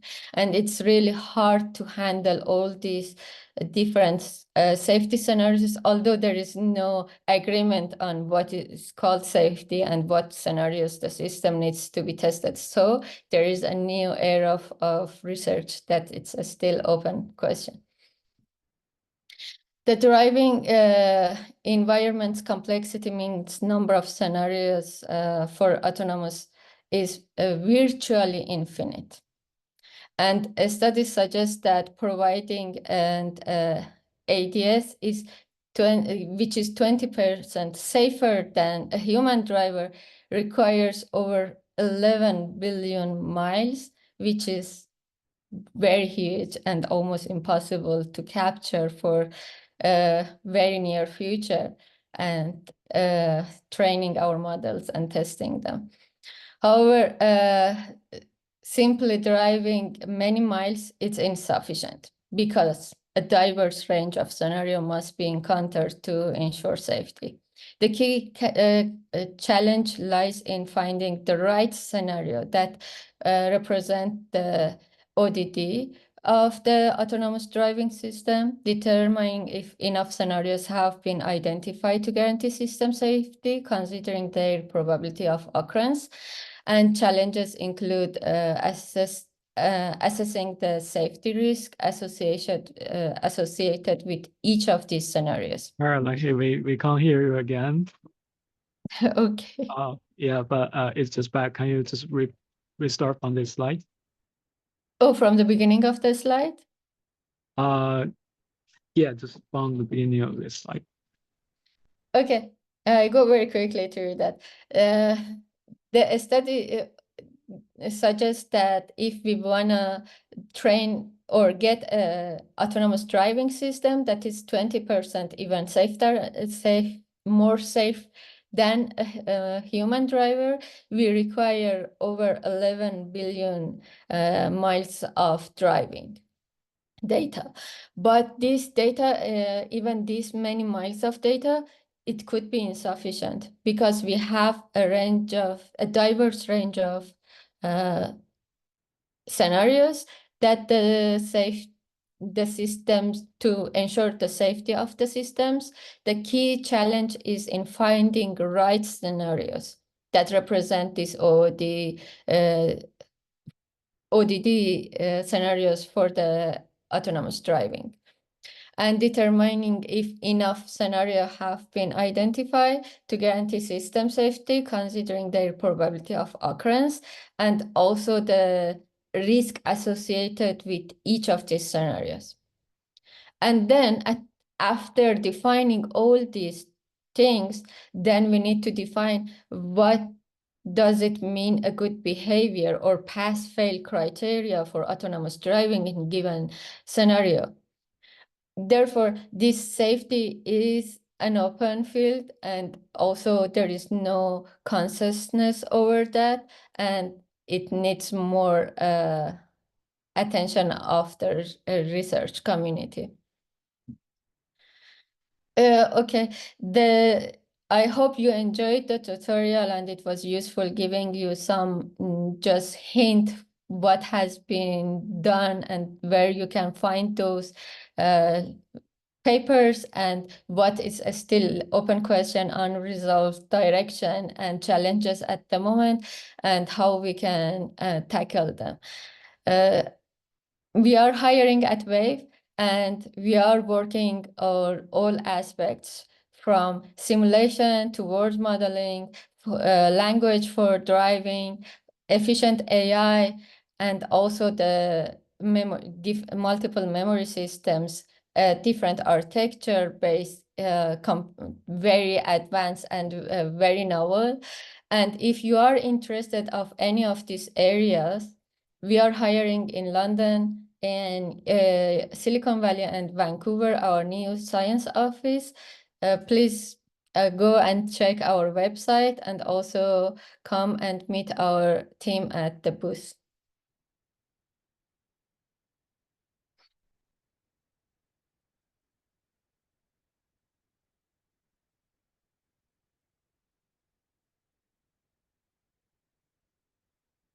I can't hear you, sorry. Hi, Elahe. Not sure if you can see me, but this is Gijs, your colleague from TU Eindhoven. Thanks a lot for your great presentation. I have one question. If you look at the human brain, it has some modularity. And so you have parts of the brain that deal with very quick visual reflexes to stay safe. And you have parts of the brain that deal more with high-level reasoning.